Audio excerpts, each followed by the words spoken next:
Welcome, everyone. We are in a Utah State Charter School Board meeting. It is August 7th, 2024 at 9:10 a.m. We welcome those who are joining online and those who are here with us physically. We'll welcome those who are here. We have a couple of additional welcomes. We want to take time to particularly welcome Nicole Ferguson, who is representing the Attorney General's office, who works with us as a charter board. And we want to make sure that we welcome today Clint Biesinger, who, as we've talked about in a prior meeting, our Michelle Smith, who's been on this board, and we will honor tomorrow and talk to Michelle, have a chance to honor Michelle tomorrow. Michelle is now officially off the board, though she will be with us for a few tomorrow morning.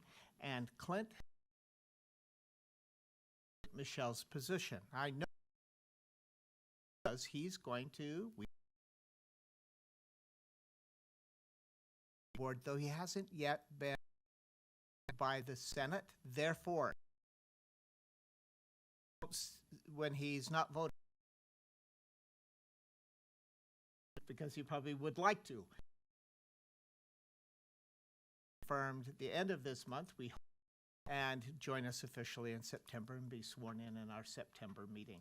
But we welcome you, Clint, to this board, and happy to have you here. Particularly, you'll get to know a little bit more about him and his expertise. I think that Director Kramer will talk a little bit more about that as it comes to his report. I will excuse today a couple of our members who would like to be with us. We know that Rebecca will be here shortly on her way. This is August. We've just been talking about this morning. August is a difficult month, so everyone as educators, we're all going back to school and getting schools started again, and schools are starting earlier and earlier. The K-12 schools, whether they're charter or district, are starting much earlier, many of them a week from this Thursday, I think, the 15th. Many of them are opening and will begin full schedule just a week from now. So folks are heavily engaged. So our member Bassett, who has just been appointed as assistant principal in the Juab School District at Juab High School, that's just a new appointment for her and is now engaged in high school activities and things that she tried to work out bits of time to be with us, but we really felt like it was important, if we're considering schools, we need to be here for the full discussion and then the vote. And member Olson, who is a trial attorney and thought a case he was engaged with would be complete. That trial would be complete, but he is today and tomorrow still engaged with a case that he needs to complete. So we excuse both of them and know that they would like to be with us, and we know that Member Cisneros will be here soon, probably having stopped at her school this morning, which is always a danger. Never stop at school if you need to be somewhere else on time. So, because everyone needs you. So, and she certainly is one that falls in that category. But we welcome everyone else and know that that's where we are. But we have, as Member Cisneros joins us, we'll have a full quorum and be able to continue our meeting. So if you'll all join with me, let's begin with a Pledge of Allegiance, and I'll lead that.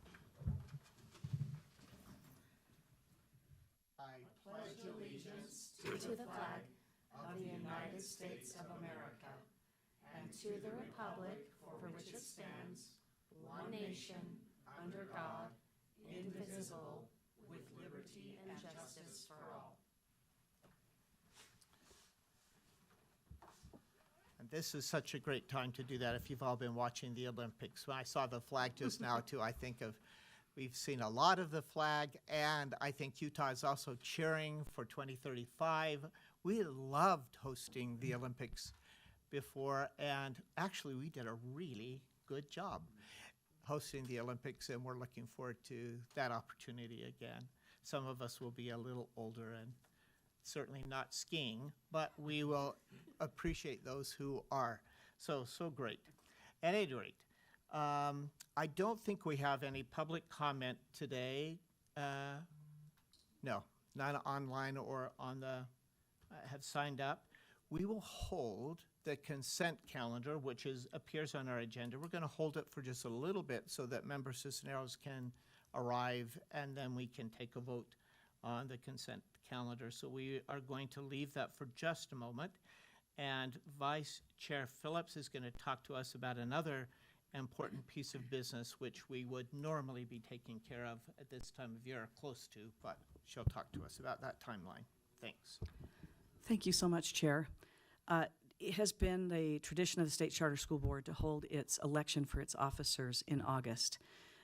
This year, but it has also been the tradition of the sort of appointment and confirmation of new members of the board to occur, first of all, as an appointment in May, and then typically a confirmation, or even April, and a confirmation typically in June, so that by this time we have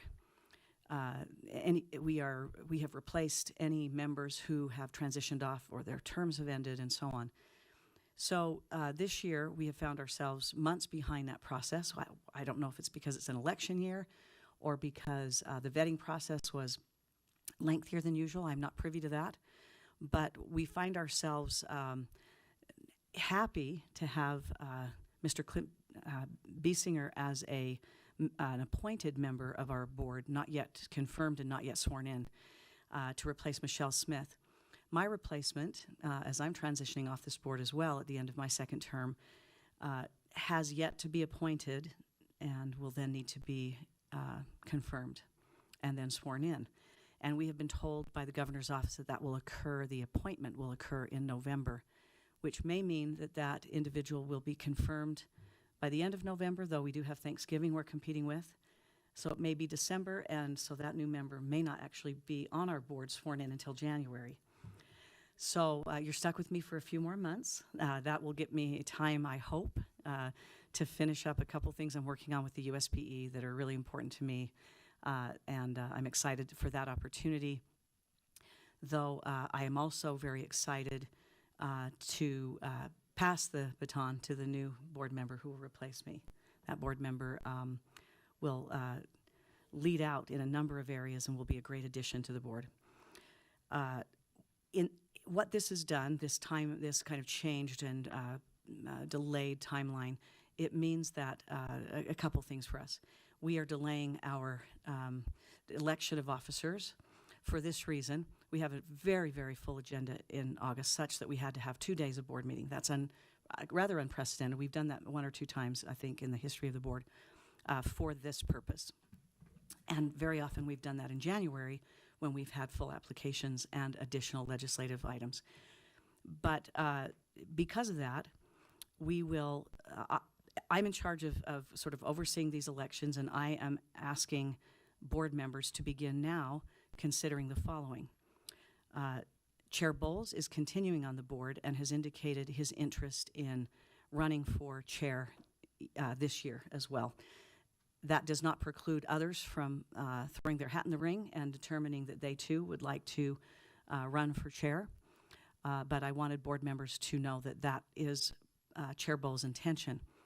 I, of course, need to be replaced. I'm transitioning off the board, so the office of vice chair will be open, and I would like to ask those interested to nominate themselves by sending me an email and sort of a little paragraph about why they would like to serve in this position and what they feel they would bring to the board.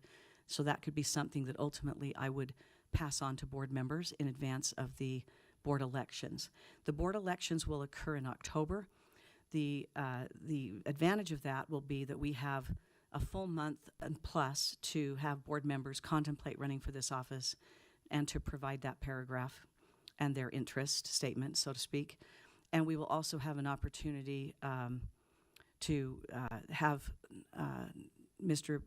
Biesinger, who will then be Member Biesinger, already sworn in, and we will have a full board, we hope, of 7 there present at the elections, which is important to us.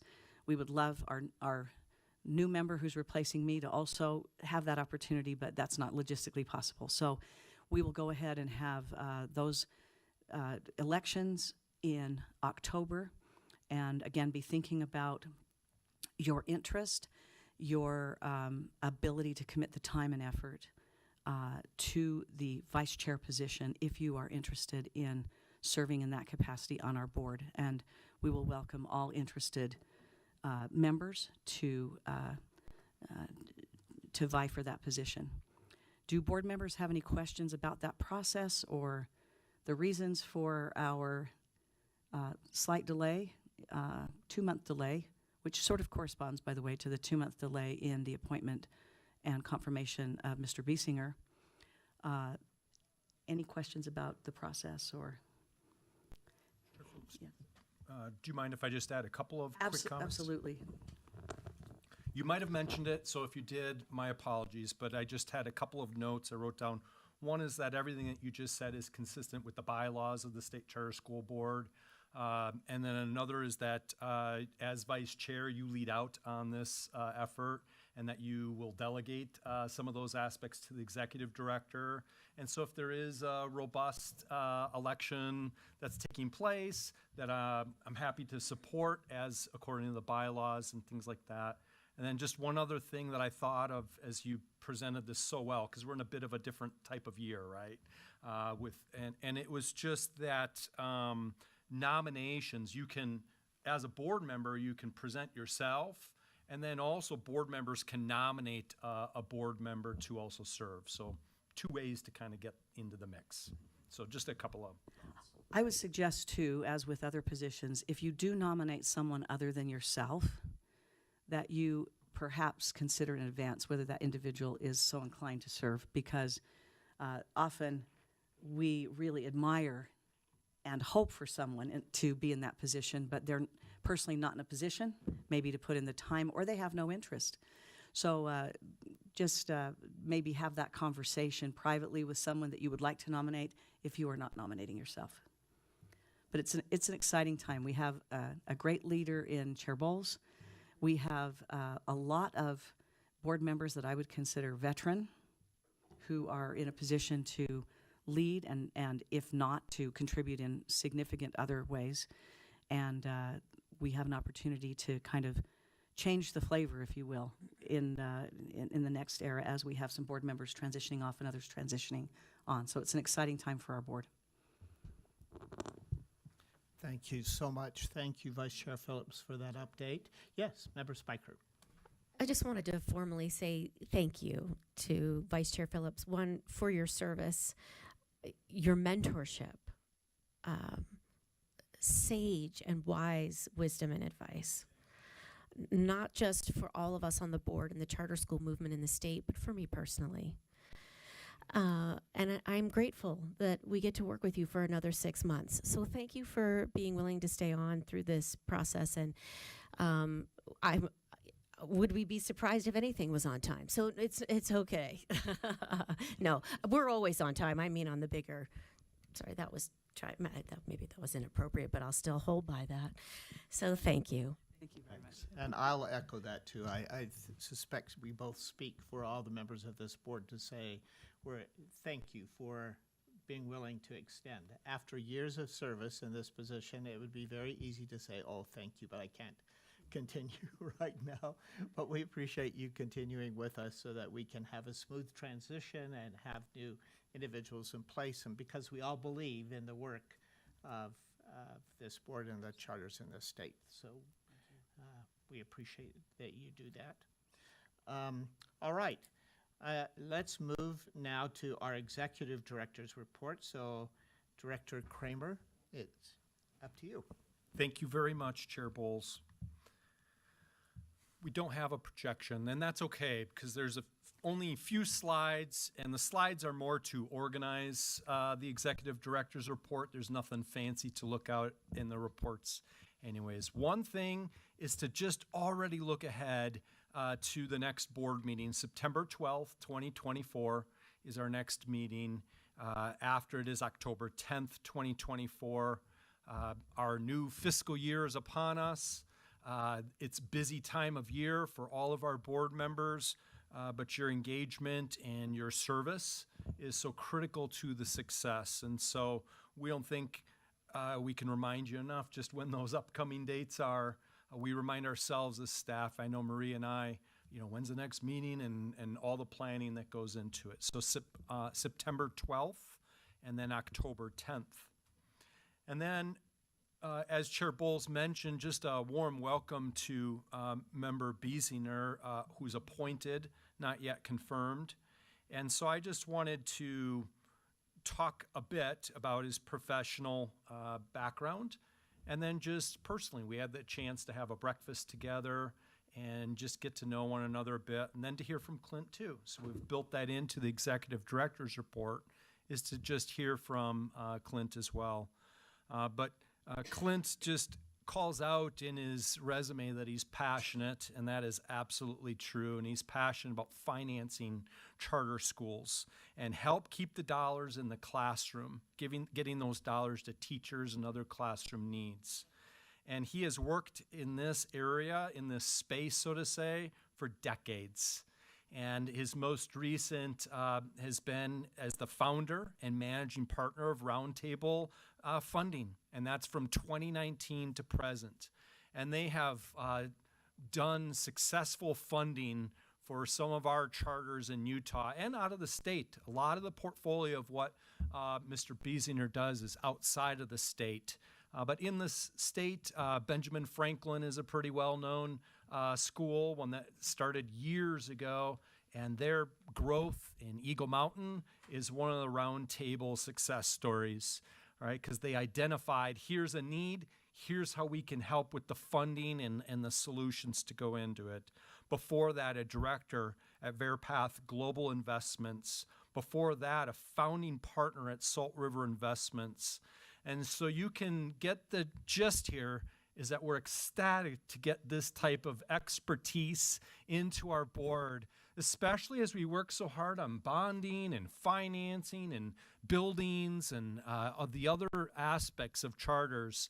And so it's been a privilege to follow this to the governor's appointment, and then we will continue to follow it through the confirmation, which is on Wednesday, August 21st, and I think Marie will circulate an invitation if she hasn't already, so that board members, if you wanted to go to the confirmation hearing, as they will likely question and go through some different aspects, and so we're excited. Personally, with that breakfast, I just want to mention a few things about Clint.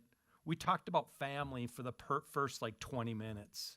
We didn't even get into any of this stuff, and so just through and through, a family individual, which was near and dear to me because I could talk about my family and recent grandkids and other things. And it was just a great way to start a breakfast, was on a personal level like that. And then his commitment to service in Utah and even outside of the Utah. And so he's served on numerous boards, been involved in numerous different, service, and that is something that is very commendable. And that came out right away. And then just positive individual, in light of the challenges and the different things to get through in the charter business, Clint remains positive, upbeat, and optimistic, and has this idea that, in fact, the road to perfection is always under construction. He said that at breakfast, and I was like, where did I hear that before? And then I had read Clint's resume and his thing, and he said it before. And so, and I love that particular motto, that way of living, is that we're always working to improve, but yet the road to perfection is never complete. And so with that, I wanted to turn over a small part of the executive director's report to Clint, just so that we could hear from him, and we all welcome you as an appointed member of the board. Thank you. First thing I need to do is learn how to use the microphone. Well, I'm grateful to be here. I'm humbled and excited to learn from the board members and the staff of this organization. I'm a believer in helping kids find a place where they can thrive rather than just survive or be pushed to the edges. And I think that, there's no more time spent in a child's day than in a classroom, usually. So it's such a critical time for them. And so I'm grateful for, the opportunity to try to deploy the skills I have, as flawed as they might be towards that effort. And, we truly live in a time where, we stand on the shoulders of those that have come before us. We have the opportunity with ever-increasing technology to provide flexibility and choice and aspects of customization in education. And I think that the charter school movement, which is now, 3 decades old in many parts of the country, is really still on the leading edge of that. And so grateful to be here and to be with all of you. And I just look forward to learning and trying to contribute. Thank you, appointed board member Biesinger, with the confirmation on Wednesday, the 21st. And then we're working on the swearing in still per Chair Bowles' leadership. We're working to coordinate that as well. And the next matter of this executive director's report are some committee assignments. And committee assignments are done by the chair and Chair Bowles through a conversation with Vice Chair and myself, and Associate Executive Director Marie has outlined the committees that he'd like to have intact. You can be fluid and you can add and things like that, but to start this school fiscal year 25, 4 committees. The Executive Committee will continue to meet, and so it's a co-leader model in many ways too, because we have a chair and a vice chair, and both work together as an executive committee on many different items. Second to that is an authorization committee. This is a committee that we've enjoyed and for years, but we've kind of stoked it this last spring and gotten it going again with some really important items. Finance Committee is going to be the third committee, and then Innovation Committee. We already have some exciting things to be working on. At the Innovation Committee, there's an innovation report that we're looking to potentially produce for the State Charter School Board that then goes to the Utah State Board of Education. So per law, there's an opportunity we don't have to shall, we may produce an innovation report. And so what better thing for the Innovation Committee to potentially work on than that? The Finance Committee has to pick up some work on carry forward funds from school fiscal year 24 that'll roll into school year 25. And then the Authorization Committee will be reviewing 3 charters that are looking to sign using a proposed an agreement. And so there's work to be done. Chair Bowles also wanted to have 2 members on each of the committees. It provides a little more flexibility. 3 is sometimes hard to get together, and so 2 members. And also has appointed or selected that for the Authorization Committee, that members Cisneros and Olson, perfect timing, are on the Authorization Committee and pick up the work on agreements and different models that need to be explored, like learning pods or small schools, micro schools. There's a lot of work to be done. And so those 2 committee members are members Cisneros and Olson. And then in the Innovation, that member Spiker and member Bassett would become involved in the Innovation Committee per Chair Bowles.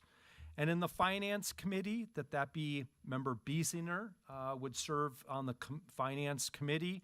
And that Vice Chair help in that capacity for the time being up until the point in time that a new member is selected in December, November, December, as outlined in the previous update by Vice Chair Phillips. And we're excited about these committee appointments. We do see an opportunity to have a lead administrator also be part of the committee. So myself on the Finance, Marie on the Authorization, and Amy Pace on our Innovation Committee. And then we would also look, per Chair Bowles, that there be a lead member that kind of facilitate and take on a leading opportunity in each of those committees. Exciting stuff. On to a few additional updates. Won't be long on these, just a few hits. The moving out of the Utah State Board of Educational operational space continues to move forward in a very substantial way. It was identified through the Division of Construction and Facilities Management, that's the Utah group, that there was a state leased space that was looking for another sublease to move in. The space is really wonderful. It's in the Sandy area, and it's centrally located, provides a lot of great accommodations. It comes in at a dollar amount less than what we currently pay, and the terms of this are really good because it's a state-owned or leased facility. And so some of the challenges that we had with the other leases that we were looking at are non-existent or much different. We're anticipating that Chair Bowles and myself sign off on that any day. In fact, we thought maybe yesterday, maybe today, and then move-in would happen a week, 2 weeks, 3 weeks from now. So we are forging ahead, and we're excited to provide tours and other things like that in the near future. An update on the MOU between the State Charter School Board and USBE. The USB had a very busy meeting in August, and they couldn't quite fit what we had hoped would be a part of a committee. And so it's just delayed 1 month. It's a little bit of a delay so that they could accommodate all the other work. We are working with it still as a board rule, but it could morph into an MOU. It's possible. And so the work has clearly been done between USBE and the State Charter School Board, the collaboration, the continued goal to get it done in the near future. And so we're excited, we're hopeful that get done soon. Associate Executive Director and myself have had the opportunity to thoroughly review, once again, the strategic plan that you approved last year, and we wholeheartedly love what's in place. And we would urge that this board take a look at continuing. I believe it's a part of the consent agenda item, but we just read it, we refer to it, we use it. It is incorporated in all of our work. And so we wanted to say thank you for that strategic plan. And then also, let's not tweak it right now. It'd be our hope that this board use it so that we can use it as staff. A look ahead, 3 things to look ahead to. One of them is working with what's called Leverage Ed. And Leverage Ed is an organization that is preparing leaders in our state to take on leadership roles. It's a really innovative, really creative way to take some capacity building opportunities where these leaders, we have 4 of them, I believe, identified through this partnership with Leverage Ed, and get into places where maybe we haven't been before. Maybe there's a community that's untapped or a population that we need to better serve. And Leverage Ed is a national organization that supports charter authorizers in the capacity building of its state leaders. We'll talk more about it in September as we get this off the ground, but we're excited. It cost us very little.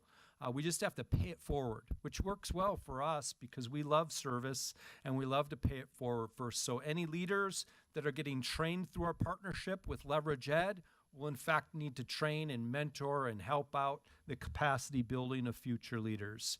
It's really exciting. We do have a final agreement with PACE Strategies, which is a communication organization. And PACE Strategies will help us with campaign management, stakeholder engagement, internal communication. They have a large contract that we'll be managing with them. They're going to work towards an event celebration of 25 years of chartering in Utah, and they're going to help us with that event and the planning of that event. Digital, online presence, social media presence. They'll help with creative content, event planning, I've already mentioned, research, reporting, and evaluation. We are really excited. We've talked about this particular campaign in many meetings. It is now a final contract with a first meeting to take place this Friday.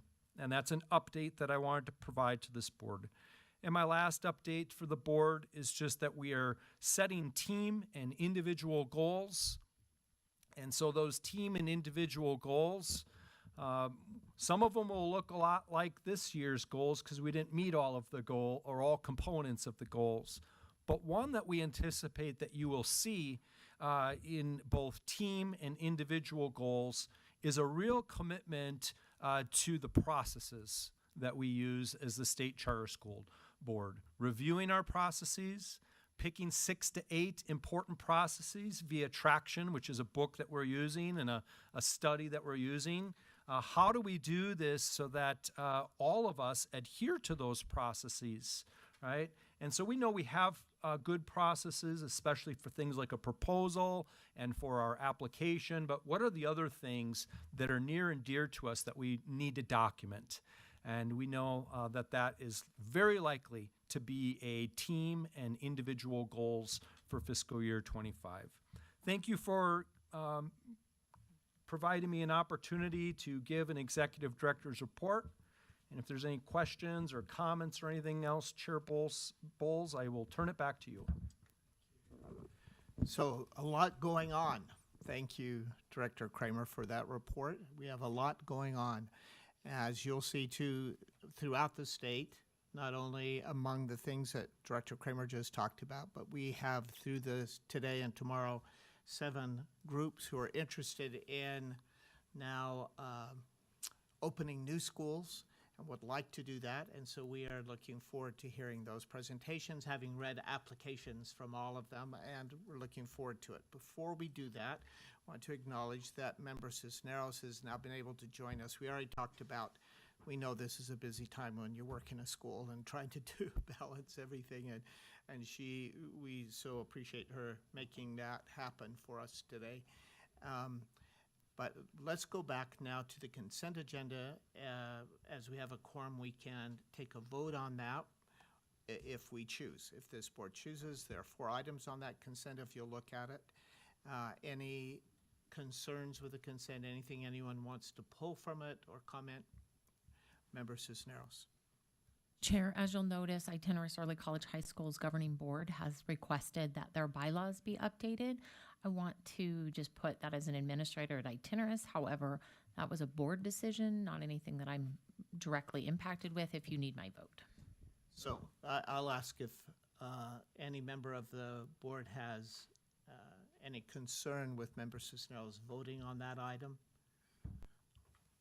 Yeah, I don't as well.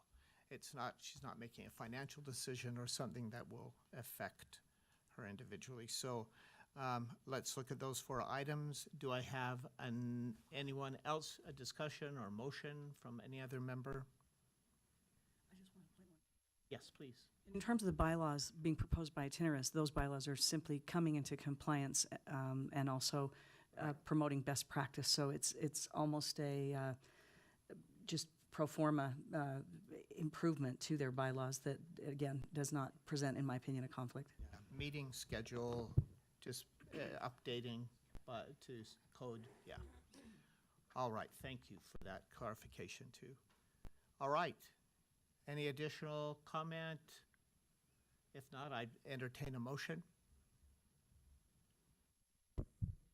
I'd like to make a motion to approve the consent agenda. All right, I second that motion. motion from Member Spiker, Vice Chair Phillips, a second to that motion. Any further discussion about those consent items? Seeing none, we will take a vote. All those in favor of passing the motion, which supports the passage of that consent, say aye. Aye. Aye.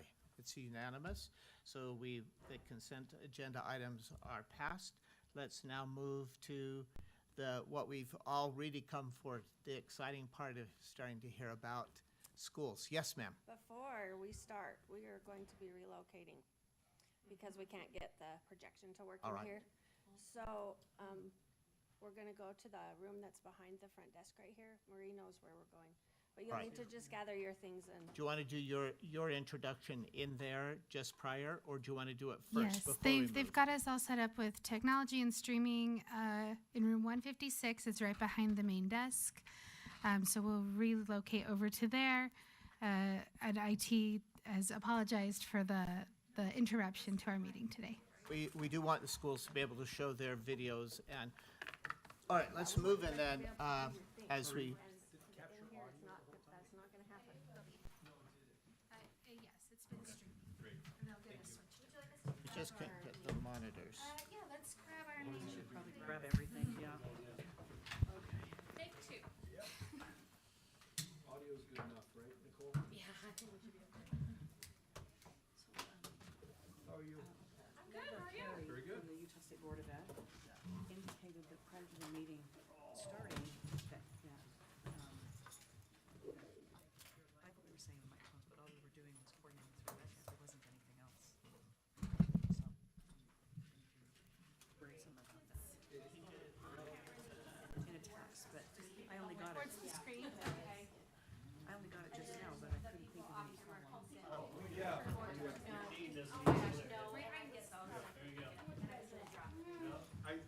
Sorry, Marie, do you need help? I'm not sure what I thought I got something.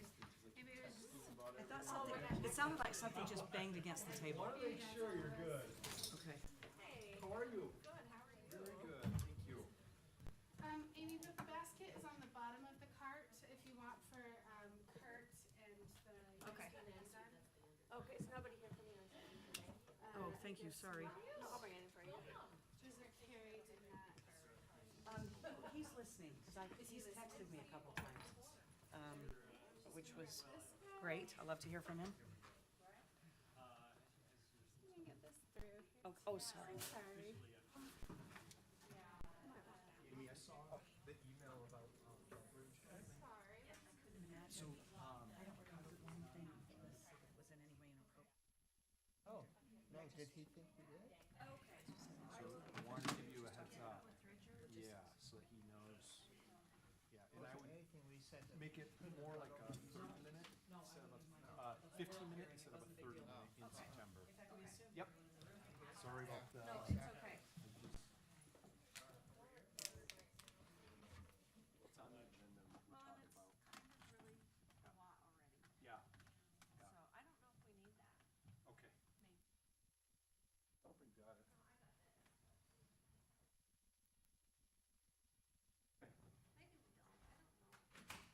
I'll bring them in case.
Okay, all right. I just want to make sure that's all in place. So I apologize to Ensign for being late.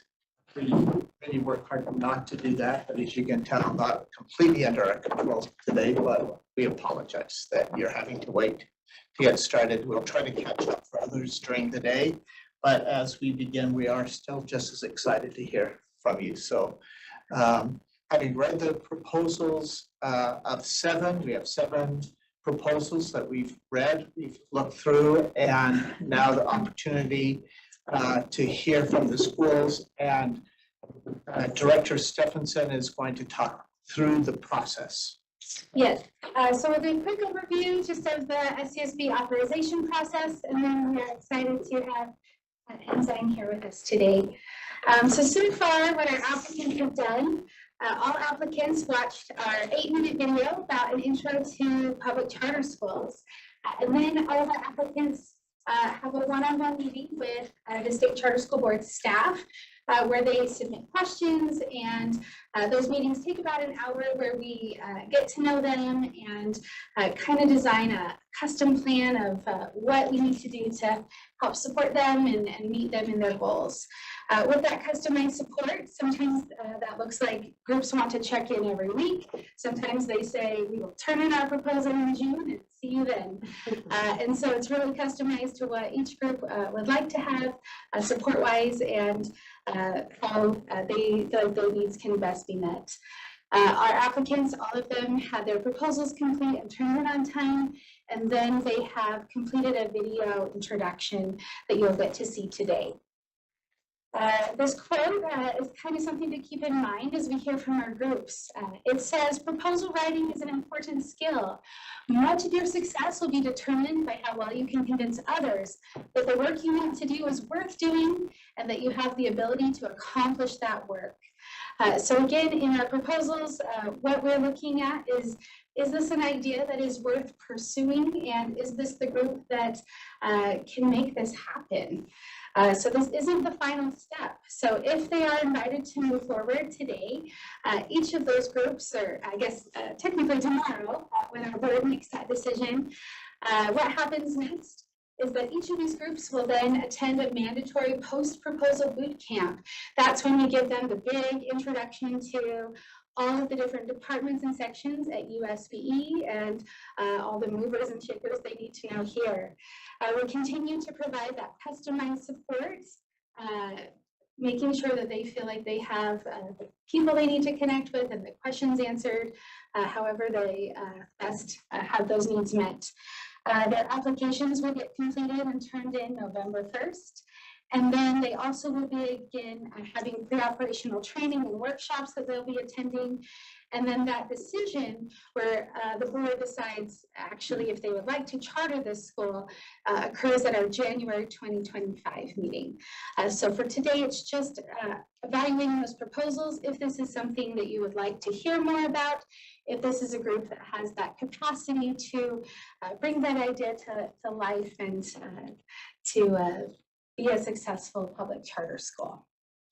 And so that is our quick overview of our authorization process.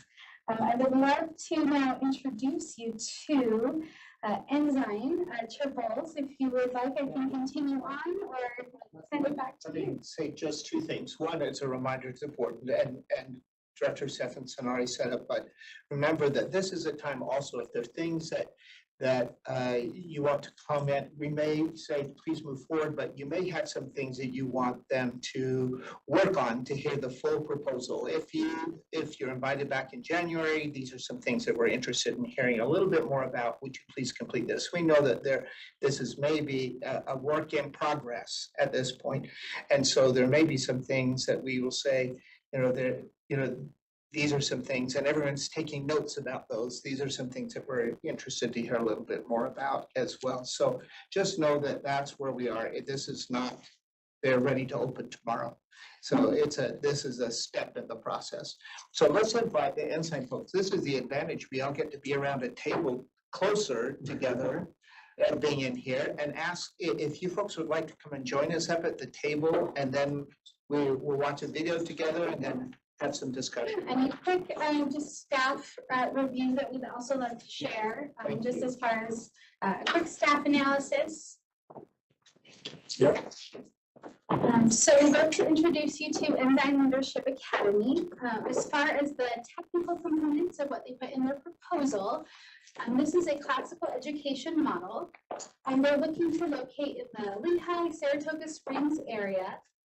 They're proposing a K-12 school, and in their proposal, they wrote to start out with 2,500 students, and it looks like that's what they would like to have ongoing.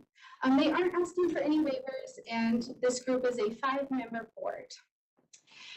As far as the staff review, some things that we saw that could be potential portfolio enhancements that our board might want to consider is that this school would be a core knowledge school, and they're also using a curriculum that is called RAISE Leadership. This school also talks a lot about support for families, and really wrote in a lot of ways that they hoped to engage with families and work with families in a dynamic way. They also talked about university partnerships and developing those throughout the state. And as it would be a large charter school, they were able to talk about having really comprehensive and competitive sports and arts programs that may be an advantage that some of our smaller charter schools don't always have when it is a small student body that they're working with in their sports and arts programs. So those could be some potential portfolio enhancements to think about. If this group moves forward, some potential support needs that staff has identified is that the location, it is a growing location, absolutely, that Saratoga, Eagle Springs, Eagle Mountain, Saratoga Springs, Lehigh area. However, there are a lot of charter schools in that area. There are also a lot of successful district schools in that area. And so just evaluating if that is a realistic number in that area, if that growth will continue, if that number is the right number as well, that 2,500 number within that location. Another potential support need is that as a classical education school, that does seem to be a popular model. However, it is the model that we have the very most of within our portfolio. Not quite half our portfolio, but just about there. Almost half of our portfolio does kind of fall under that classical education if we tried to classify our schools. So it is another classical education model that would add into our portfolio. Another one was that there was some language that we may want to work with the applicants on. Words such as a wholesome and moral environment may be potentially divisive depending on who is reading that or attending meetings and learning about the school. Of course, we all like moral and wholesome things for our families, but that may be language that could be divisive in today's political climate. We also would encourage the applicant to consider student first language. One of the places we noted that was the use of migrant students rather than like students who have a migrant background. So again, seeing the student first rather than the migrant nature of the student, or students who are learning English, or however, putting that student first in their language throughout their application. And now I will get their video pulled up.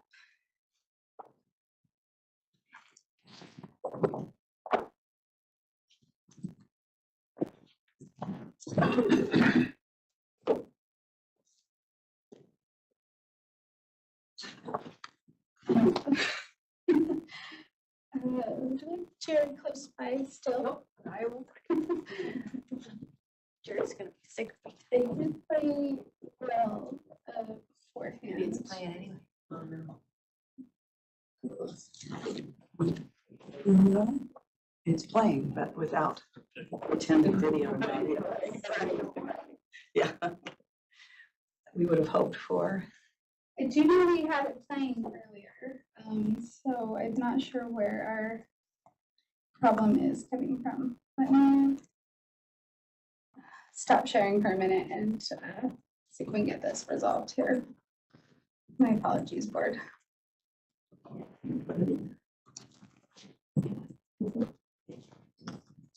Hey, Jerry, you're back. So we downloaded this before. It's now saying it needs a video extension. Are you playing it off your computer? I was, yes. Let's hook you up to the HDMI and get off that. Okay.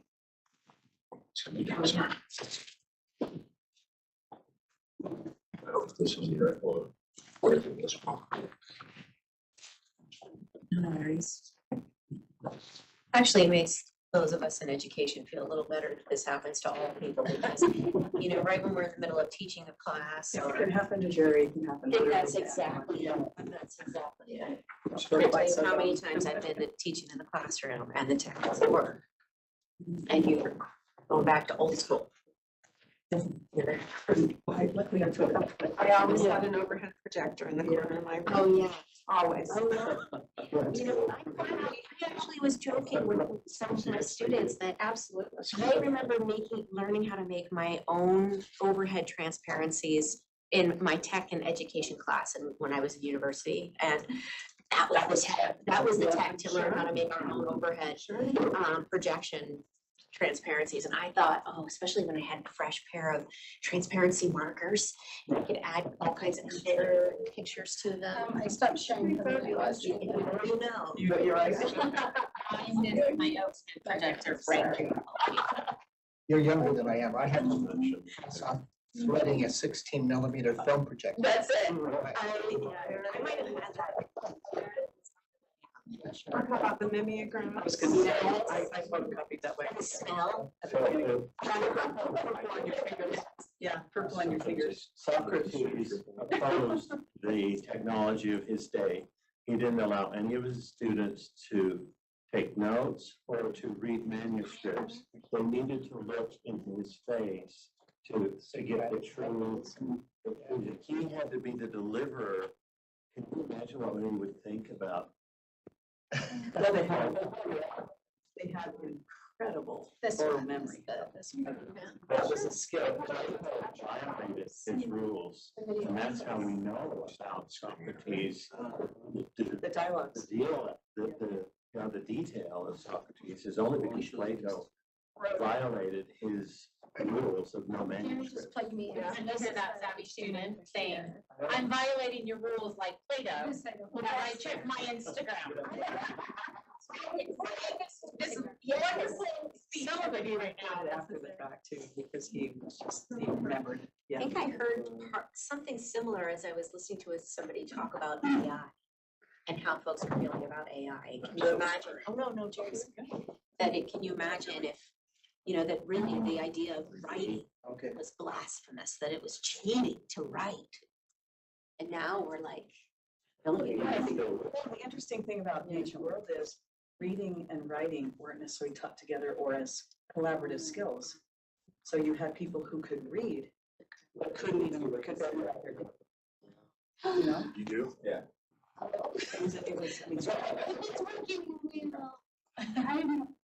You know, I heard you guys like. to write for it. Yeah. Yes. But you could actually. I actually kind of like it. So do I do. Like, Yeah, you just have to let Alexandra switch it. Yeah. because that's what it's all about. Yeah, that is nice. For sure. Yeah, well, if you want to play the video, apparently the power outage affected the HDMI in this room, which was working perfectly fine last week in our board meeting. Do we have a Chromecast or any kind of capacity like that? No, but the board room's working now. Oh. So we're gonna go on a journey back to the other room. So.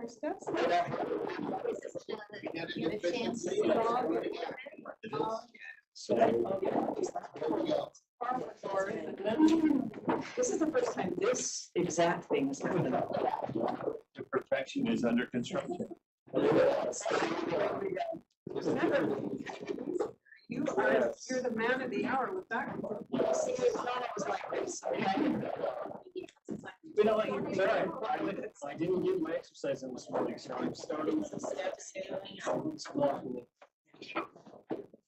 I should do this every, my granddaughter, have it be, we're traveling, she'll all around. And she's wearing a. I'm sorry for having. Musical offices to the back. Room goes out the car, she's like, oh my goodness, I have, 15,000 steps. I'm like, what? Turns out that when you like move lots of these, there's another thing.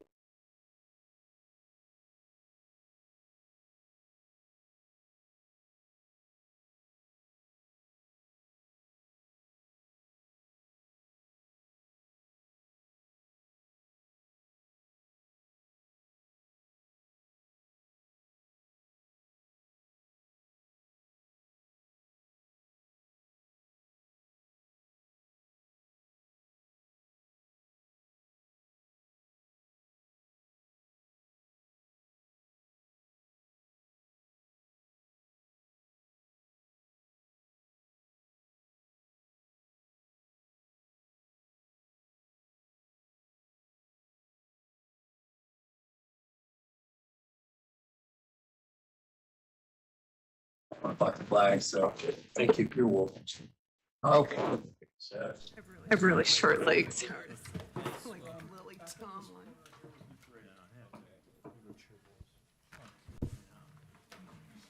Well, you have really long legs. Show off. Thank you so much. So let's see if the video comes up. At least it's starting. You can pause and as other folks are getting here.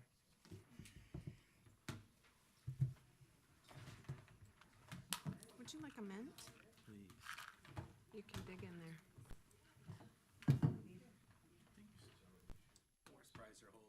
Of course.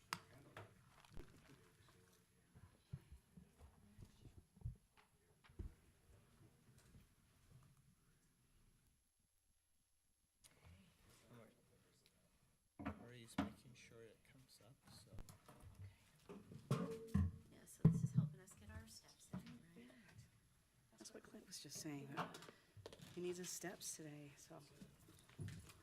Move back in another 15 minutes. Do a little jog around the building, yeah.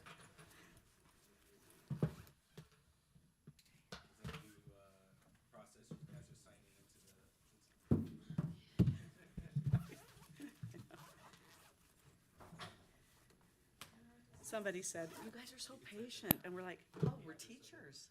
Don't get impatient, right? Or people who work with schools, always patient. If you work with kids, you don't even think that way. 354.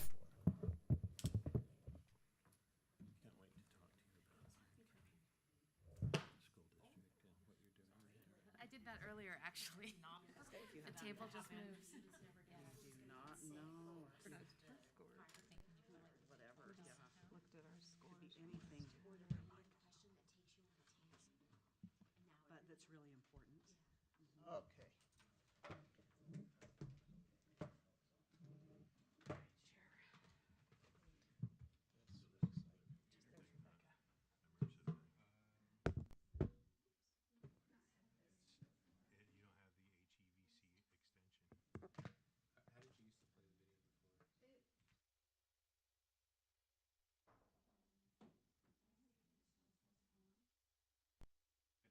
But maybe it can be emailed to us and we can all take a moment and watch it on our own devices. Oh,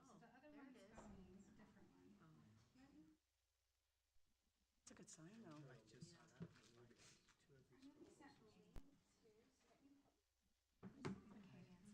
I thought about that for one of them. I didn't know about the second one. But I thought Brian's probably so. I'm glad that they're engaged, not necessarily are they my favorite schools, but Right.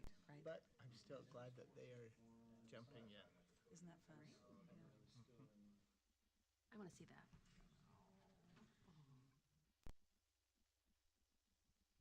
Who is this? HMI court. It's really, I think that we're getting there. Marie's looking, no, I spoke too soon. I'm watching her face. I spoke too soon. Do you have a preference on what you're called? Okay, do you have like a history? Okay. We cycle through everything. We just go with the flow. you need to. Well, You because like could people always from the ask. Midwest sometimes do like meal. Well, no, they're coming from far away. So I just didn't know if there was like a. There might be somebody we could boot to tomorrow, but I don't think that's gonna be productive. Because we have big breaks between, maybe we'll just take a pause and keep going. But my nieces, well, my niece's kids, Oh, there it is. they just says. All right. We're getting there, we're getting somewhere. Gubby Where's that over with? and Ha Ha. So, you know, at the end of the day, they pick what they're gonna call you anyway. Totally. That's gonna happen, You right? could Oh. have Wait, hold Ha Ha on. and Gubby. Jerry's gonna see if he can adjust the sound. And a quarter century ago, I was the Senate sponsor That's of better, Utah's yeah. original Hey. charter school. All right. Well, all of you, now if you'll focus after you've got a few steps in this morning, we're going to watch the video for Ensign Leadership Academy. Okay. Go ahead, Marie. I'm Howard Stevenson, and a quarter century ago, I was the Senate sponsor of Utah's original charter school legislation. And over those years, we have about 12% of our public school students enrolled in public charter schools. Parents have found them as an alternative to their local neighborhood schools and other options, giving these parents and children an opportunity to find a fit that suits them best. Our schools have been great. Unfortunately, on average, they have done no better on statewide academic assessments than their district school peers. That's why I'm so excited about Ensign Leadership Academy. Wholesome and moral environment with teachers trained in a model of academic excellence. The board is chaired by Senator Kurt Bramble, and we have a balanced board with skills that you can see in their profiles that provide a very broad base of expertise. The board is responsible and will be responsible for the governance and the success of Ensign Leadership Academy. However, we have chosen Charter One to be our charter management organization because of their success across several states in helping schools with a similar model to ours. The board is responsible, but we are working with Charter One to assist us in the success of our charter. Michael, we're so excited to have you here today. Could you please tell us a little bit about the new school and introduce yourself? Yeah, Michael Way. I'm the president of the Business Development Division for Charter One. Charter One is the management organization that will be managing the day-to-day operations of Ensign Leadership Academy. Michael, can you tell me a little bit about how the name came about for the school? Yeah, so members in the community, Ensign is a term used often in the community, especially when we're looking to put this school. Ensign College has a great reputation, and the definition of that word and what it means and the nod to the community members was the reason why we chose Ensign Leadership Academy. Who is Charter One? Who is the organization that's bringing this school to fruition? Yeah, so Charter One, as I mentioned earlier, is a charter management organization where we contract with and partner with the nonprofit board to provide the day-to-day operations of the school. So, Michael, what role did the board of directors play in the proposal process? Yeah, as a great board does, they're over the governance, and so they were able to oversee the mission, the vision, and the values of the school in ensuring that the crafting of the charter application and ensuring that the overall makeup of the school mimics that of which the board has set forth in their policy and in their governance structure. So, Michael, can you tell me a little bit about what the goal of this school is? The overarching goal of the school is to support the families that choose to go there. It's to offer additional choice. It's to offer a safe and moral and wholesome environment for the families that choose to go there. That sounds like a really traditional approach to education. Can you talk a little bit more about kind of, if that's true, what that looks like and what that will look like in this school? Yeah, for sure. In a sense, it is traditional. It's back to students respecting their teachers. And that relationship goes both ways. I think that's a really interesting approach. Can you talk a little bit more about what is the school created to do? The school is created to help foster and incubate tomorrow's leaders. There's a reason that leadership is still in the name. It's not Ensign Academy, it's Ensign Leadership Academy, ELA. And truly it's these students, when they graduate from this K-12 campus that we're building, will be productive members of the society. And to take that a step further, what is the vision of the school? The vision of the school, it's pretty simple actually. It's learn, lead, change the world. And there's certain statements within that happen more within the school learning, but giving those students opportunities to lead and showing them that it is possible, and it's quite honestly changing the world is not only possible, it's something that we should strive to do. That's really interesting. It sounds like there's kind of a twist on, or kind of a call for patriotism as part of that. Can you talk through if that's part of what the school will include? 100%, yeah. The students will pledge allegiance to the flag every morning. You'll find the founding documents that have, that created this nation. You'll find the founding documents in the front of every office. The K-6 of the 712 buildings.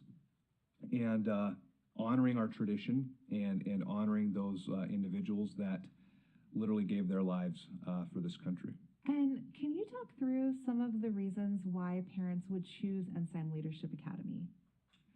Some of the reasons that they would choose Ensign Leadership Academy would be to, first and foremost, have their family together in one place.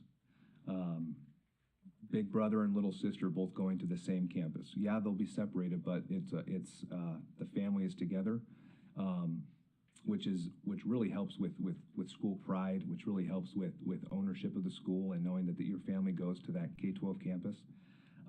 Families that don't want to feel like they have to deprogram their child around the dinner table every night when they're home for dinner, based on what they're learning from school or their peers.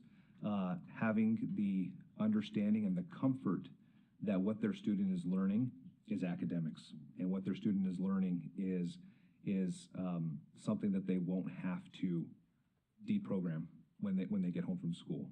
So Michael, all of this sounds really amazing. Is there a cost to this to families? That's the best part of all this. Everything that we've been trying to define and to describe to you, many people would pay for that. And the greatest thing is that this is tuition free. There's no cost associated with it. Thanks so much, Michael, for that amazing interview. We are so excited to show you what a Charter 1 managed school looks like. So without further ado, here we go.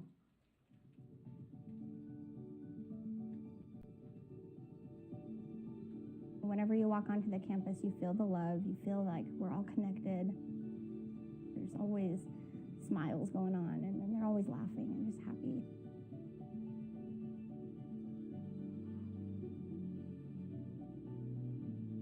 I love my 4th grade class because all of the classmates are really nice, and I love Miss Macias because she's a really nice teacher. It's all about that child and what they need. I love that it allows students to collaborate and shine individually. No matter what campus you walk on, you're going to feel that there's love, there's respect for one another. So it's not just, teachers respecting teachers, it's teachers respecting students and students respecting teachers. And that goes a really long way. I love my teacher because she's fun, great, and she always can help us out when we need it. I've always wanted to be a kindergarten teacher since I was in kindergarten. So just the impact my previous teachers have made on me, I wanted to make that difference for my future kiddos. As the aide, I get to help out the teacher so she doesn't have to spend that time away from the entire class to help students one-on-one. We have students that are at all different academic levels. At recess, friends play with me and I say nice things to them. If somebody falls, I help them up.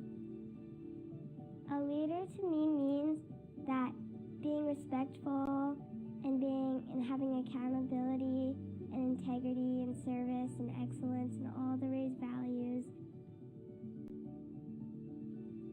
favorite raised value is respect. I like service. My favorite raised value is excellence because you can show all of them. The best part of being a teacher is having that relationship with your student, seeing those light bulbs turn on as they're learning something and able to connect at their level when those light bulbs turn on that's my why, to have that connection.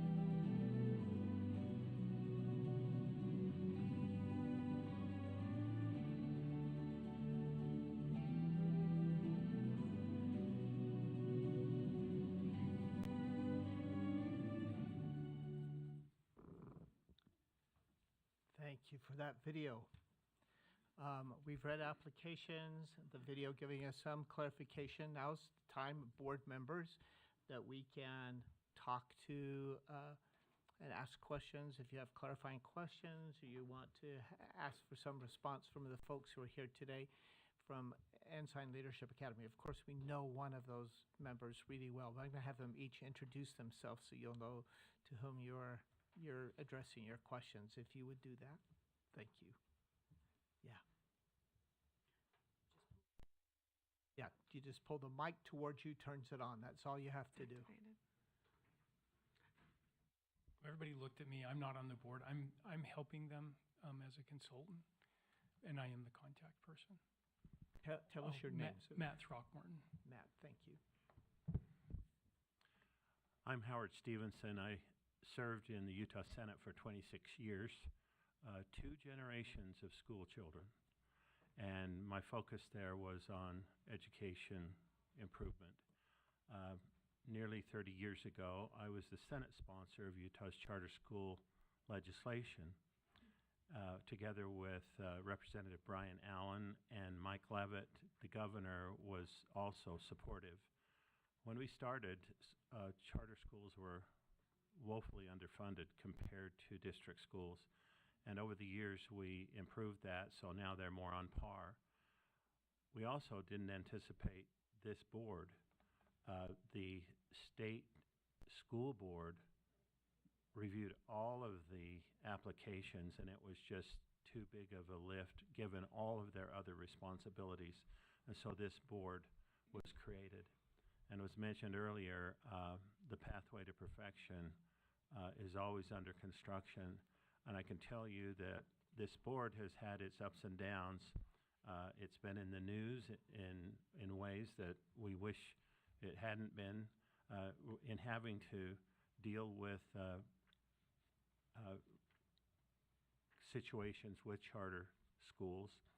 And I can tell you that as the Senate sponsor of the original legislation and many amendments over the time, that I believe we're more perfect now with this board than we ever have been. And I'm grateful for the people who make it up, for the service you've given and the way you have improved it. And you have an executive director now that has had vast experience with charter schools and is a true professional. And we look forward to that. And I would just say that the applications that you are reviewing now, this year, are a testament to people's belief in this board, because the legislature, being frustrated over the years, has added different authorizers. And the fact that you are the board that people are coming to be reviewed, to be critiqued, and then hopefully to be authorized, I think is a great testament to the improvement that this board has and how it's more perfect now than it ever has been. Thank you, Senator. Good morning. I think we're still morning, aren't we? And I address and thank Chair Bowles, Vice Chair Phillips, Member Spiker, soon to be Member Biesinger, Ms. Stephenson, Dr. Kramer. I know it's Rebecca. It's your last name though. No, Member Rebecca. Apparently we're in preschool now. This is Member Rebecca and Council. I can't thank you enough. I was here about a year ago, as part of the board for American Principals Academy, we had an expedited application, and we're about ready to open, friends, on the 26th. It is just a glorious little facility. I'm especially delighted because it had formerly been the livestock show warehouse. My grandfather was instrumental in getting that built. It was condemned a number of years ago. It was purchased and has now been exquisitely remodeled. We're so excited. Yesterday, I was in West Valley to encourage our teachers who were there for training with APA, and we're just so excited. It was 6 years in coming, that little building. Well, fast forward, I had the opportunity to accept another position on Ensign Leadership Board, stupidly as the secretary, because there's no worse position ever than being a secretary. However, I would do anything to associate with this fine board. Anything. Because of their level of skill and excellence. Obviously, Howard Stevenson, just truly a legacy, a living legacy in the state of Utah. Matt Throckmorton has, of course, consulting with Charter One, but an exceptional track record and a dedication to education. Not with us today are Kurt Bramble and Richard Moss and David Erickson, members.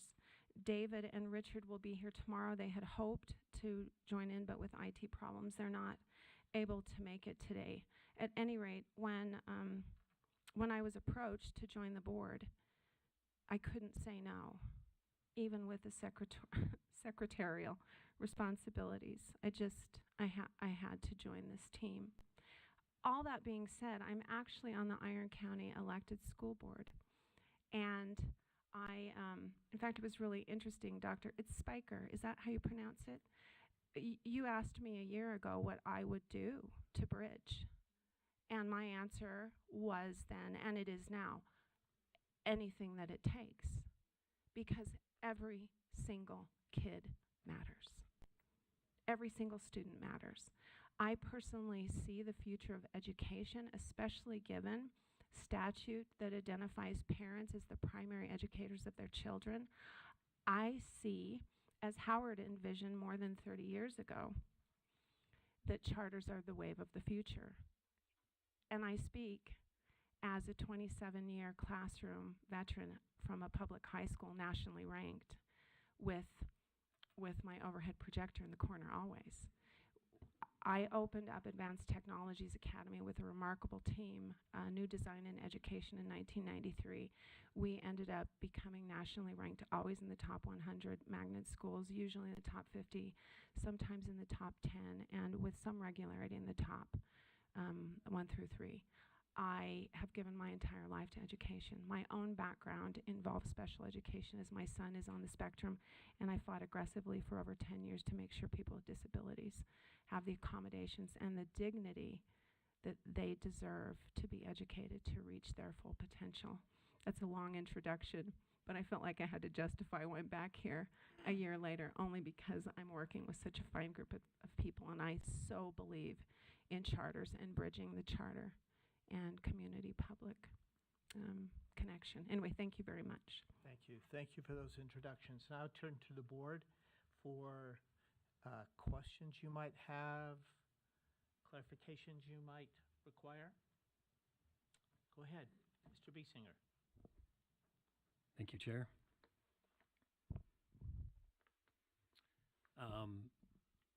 Appreciate the chance to have read your application. My kids would say you've assembled the Avengers. I don't know if there's ever been a board that is more qualified from a paper resume standpoint than your board. And I have a great deal of respect for each of you and what you've done. And Stephanie, I particularly, I have a son with a genetic abnormality, and really see educating those with disabilities through another set of eyes now, and appreciate when I got to read about your work there. So thank you. There's so much about this application. I mean, this is a professional team, right? This is well done. The video is well done. This group has a lot in order, but I do have a couple of questions and would like to hear your comments. According to what I see, the application has you starting with 2,500 kids and staying at that level. If I'm looking at that correctly, that would mean that the day before you open, you have 0 kids, and the first day of school, you're bigger than a lot of 6A high schools in the state. As I'm sure you're aware, that's uncommon and perhaps even unprecedented. From my background, which comes through finance, but also understanding schools, to be candid, I do probably have quite a bit of concern with a day one 2,500 enrollment. So I guess I'd just like to hear that. Do you plan to open at that level? What I saw, the projections seem to say that in year one you would be at that level. I guess I was just trying to clarify, are you going to ramp up to something like that? Let me pause there and see what your response is, and then I might follow up. So let me answer that, because I advised him on this, that when we submit the full application, there would be the actual budget, and the budget would show a ramp up, but just the anticipation. A number of their schools, like none of them have opened up completely full, but typically there'll be a K through 12, like 2,500, and they'll typically open up with like 1,800, 1,900, and by year 2 and 3, they're in the 2,500 range. Okay. And when you say you've seen their schools, I tried to look on ALA's website to say, have they done this elsewhere? I noted a K through 12 school in Arizona that's opening this fall. I think there's a couple in the Carolinas that were opening in 26. So I guess I just, my perspective would be, if we just use 2,500, I did some very simple math. My concerns are just, if you take 2,500 students, and even if you get there by year 3, to build out that space, we kind of use a rule of thumb in my industry of about $75 a square foot, or per 75 square feet, per student. If I go 2,500 times 70, I get to 175,000 square feet of school space. At $300 a square foot, I get to $52,500,000 of kind of building costs, and that can flex a little, right, depending on land. But as we know, land in Utah County is appreciating like it is everywhere along the Wasatch Front, and what might be, $400,000, $500,000, $600,000 an acre, that can be very challenging. Not to mention just the operational challenge, right? I can't imagine the carpool line for 1,500 kids. So I'm not trying to dismiss this at all. I just would like to understand, it just seems that even nationally, EMOs and CMOs, they'll often ramp up. They might start K through 6 and grow up organically into their upper grades to establish a culture.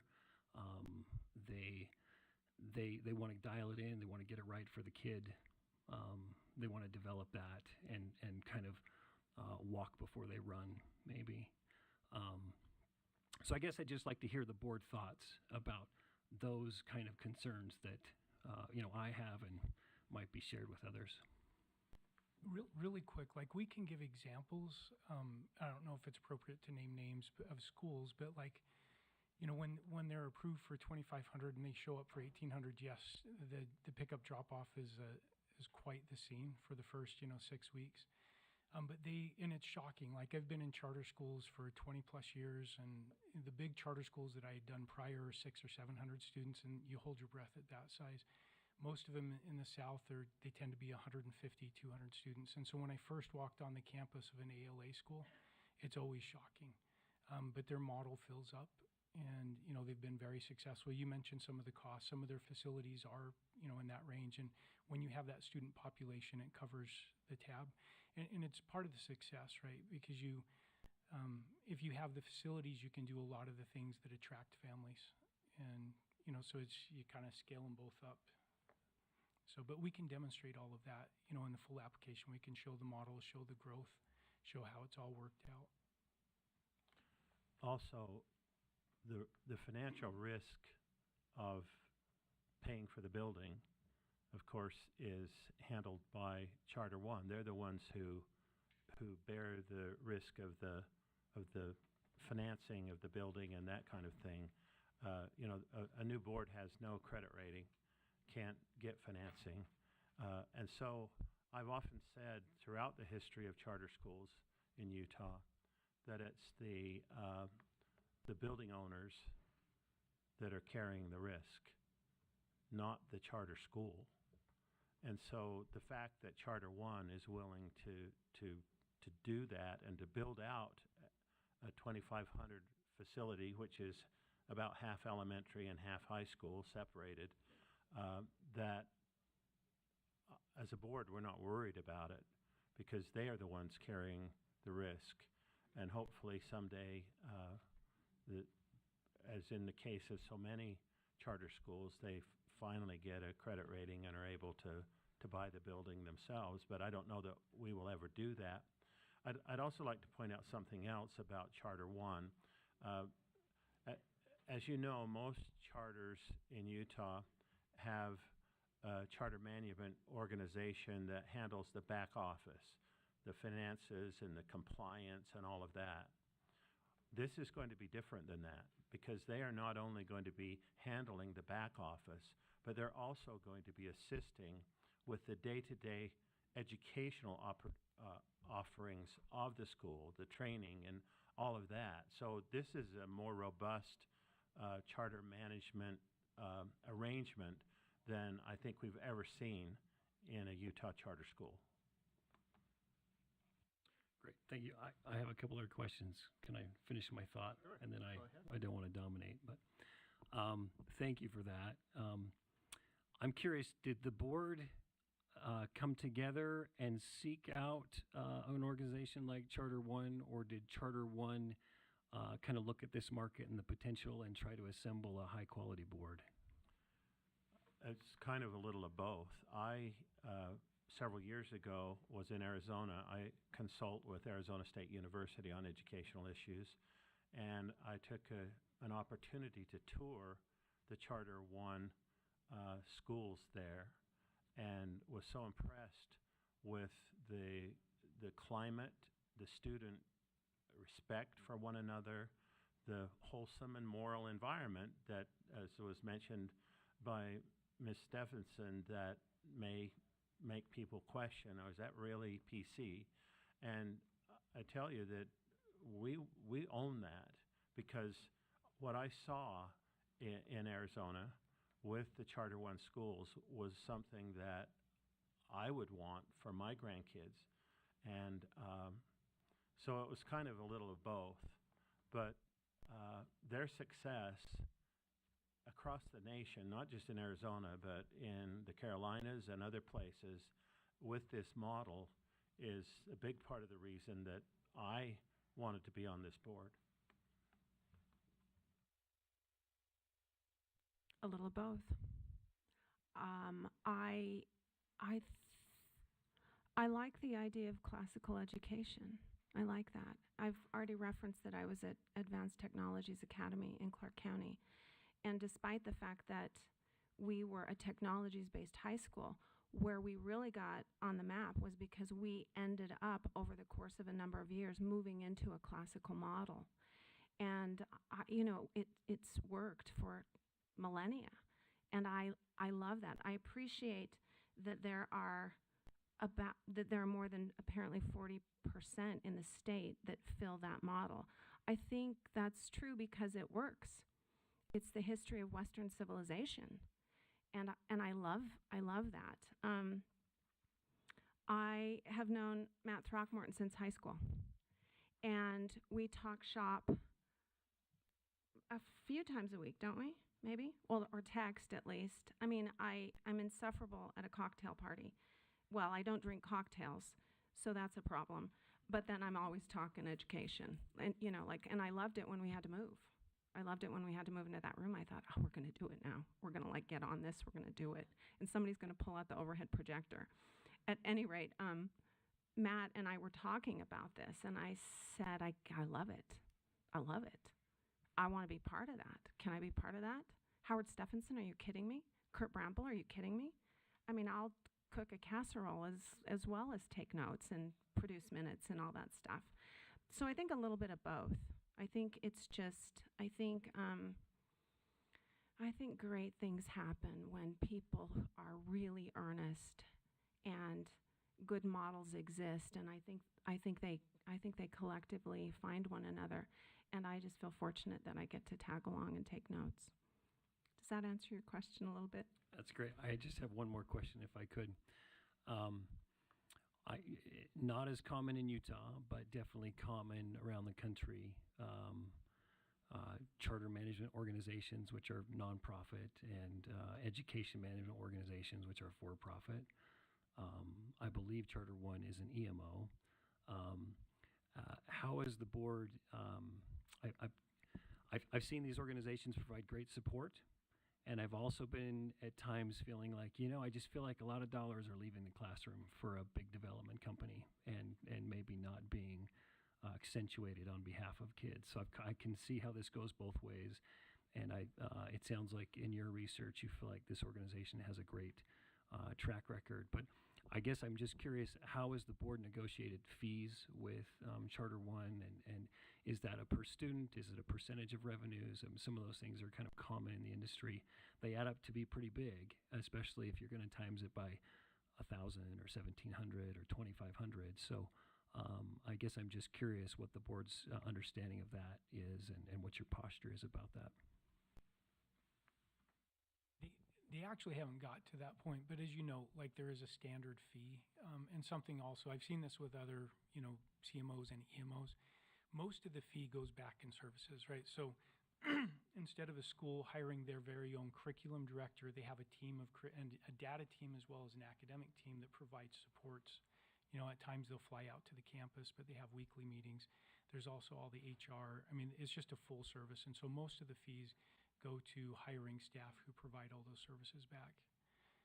And, you know, and so when they get to that point, like they'll do a standard, very transparent negotiations and all of that. And I've been around those as well, right? That's part of, as Howard mentioned, and one of the points I've really emphasized with Howard just in private conversations is that this relationship, the board of directors, is to provide, you know, the proper governance and oversight for the operation, and they're completely accountable for everything. As I point out, if something goes wrong, you're not going to call Charter One, you're going to call these guys, and so they need to be completely prepared for that. Other board members, additional questions? Please, Vice Chair Phillips, or two? Please, Stephanie. Yeah, Member Spiker.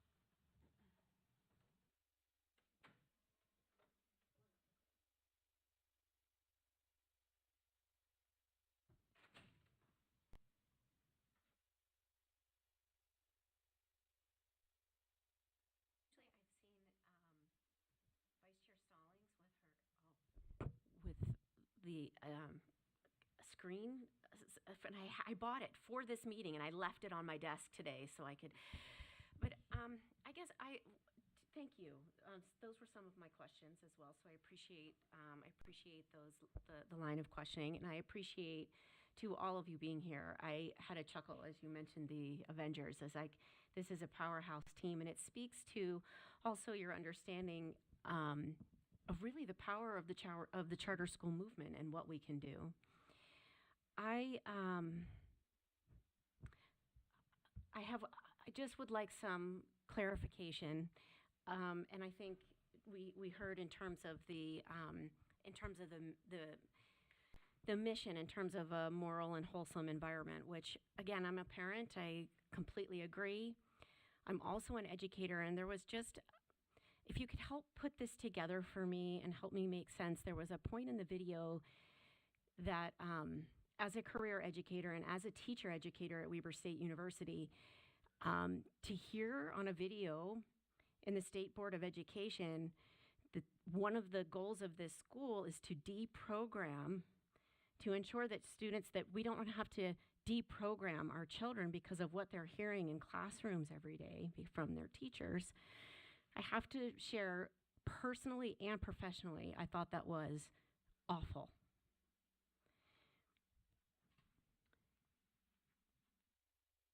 99.9% of the educators in this state, the last thing that they want to do is to think about parents having to deprogram what they are trying to do every day in the classrooms across this state, our charters and our traditional public schools and our private schools. We have teachers across the state right now preparing to teach kids how to read, how to write, how to be incredible people. And I think that we, as the adults, owe it to our children to think about how we are models for the communities that we want to be a part of. So if you could help me make sense of how we can be moral and wholesome and also feel that our public school system, which was an intent of our founding fathers for the success of our country, that everyone would have access to a free and public education. I want to support this school. And I will say for the record, I am a registered independent. I have no political side or allegiance. And in fact, I feel like our schools are the place where we should be as keeping the politics away from what's happening and really focusing on just the success of our society and our people. So I just, I don't want to necessarily rock the boat, but I also feel like that was alarming for me to hear that. And if that's the ethos of Charter One, I find that really disturbing. And so if you could help me put that together so I feel more comfortable with your application, and for all of us across the state in education, that would be, I think, beneficial. Thank you. Let me address that. That component of the video, of course, was Charter One, and in some parts of the nation where they operate, that is part of their attractiveness is because parents are upset by the woke mentality at their local neighborhood school, and therefore they want to be a way of parents being able to choose an alternative to that. I'm not aware of that to the degree that they say it exists in other parts of the nation in Utah, because most of our schools provide a wholesome and moral environment. And there, with rare exception, do you find what some people would refer to as a woke mentality in the school culture in Utah public schools, whether they're district schools or charter schools. But what we as a board are interested in is the RAISE acronym, which really reflects what we intend to provide in this wholesome and moral environment, and that is teaching students respect for one another, for their teachers, for others who may be different than them, teaching them to be accountable for their own actions, teaching them integrity and what really being honest really means in every aspect of your life, giving service to others, and realizing that you, as somebody who's benefited from the amazing blessings of this free nation, that you have a responsibility to serve and to give back. And then finally, excellence in your education performance. That's what we as a board are viewing as this wholesome and moral environment. And you heard some of the children talk about their favorite component of the RAISE acronym and what it means to them. And we want that to be integrated in each child so that as they go through the spectrum of K through 12, whether they go in and out of Ensign Leadership Academy or whether they stay there for their whole school experience, that they have those ideals integrated in who they are as individuals. Thank you. Can I speak to that as well? Being a local school board member, those are half the calls and concerns that I field. And I've started to change my tone a little bit because I'm in the classroom continuously. I spent my life, my professional career there. I was very involved. And then now at the district level, 2 years prior to running for office, I was installed January of 23. 2 years prior to that, I acted as a substitute aide, thinking with this idea that I would run. Of course, my platform, literacy for everyone, and then SPED accommodations, not just for every child to be educated, such to achieve maximum human potential, but also to keep us out of lawsuits. 2 years I was in the classroom as an aide. I never saw an intimation of anything inappropriate. I stand by, and I say this, all of my teachers, I would do anything for them, anything, but half the calls I take respond to what that video suggested. And initially when I got them, I was pleasant and I was deferential to the teachers who deserve it, supreme professionals, caring people. As of late, I've gotten a lot crankier, and I've told them what publications to put down, and I've told them what news channels to stop watching, and I've encouraged them to start volunteering to see what actually happens. But I just want this board to understand that half of the concerns I take, maybe even more, address that issue, which is pretty much a non-issue, as you've already very emotionally, very passionately suggested. I'm a teacher, and I defend my people because we're doing something so critical. In fact, what we're doing and what this charter seeks to do is instill the raise leadership principles, where that becomes the filter. So we crowd out anything that potentially could creep in, or what the public erroneously has been cribbed to think has crept in.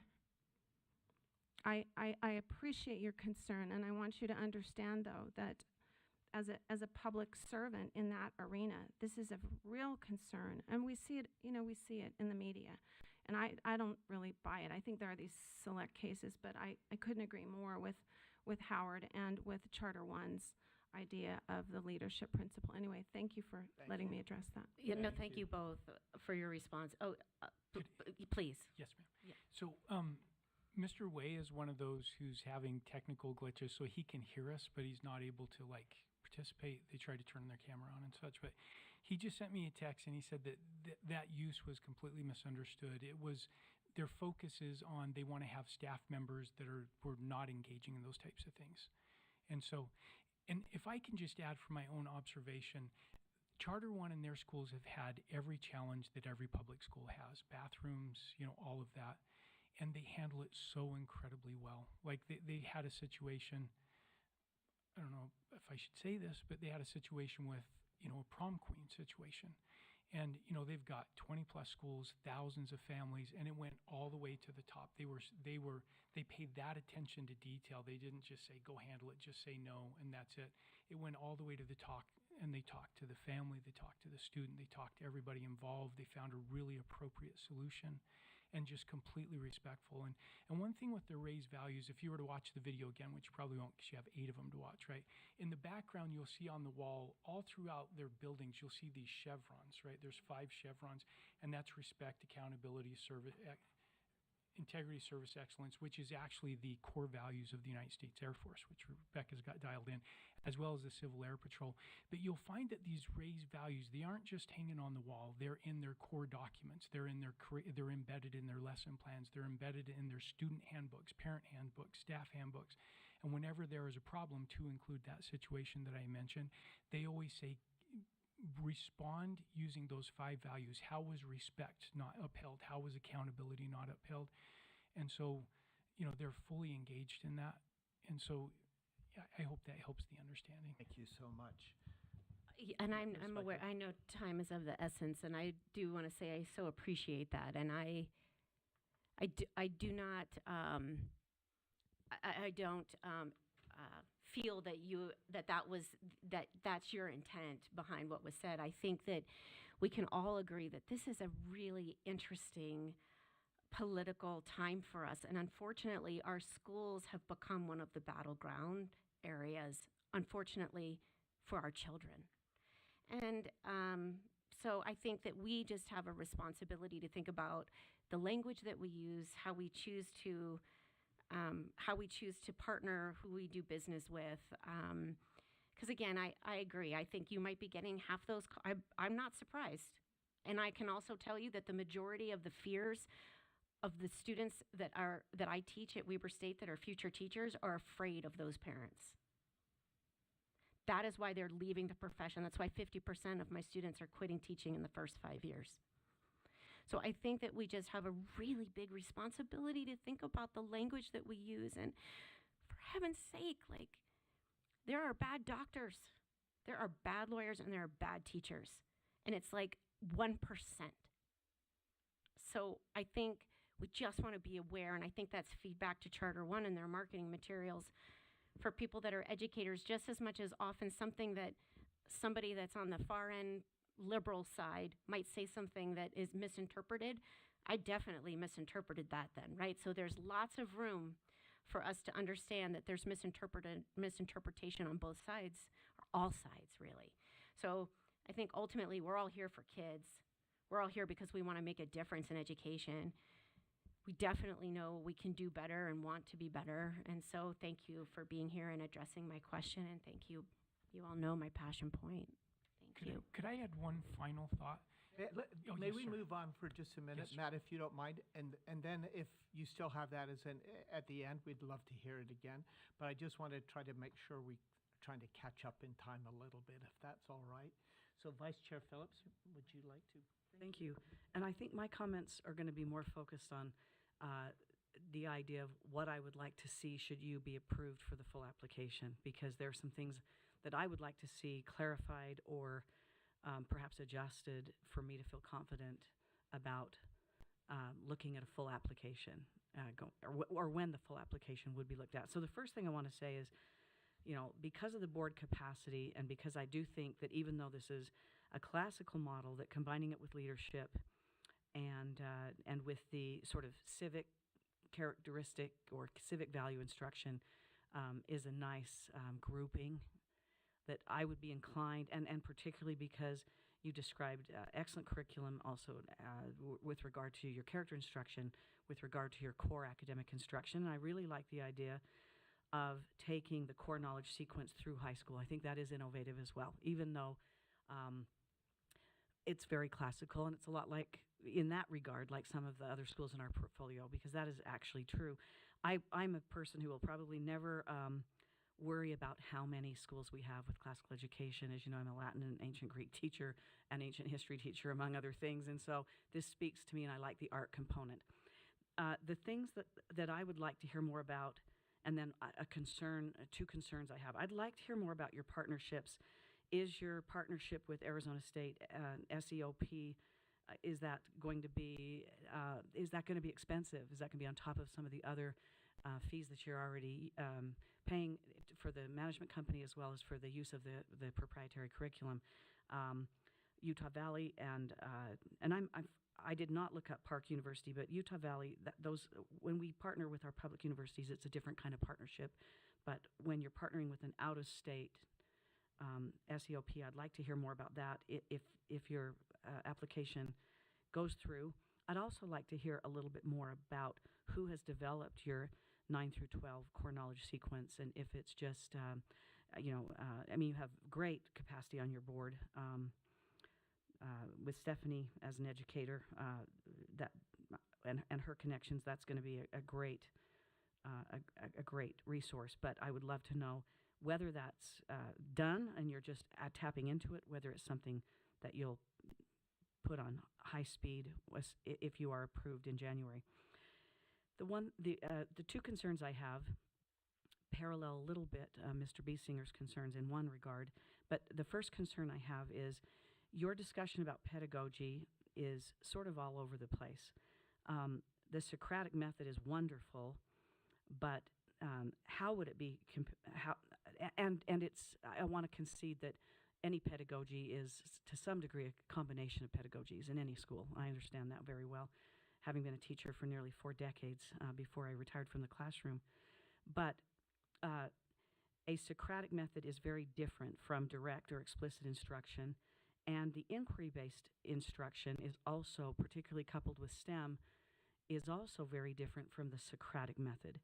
And so I would like to know, I think as I look at our schools, the most successful schools have an emphasis on a single pedagogy, and then they weave in, where appropriate, additional pedagogies. But remember that we have teachers who, particularly if you're training for teachers to teach this many students, they come with certain training, and you often have to retrain them for your particular pedagogical model. And so it needs to be very focused. And I felt like that section was not compelling.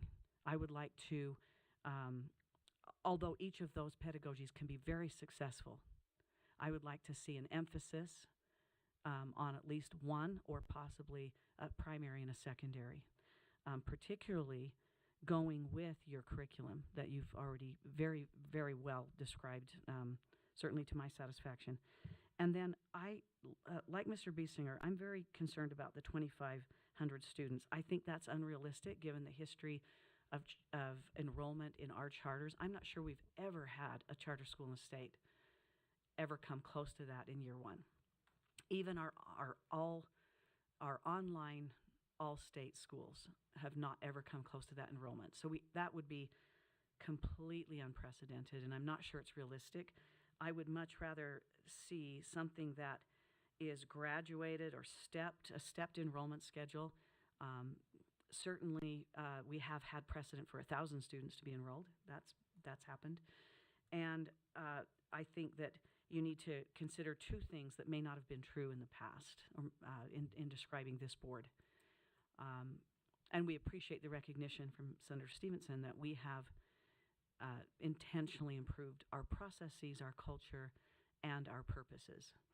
But when we look at the way this board realistically has approved schools, it's been usually with these high numbers a graduated schedule, because we know that then we can adjust from year to year. If you're not making that enrollment mark, and again, enrollment isn't necessarily, a failure to meet an enrollment goal is not necessarily a problem if you're financially healthy and your school's thriving in other ways. However, it does affect the way that we as a charter group who have a cap on our enrollment for charters in the state can function within that. So if you are a school that is really, we've authorized you for 2,500 students, and you're really only at 1,200, then in essence we reassign those kids to other places in any case, and it's difficult for the state and for us to plan as we authorize other charters. In addition, we are a board that has proven ourselves in this last couple years to be much more amenable to large expansion requests, small expansion requests, and generally looking at requests of this nature that allow for changes, rather than we've got to come in and have our full cap that we might want for the future in 20 years, 15 years, 10 years. Right now, that's not, and perhaps that was the culture at another time. That is no longer necessary. If you have wait lists, we have been extremely receptive to working with schools, and we've even put in a new process with help from the State Board of Ed and from the Law and Licensing Committee to allow for that to be a much simpler request, and much simpler for you to make and much simpler for us to grant. So I would just say that I'm very concerned about that ask. I would much rather see that if you come through for a full application on a graduated schedule, with the idea that if you need 500 more students even, you could come and ask for a large expansion, and that would be granted. If your school is otherwise successful or on an upward trajectory.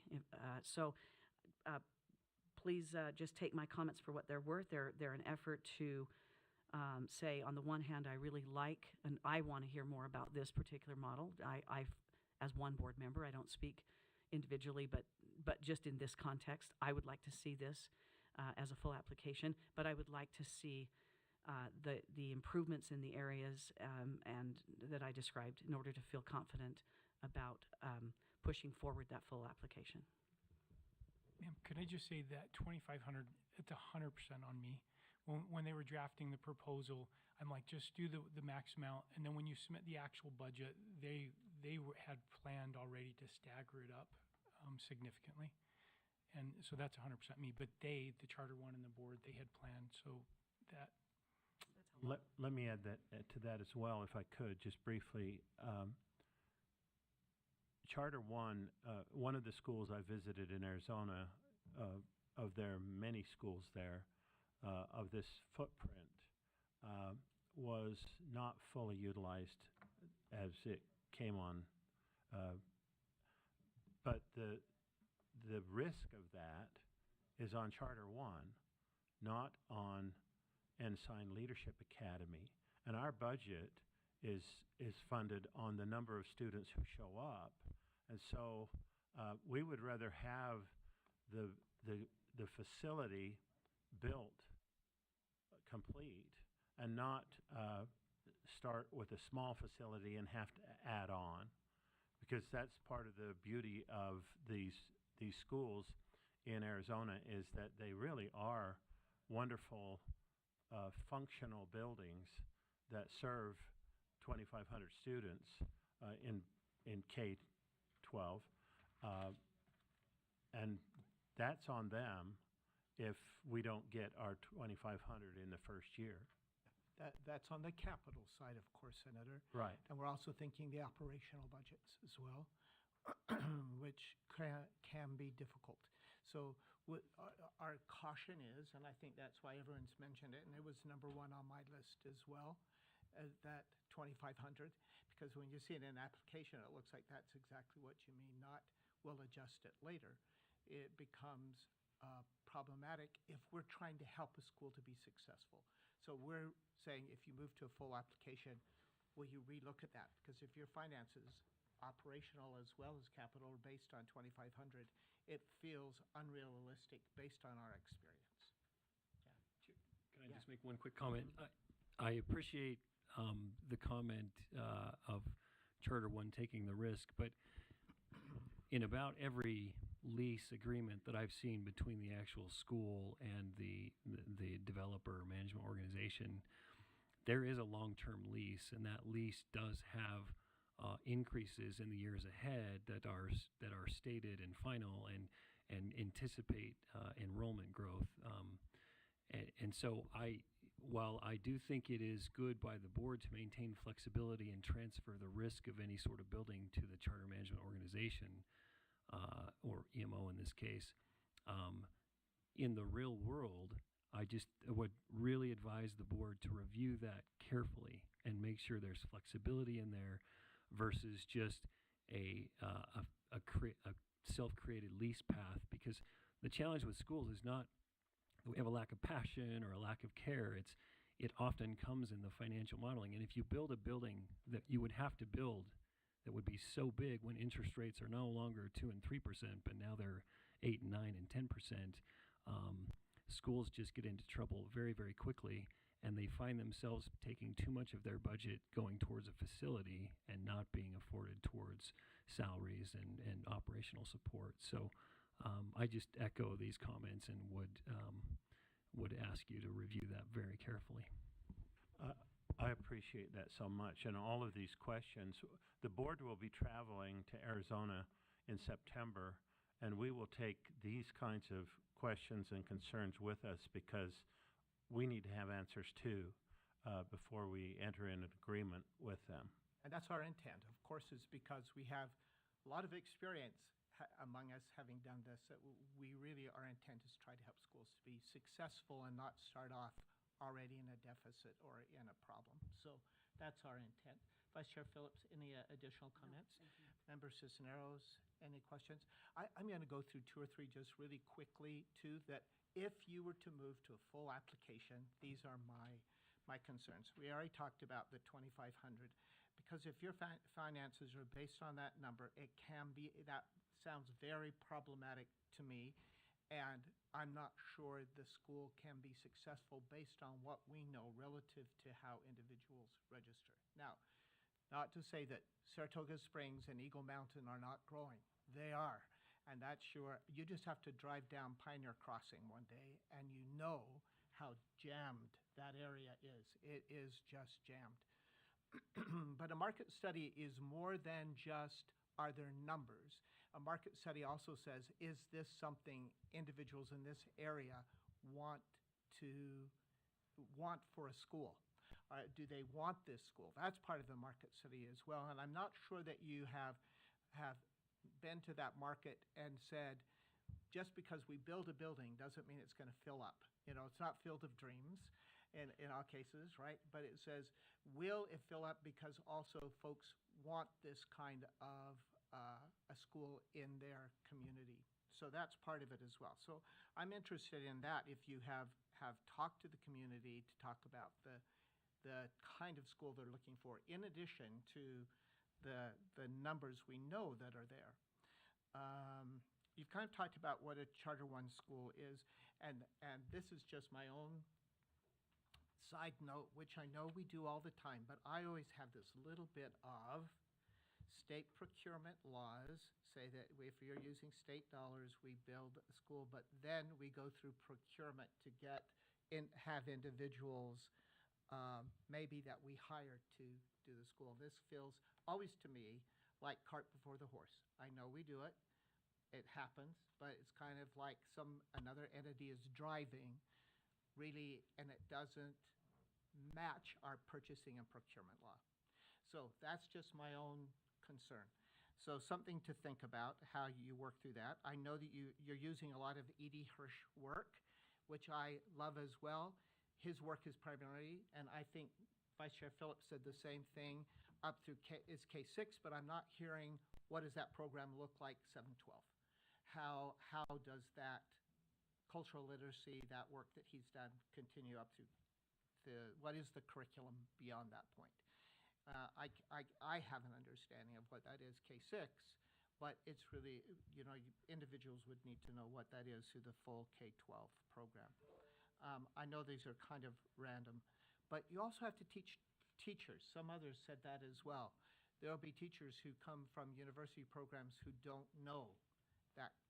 And I don't see in your plan at this point, I would like to see, so how will we get our team up to speed? How will we get our teachers, our team up to speed in these kinds of methodologies that we want to use? How do you do that? There's obviously a good track record that Charter 1 has used. I'd like to hear what that is and how that happens. Because even in buying, then I'm going to talk about 3As. 3As are mine, but great schools have 3As, particularly when you get up 9-12. Academics, arts, athletics. And you've included the arts and athletics in this as well, but not as much have I heard you talk about what those will be, how much of an athletic program, sports program, though you've included it. I want to know more, because that also adds to your facility problems. Because if you need play fields, knowing that late sophomore year, junior, seniors drive cars to school, that adds to your facility because you need more parking. Many, at least district K-12, district high schools buy 50 acres in order to have enough play fields, parking, and the school facility itself. There's those kinds of things. So that adds to the complication, but I'm not hearing enough about what are those additional, in addition to academics, which we've talked about. You also mentioned arts and athletics. What are those? What is that going to be? And of course, that's part of attracting people, because we know at the high school level, our high school, charter high schools, fight every year to keep kids enrolled, because many of them want to go to another a neighborhood school that has an athletics program or arts that they like. So it's a struggle in the high schools to do that. It really is a tough thing.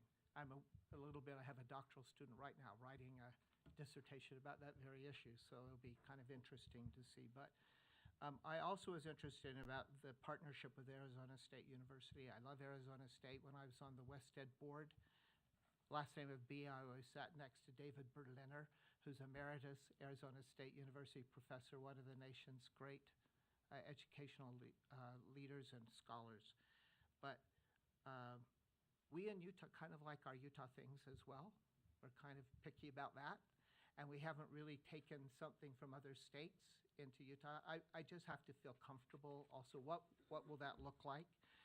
We talked about special education, IEPs only, but the plan only talked about as students enroll, we'll see if they've had an IEP, and so we can continue. We also have a child find obligation in our schools, and I didn't see you writing about what will child find look like and how do we attract, how are we going to take care of kids, and how are we looking for kids who may need additional service? What are we doing to help them as well?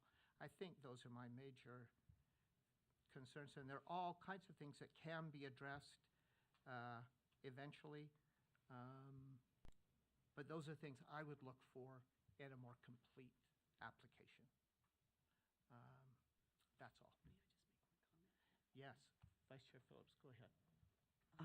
First of all, I greatly appreciate your comments and all of our board members and our almost board member, Mr. Biesinger. I was unable to make this comment in a past board meeting because I was conflicted with a particular school that was seeking to go into a full application. But I think it's a worthwhile comment to make. We've always been in such a weird space, and this bears on one of your comments, Chair Bowles. We've always been in such a weird space with our management companies, our EMOs or CMOs, that help us with charters, because we feel the heat of the state procurement. But I think that the better analogy for a lot of these companies is that of choosing a curriculum. And the reason I say that is because we are not bound by procurement laws when we choose a curriculum. We choose it because it fits a philosophy, a pedagogy. We've put together a team and have experts within our school or within our district that chooses Singapore math, let's say, or Bridges math, or any number of classical academic curricula that's out there, and so on. And no one would say you have to choose something different because it's cheaper.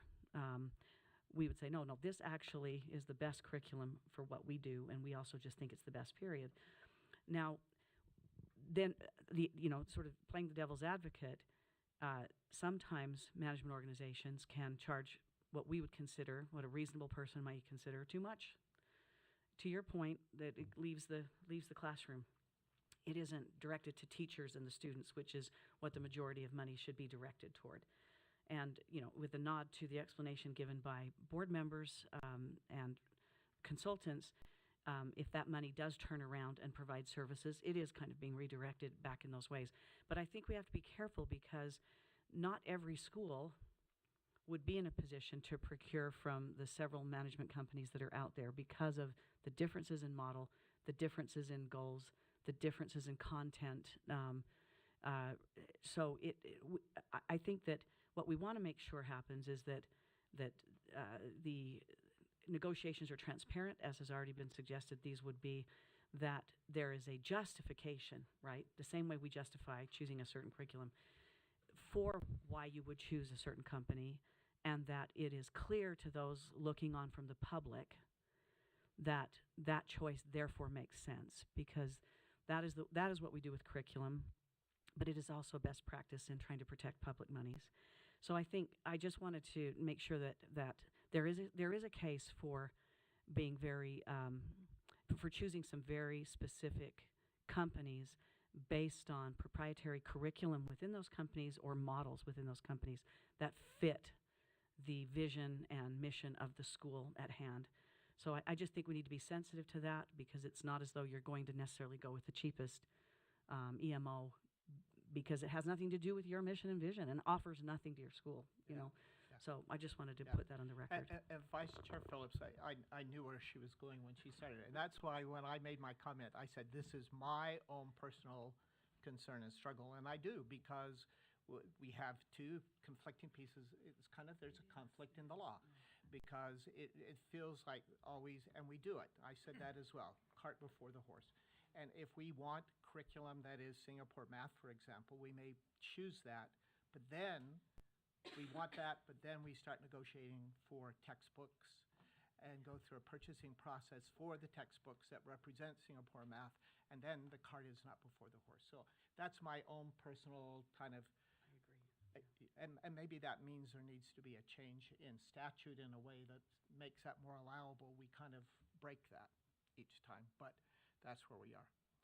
I want to make sure we have plenty of time. So Matt, I know that Yes, you sir. waited patiently, and you waited patiently for us. We want to make sure you have all the time you need to complete, and that you've said what you need to say before we move on. So please, go ahead.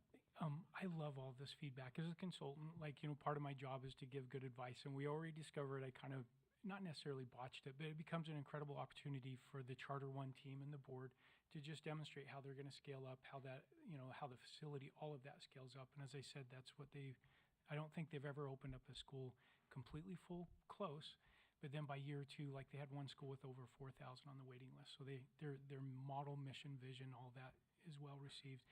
I will say an unofficial, if you were to speak to Glenway, an unofficial, it doesn't show up on any of their documents, is that, and he told me this, I had a fun experience here in Utah about 5 years ago. It was a tremendous learning experience, not a lot of fun, but as a response to that, Glenn said, Matt, an unofficial is we want to be and we will be the most compliant organization in the state. With everything, they take super good feedback. They don't just blow it off. They respond to every single bit of it. And it's for the simple reason they can't be successful if they're just chasing around squirrels, trying to fix this, fix that. They take the feedback. They're very transparent. They'll come in, they'll bother your staff frequently saying, hey, we want to do this. This is what we're thinking. What do you think? And they will get permission for everything. And, that's why they have 20 plus schools that are all big, all full, all successful, is because they take that approach, right? They don't try and sneak anything through the hoops. And so all of this feedback, like they're texting me and they still aren't able to get on, but they're hearing this and they're texting me, Matt this, Matt that. So like the pedagogy, the person who drafted pedagogy, they're like, she's completely right. We've got to articulate that much better. And so every one of these responses, they're going to be very thoughtful, very detailed. They're going to give you a very professional answer in the context of they want to be authentic. They want to have a great relationship with you. They're not going to sneak anything through the goalposts. And on the procurement code, we know that like the law says you don't actually have to do procurement code for this, but it's best practice and you want to be transparent because it's public dollars. So like they're also working with the group that went through Utah State University. And it's another one of these big Mongo size that's, I've worked with these guys as a consultant for several years and it still freaks me out. I go on their campus. I'm used to the like 300 in a warehouse somewhere. But when they went through Utah State, they did a complete RFP, a very transparent, published the RFP for management, facilities, all of it. Even though they started the conversation and relationship with them, they still went through and they held their breath to make certain that we did it right. And they said yes. So I'm sorry, I'm talking too much. Thank you. Thank you for adding that. We appreciate it. And I want to make sure you have time. Know that these comments, and I already said it, we know the Utah charter school and charter school families thinking and what's been typical. And we talk about enrollment, for example, because when you look at typical enrollments, particularly in those upper grades, particularly around high school, it really is a struggle. So we don't want to say, go ahead to a school and set them up for failure. Our whole purpose is really to try to help you to think through based on what we know to help you to be more successful. So thank you. Any additional comments from our board relative to Ensign Leadership Academy? All right, seeing none. Make any last comments if you have any additional. If not, we really appreciate you coming and spending time and responding to our questions. Thank you. This has been so helpful. And the board is better armed because of the tough questions that you have proposed to us, and we will come back with answers. It will make our visit to Arizona a lot more meaningful rather than just a tour of the schools. We will be looking for answers to the questions you have raised. Thank you. Thank you so much for being here and being patient with us today through technology. We didn't even have overheads. So thank you so much. Thank you very much. Thanks. The what? That's right. True. That's exactly. Thank you so much. All right. On our calendar, and we had a break, but we also had Unbound Academy who are patiently now waiting. We had technology problems this morning, and we so apologize. We got behind. It was unforeseen, but we've worked those out. We have a break. If anyone, I'm just going to say, if anyone needs to take a break, will you do that? Can we just take a pause while Unbound comes and joins us at this table, please?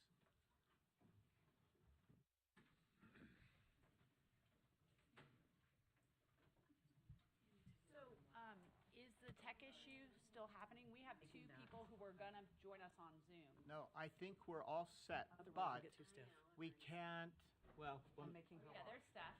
when they come back in, we'll see that Marie will say to us that I'm not sure that we can see them. We can hear and they can hear us, but we can't see each other, maybe. Good. So maybe it's okay. It was the videos we couldn't play either. Oh, bummer. Can Yeah. you now? Yeah. Great. Yeah, we're set. Wonderful.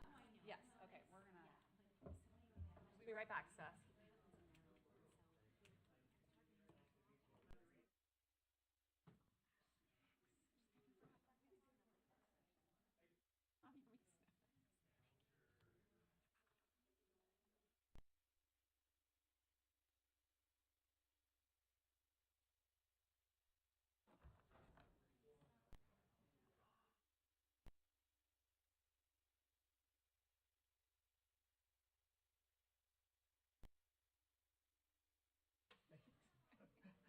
We both need them.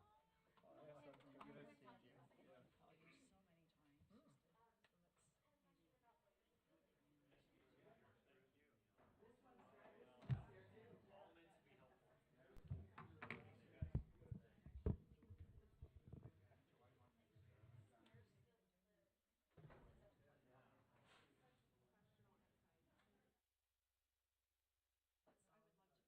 Should we? Yeah. Who's busy? I've got your cell, so I'll send you some dates and Oh, yeah? works for you. Thank you, Sid. I'd love it.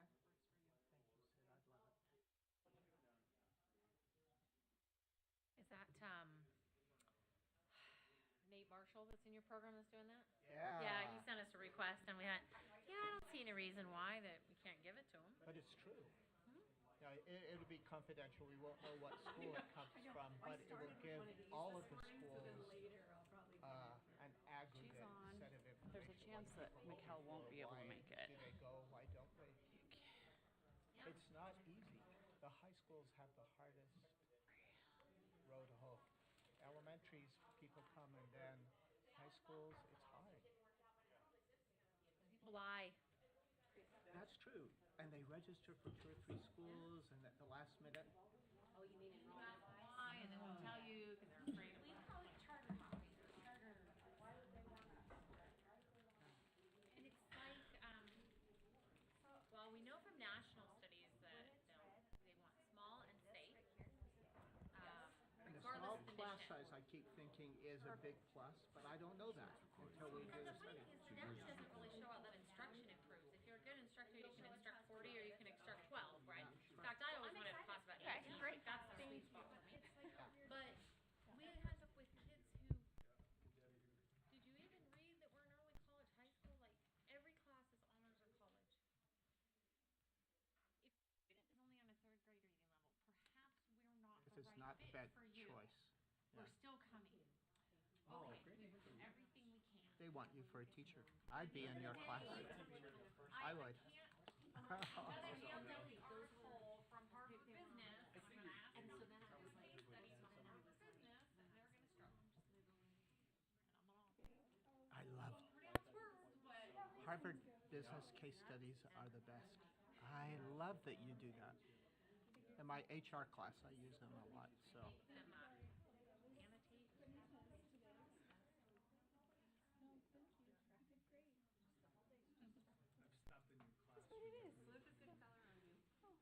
Okay, we just need, we're almost done. Just have Cindy come back to join us and we'll be ready to go.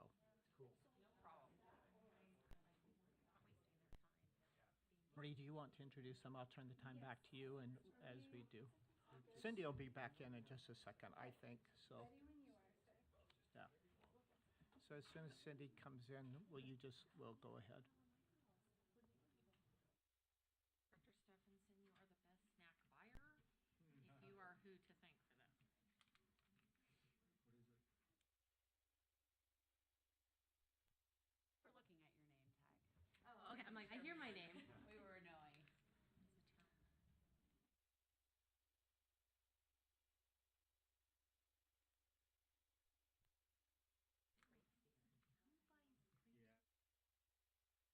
That was a miss.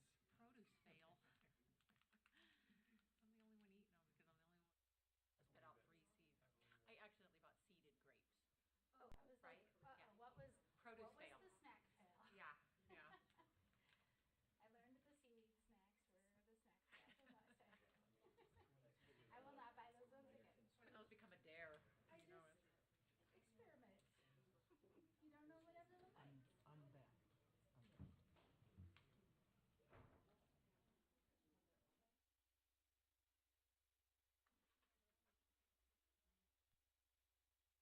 Oh, good stuff.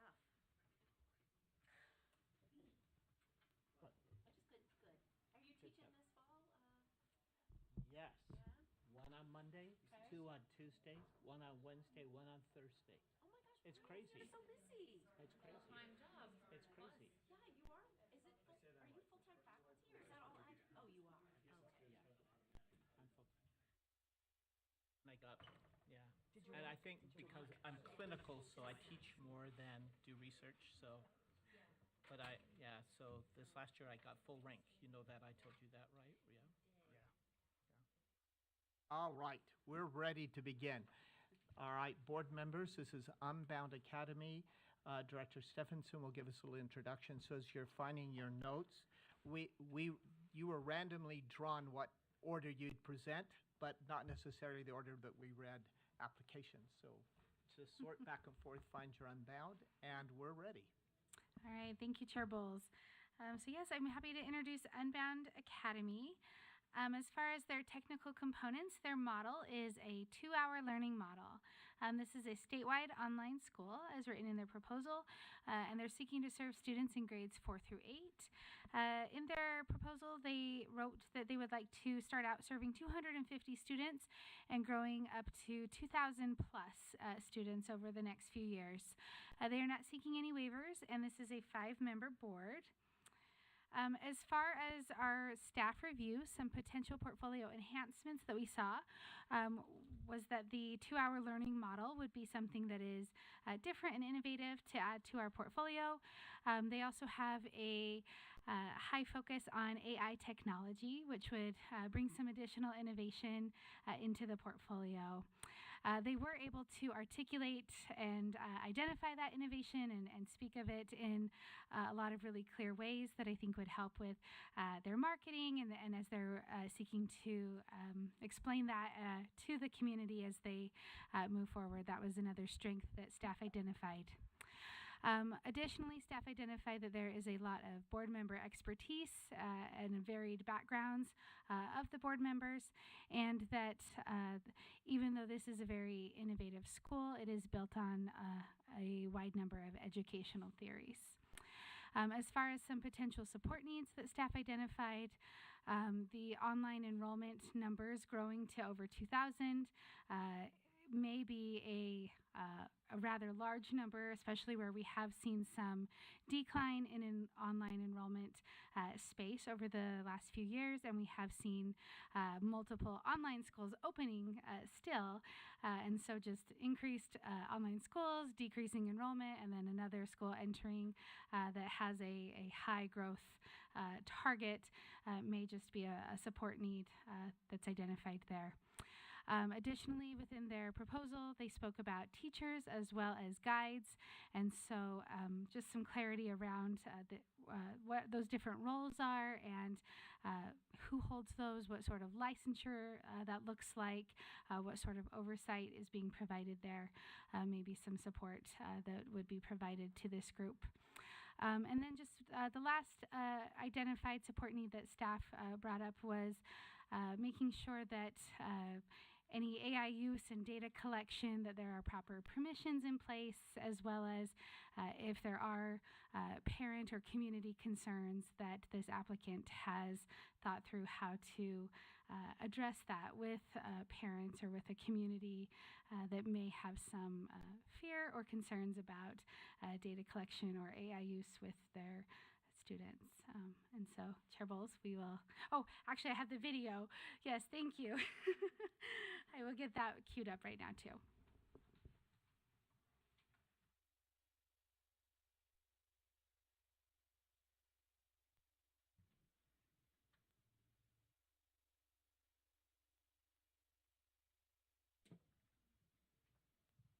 I am Mackenzie Price, co-founder of 2 Hour Learning, an academic platform that is revolutionizing education by providing students with one-to-one mastery-based learning via an AI tutor.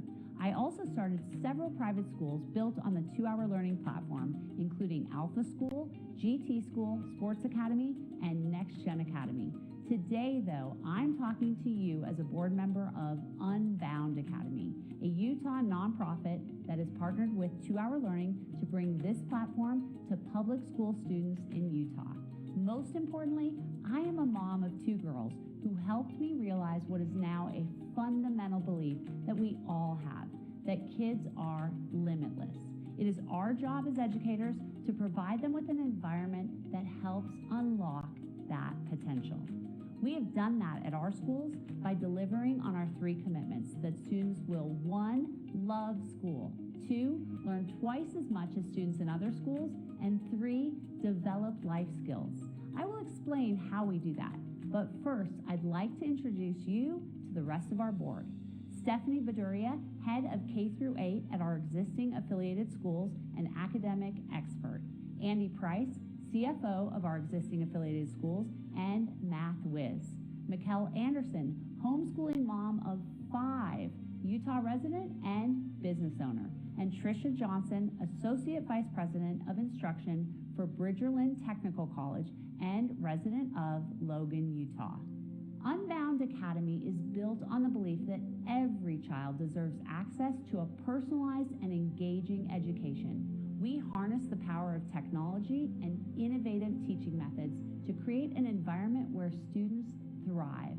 Our unique approach allows students to master academic concepts at an accelerated pace, freeing up time to explore their passions and develop crucial life skills, all within a supportive online community.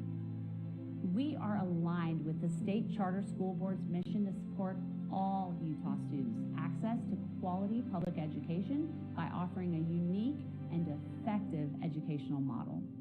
This model consists of one-to-one personalized learning that goes at the exact level and pace of the student, resulting in faster learning and better academic results, life skills development, and equitable access. What will a student experience at Unbound Academy? We recognize that families want the ability to educate their children virtually, and we provide an ideal online learning model, not zooming into a classroom from home. Our students use an AI tutor and adaptive apps to experience personalized learning paths, mastery-based progression, and guided support, while receiving continuous assessment and feedback throughout. As a result of this model, students learn twice as fast as the average student, as measured by NWEA MAP assessments, all in 2 hours of instruction in the morning. After their academic work is completed, students spend the afternoon doing life skills workshops, where they develop practical skills like leadership, communication, public speaking, financial literacy, entrepreneurship, and teamwork. This is done via collaborative projects and creative exploration. What does communication look like? Our students are connected with their guides and other students through regular updates and receive real-time notifications and feedback in their learning apps. Parents also have access to real-time information on their child's learning progress via our technology and AI tutor. Students respond well when they have clear expectations, positive reinforcement and motivational models, and individualized education plans that seamlessly integrate to meet their needs.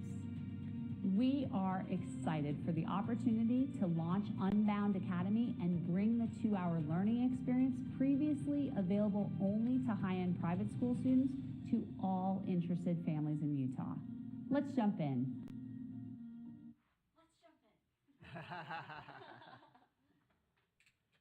Terrific. Thank you so much. I think we know your names based on the video, but would you still go ahead and introduce yourself? Sure.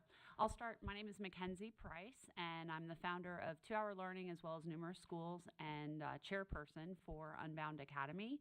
And I'll let everyone else introduce themselves. The one exception is Mikkel was going to join us from 11 a.m. to 11:30. She's presenting at a conference, so she had to hop off. Homeschooling mom of 5 and lives in Utah. Really excited about this, and I'm bummed that you didn't get to meet her today, but we apologize. We apologize. So sorry. I'm Trisha Johnson. Thanks for having us here. I got involved with Unbound Academy for personal reasons, but my professional position, I work at Bridgerland Technical College in administration, so I'm Associate Vice President of Instruction for Computer Technology and Client Services, and worked extensively for Bridgerland in the healthcare field there as well. So I bring that expertise to this board. Andy Price, Mackenzie's husband, not a coincidence on the name, and I've been helping her with the finances and expansion of the schools. Excellent. And Steph, Thank you. real quick. Thanks. Hi, my name is Stephanie Bedoria. I'm the head of K-8 for our schools, so responsible for student academic and life skill outcomes, and that encompasses everything from hiring, training, coaching our staff to building the curriculum and programming. And I'm vice chair on the board for Unbound. Thank you, Stephanie. Thank you, each of you, introducing yourselves. Now let me turn to the board. I've been leaning this way, but I don't mean to because I don't want to leave out Member Cisneros. So any member of the board with questions for Unbound, things that you'd like to ask, clarifications as you're considering this proposal? Owen? Well, there we go. Thank you so much. Member Cisneros, if you have some, let's start with you. This time. As a board member, I do mirror some of the concerns that were on the slide from staff. But I would just love to hear a little bit more about, if correct anywhere I'm wrong on this. So it appears that students work 2 hours a day on academics in their own space with a guide, which is a licensed certified teacher facilitating. But then at some point on their own schedule, they come together collaboratively in a physical space to do some of those other life skills. So where am I missing and where am I right?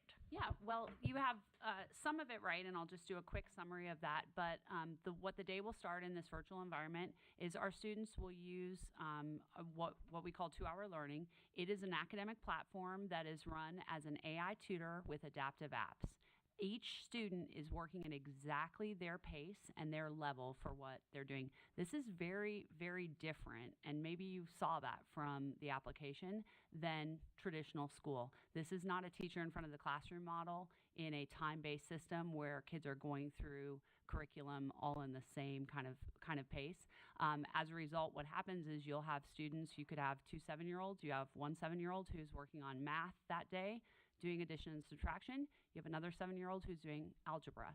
And we have many examples of that level of differentiation for our students. So during the 2 hours of learning, they are on their computers. Of course, in this case, they'll be at home in their virtual environment. They're on their computers doing their academics. What we have found is that in 2 hours a day, our students are learning more than twice as fast as the rest of the country. We use NWEA MAP tests. We're big fans of standardized testing because when standardized testing is used well, it's a great feedback mechanism. And what's incredible about our technology is we can take the information that we get from MAP tests and we feed it into the system so that we can fill holes that students have in knowledge. Unfortunately, in a traditional classroom experience, and one of the reasons standardized tests gets kind of a bad reputation is because nothing is really done with the results for an individual student. They're still moving forward along. So our students are able to constantly be regularly assessed, and that's even on a daily basis, to make sure that they're understanding information. If they're running into a challenge, our AI tutor is able to figure out, are they running into this challenge with some concept because they just need to revisit that concept? Or are they running into a challenge because maybe they have a hole from a month ago, a year ago, 3 years ago, right, in order to do that? So that's the idea of really, truly mastery-based learning, which technology allows to do that.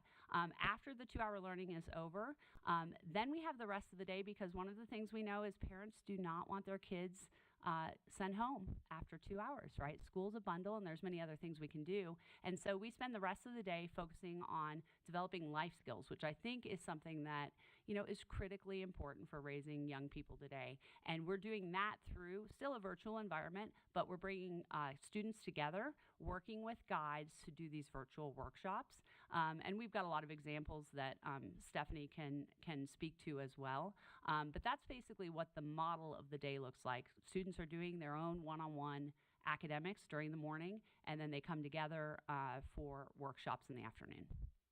May I extend your explanation, so just so I understand? Because that's kind of what I got as I read your proposal. When I saw the video, though, it looked different to me. It wasn't individuals at home.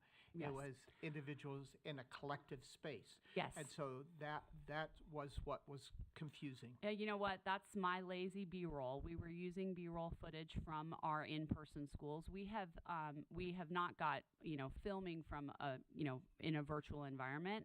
What we did try to convey, though, is obviously in a virtual environment, our students will be working at home on computers. We do have experience, though, running supplemental virtual workshops. And that's something that Steph would be able to speak to. We've operated schools since 2014, so we've been at this for 10 years, but they have been full-time in-person schools. But for, I believe, the last year, we've been making sure that every workshop that we do in person also can be done virtually. And Steph, maybe you could speak to that. Sure. Yes, our life skills workshops in the afternoon. We build them, and our brick and mortar schools do deliver them in person. However, 90% of them to date can be delivered remotely as well. Just to give some examples to show how this could scale to Unbound. Life skill of teamwork. The way we develop it is by putting the students online on their computers, playing online simulation games that require teamwork. And the great thing about our life skills workshops is we put a test to pass on every workshop. So it's not just participatory. There's actually an objective, measurable goal at the end. And so for our teamwork workshop, in that example, the test to pass is actually passing the Harvard Business Simulation, the Mount Everest simulation, to declare the student in fact learned teamwork. Another one, which we can do remotely and we have by having students record themselves, is we target the life skill grit. And this one's actually for our fourth graders, where they have to independently teach themselves how to solve a Rubik's Cube. Public speaking is also a great one and lends itself very well to the virtual delivery because we've found many rigorous apps that can actually measure the basic mechanics of public speaking that you actually can't get in person when you're just practicing in front of your peers. So apps like Arai and Talk Me Up, they can give the kids instant feedback on pacing, body language, facial expressions, things of that sort. And test to pass for that one, as an example, our middle schoolers actually developed a pitch, and then we set up a scenario where they delivered that pitch, and this could be done remotely, to actual venture capitalists to secure funding to then launch their product. Thank you. Thank you. Thank you for that explanation. But at this point, just to clarify, and I'm kind of stepping on Member Cisneros' time, just to clarify, at this point, your experience has been in a brick and mortar setting.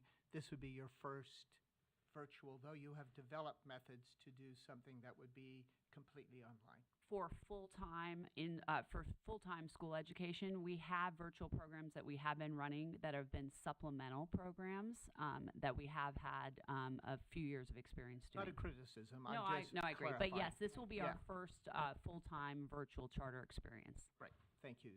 Thank you. Member Cisneros, you may have some more. I'm just so glad you said it because I came in with one idea and then got really confused. So I'm glad I was not the only one who went out in left field like, wow, I don't know how to read. I will tell you that 4th grade grit challenge would make you drop out of your school. So, so then as you were talking, that I have 2 questions, if that's okay, Chair. One is a part B to this one. So if your experience is in brick and mortar and your success is in brick and mortar, why are you wanting to pivot to full virtual? And then my second question, which is unrelated, very innovative grade band, and just curious what the thinking is on that. Well, I'll start with the first one. I want this model of education to be available to as many students as possible. And I believe one of the ways to do that is I want to bring this to the public sector. I also believe that our model is perfect for a virtual environment because of the fact that we are, it is an online learning platform. And so as an example of that, in February 2020, when everyone got sent home for COVID, we had the most seamless transition that one could possibly imagine because our students were already learning in this way. Again, to be clear, this is not Zoom school. This is not kids sitting in a class, sitting at home having a teacher base. This is one-to-one, very interactive, engaged learning, and it's perfect for a virtual environment in order to do that. In addition, because we're able to make the academic part of the day so efficient with incredible outcomes, which we have a lot of detail on those outcomes, we're able to still provide what is really critical in terms of life skills development in this remote way. So I think our model is very, very well suited for a virtual environment, and it's something that we want to get out there as quickly as possible. The second part, go ahead. Did you? No, I can. To the second part, our brick and mortar schools are K through 8. I think we aspire to getting there with this virtual product, but we just felt that our confidence in translating that lesson material at that K through 3 level when they're not even reading always, we thought we'd start with something, as Mackenzie mentioned, we're eminently confident will translate to the virtual and expand downward from there once we have that mastered.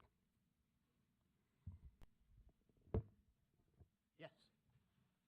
I noticed from your website that you are located in Texas, and then I believe you have an additional school in Miami, so that begs the question, why Utah? Well, we have a school in Florida as well as Colorado. We are expanding. Like I said, that is a goal, is to make this as accessible as possible. But the other thing is we have found there's been a real groundswell of demand for this model of education. And one of the things that we saw was that Utah had a large number of people who have reached out to this.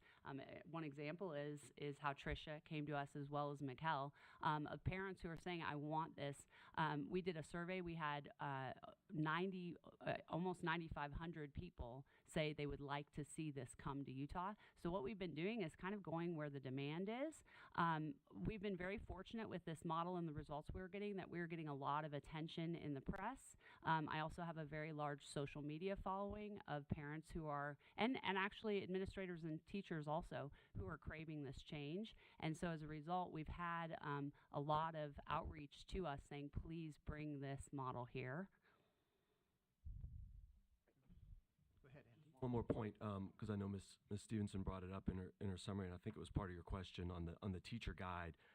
there's only so much space to explain everything in the provisional application, but to be clear, that's not some attempt to get around a certification or anything like that. It's our terminology for the teachers because they aren't teaching the core subjects in the morning. They're motivating the students, and then they're teaching the workshops. So we give that name just to reinforce that point, but we will be following all the required certifications and whatnot for those individuals, whatever we all choose to call them.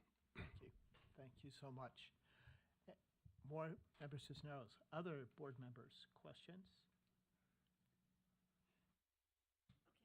Member Spiker.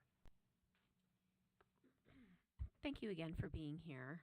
And my question, I think it's in line just a little bit with moving to a virtual environment. And I wanted to I had a question about one piece that I saw in regards to the connection to community. And that really resonated with me because, and the real life application from what they're learning in that 2-hour intense window to then applying that content in real life circumstances. And so it talks about your school will also actively foster partnerships with local organizations and businesses to enhance students' learning experiences beyond the virtual classroom. So I'm curious, just based on the scope and it being fully virtual, what's your plan to build those community connections? Or what does that look like? And then I have just a follow-up question is if you could give me an explicit example of how a student might be able to apply content that they're learning in the morning in a very, just in those workshops in the afternoon. So it's not just a skill of team building, but they're actually taking whatever that, the content maybe from a piece of literature that they were reading in the morning that is involved in that book and how that applies to what they're doing in the afternoon. And that's a very big, vague example, but just so that's my follow-up question. Besides the community and those real life examples, then what's your vision for actually applying the content in real life scenarios besides just skill-based workshops? Yeah. Steph, do you want to take the content question or you want me to? I have a good answer for it. So let me start with that. Go ahead. Okay. Yeah, you go ahead. I'll fill in any gaps. Well, first of all, one of the things that we truly believe is that, in order to be a great critical thinker, you have to have knowledge in your head, right? It's very important. And that academic knowledge, K-8, Common Core, you have to know it. And we believe every child has the ability to be 90th percentile or above in that information. Now, unfortunately, in today's world, that's just not true. In fact, very early on, kids get tracked and say, he's just a C student or he's a whatever. And by providing this one-to-one, very personalized education, we have seen and we're able to get students up. Example of this, we have students in our Brownsville campus in Brownsville, Texas. It's the second poorest school district in the country. Often students from that community that come to us are coming in the 25th percentile or below. And I'll give you an example of why I'm so passionate about this model is we had a second grade class in January of 2023 in Brownsville. They were in the 31st percentile in math and reading. 1 year later, that same group of students was in the 84th percentile in math and the 71st percentile in reading. And so the beauty of this AI technology is it can take a student no matter where they're at. We don't care if a kid's in the 10th percentile or the 85th percentile, right? We don't care if a student is white, black, or brown, rich or poor. An AI tutor is infinitely patient, so it's really enabling us to raise the floor of what's possible and then blow the ceiling off. I believe this is the most kind of equitable answer to the problem of education. So I want to just start with that. But the other part I wanted to say on there is academics does not need to take 6 hours a day of sitting in a classroom. It is very inefficient, in my humble opinion, the way it is. And so when you were asking about, well, how do they take maybe the literature they studied in the morning and apply that in the afternoon? I don't know that they do. They're out learning things like how to build a business, how to be entrepreneurs, how to public speak, how to do grit and teamwork. One of the parts that Stephanie mentioned about the grit challenge. We actually have a triathlon that is also consistent, which not only do they have to learn how to solve a Rubik's Cube, but they then have to also juggle 3 items for 30 seconds and run a half mile. And you mentioned that you would probably drop out of our school if you had to do that. I will tell you, the first time we introduced this workshop, and by the way, this workshop can be done in a virtual environment. The first time we introduced this workshop, students were going, oh my gosh, there's no way I can do this or that. Actually, surprisingly, most of them were most intimidated by the running. I would have been most intimidated by the Rubik's Cube, for sure. But then what happened is we introduced growth mindset, right, strategies. And that's what our guides' job is. They're providing motivational and emotional support. So they're the ones who are able to say, okay, kiddo, here's the deal. Let me introduce you to the power of yet. You may not be able to do this yet, but if you practice, if you learn to learn, for example, figuring out that there's an algorithm to solving a Rubik's Cube that you can memorize. If you start by juggling scarves, eventually you're juggling balls. And if you run a little bit every day, pretty soon that half mile is something that's done. When we ended that first workshop after 6 weeks, 22 of our 24 students were able to pass that triathlon, and the last 2 students who didn't pass went home that weekend, came back the next Monday, and they did it. And it was so much fun. That is again, a workshop that can absolutely be done virtually. Now, did that triathlon consist of, I don't know, what they learned in math class? Not necessarily, but there's so many other things that we can do. But I will give you another example. We have a student who's going into 4th grade now. She's very interested in business, not just any business. She loves jewelry making. And so some of the work that she has done, and this would be an example of community engagement, is one of the checks that our students have, which is kind of in the life skills department, is in that grade, they have to be able to earn $250 from something they've created, like a business. They're not allowed to go to family and friends. They have to go out and do this in the community. And so another great example of a workshop, if our students were saying, okay, this is one of the checks, is go out and engage in the community. She's a great example because her son's going to be working on a honey business, right, and doing stuff in local community. We're encouraging our students to take their interests and the skills that they're building and put them out in the community.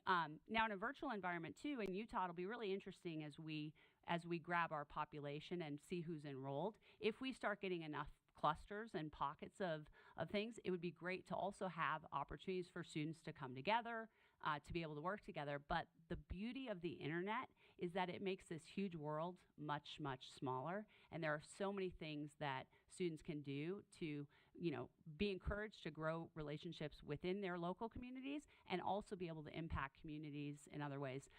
Great example of that, we had some of our 5th, 6th, 7th, and 8th graders travel to Poland this past year to train 500 Ukrainian refugee students on 2-hour learning. These are students who literally don't have schools to go to. And not only did they train the students on 2-hour learning, but they had to raise money throughout the year to purchase computers for these Ukrainian students.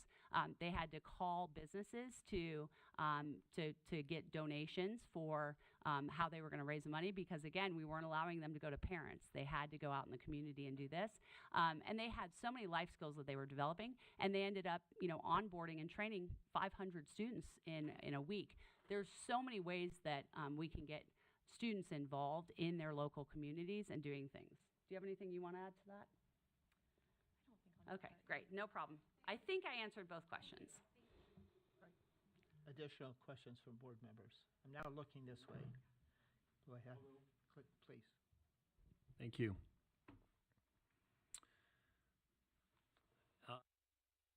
Thank you for your kind of clarification or response on the grades 4 through 8. That's helpful to me.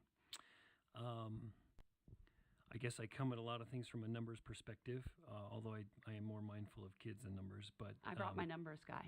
So enrollment 250, 500, 1,000, 1,500, 2,000. Those are extremely round numbers. In grades 4 through 8, I'm not a betting guy, but I would bet on the under in that enrollment. I mean, it's 100% growth for a couple of years and 50% growth and 33% growth. That's pretty aggressive, I think, in any state, even though Utah has, a young population. Can you just help me understand first, how did you come up with that? What thought process was into it? Are you willing to mold that? Do you feel like there's a core number where you need to get to for your program to kind of be self-sustaining? Can you just kind of speak to that kind of issue? Yeah, absolutely. Yeah, I'll start by saying we're certainly receptive to feedback on those numbers. They're obviously round estimates, as you said. I think we came at it with a goal to be the premier virtual charter option in Utah in 5 years. Looked at what was out there and then sort of backed into a reasonable growth plan from that. So that's where it came from. It obviously is aspirational. I will say a couple points. Number one, Mackenzie sort of alluded to it. She's pretty modest. She has an extremely interested and active social media following of interested parents. So we believe there is going to be that initial demand for something around that number. We believe that we're gonna show the same kind of outcomes that we have in our other schools, and that's going to lead to that next round of demand. And then again, if we're chosen to go to the next round, you'll see as we kind of finalize the budget, we do understand that this is a competitive space, and we're dedicating some significant marketing dollars in the early years as well to try to share our successes and build up that enrollment. But we're certainly receptive to feedback on it to answer your question. Yeah, thank you. I don't live in the online education space. In fact, my career is more around building buildings or financing buildings. I can definitely see how 21st century education is already bending towards a component of this. So I guess I would be very interested in kind of a next round to see how your budgeting maps with your enrollment and kind of where break evens are and how that looks, because it's not going to map quite like a traditional brick and mortar school. Yeah, like I said, we haven't finalized that, but I think the break even's going to be way below the 2,000 to answer that question. I think it's going to be somewhere between that 250 and 500 number. So back to yeah, but we'll be sure to be real clear on where that break even point is if we submit that next round. Okay. If I could ask a question way out of my depth. You have in here a phrase, by leveraging AI technology and personalized learning, this model enables students to master core academic subjects in 2 hours of their typical school day. I'm going to guess my grandkids will be extremely comfortable learning from an AI teacher. It feels like a bridge a long ways. I won't say too far for me. I don't want to say that at all, but that's a big jump for me, right? I'm rapidly getting old. Can you just help me understand what goes into AI instruction, how you get there, what that looks like for a child? And that might be a 3-hour answer, but just a, short version. Yeah, one thing I would love for you to just jot down in a note, if you go to 2hourlearning.com, the number 2, I have an academic deep dive that goes into all detail about what is 2-hour learning, how does it work, what's the experience for the child, what's the experience for the parent, why does it work? It goes into learning science. You can watch it on a video, 20 minutes of me talking, or you can read it in a white paper. You have your choice of how to do that. So I think it would be I would like to say it'll be worth your time to just learn a little bit more about it, because this is something that's very hard for people to get their heads wrapped around. Like, wait, how does this work? And it feels dystopian, and it's like, what's going on? But what this really is I'm sure you've sat with many schools, and maybe in the schools you've got experience with, where they're doing some sort of app-based learning. It's always been a supplemental thing. It's something where the class will say, yeah, we use Khan Academy a couple times a week for 15 minutes each. This is not a hybrid model. This is a completely different model, and that's part of the reason that we don't have teachers. We are the schools with no teachers. We have guides. And the reason is because our students are doing 100% of their academic learning via these adaptive apps. But here's the thing I would say, and you know this, do not hand your child an iPad and give them Khan Academy and IXL and say, let me know when you've graduated high school. It doesn't work. This is why EdTech has not been the holy grail answer that everyone had hoped it would be for the last 10, 15 years we've had app-based learning. Part of the problem is in a hybrid model, it does even more. You've already got a teacher with a classroom of 20 plus students who are all at varying levels of understanding. You give them, I don't know, 15 minutes a few times a week of app learning. First of all, they just are playing around, right? They're kind of in it. And then it only further exacerbates the difference in knowledge that all these kids have. What we do is we take these app-based learning and we figure out, first of all, where does a student truly, what level are they at? What do they know and what don't they know? But the other thing that happens with apps is that there are a lot of what we call anti-patterns that can happen. So for example, kids will topic shop. I want to work on this, but not this. Or they'll do things like, hey, maybe they'll answer the first few questions, but as soon as it gets hard, they back out and they go to something. That's why apps haven't worked well. So what our AI tutor has done is we basically built this component that's able to efficiently guide and manage students through their academic progress, constantly being able to measure, does the student understand it, do they not? And we look at things like accuracy. How accurate are they? If they're getting more than 80% of the questions correct, that's a sign that probably it's too easy, the material's too easy for them. If it's less than that, if they're at a lower threshold, if they're, Steph, maybe I'm wrong, I've got too many, he's my numbers guy, but whatever the number is, if they're not you're getting correct enough, at 80. yeah, if they're not, if they're not getting enough correct, that's a sign the material's too hard or that they're not engaging well and they're not paying attention. And so what we're doing is really being able to measure how much time is it taking for a student to answer these questions.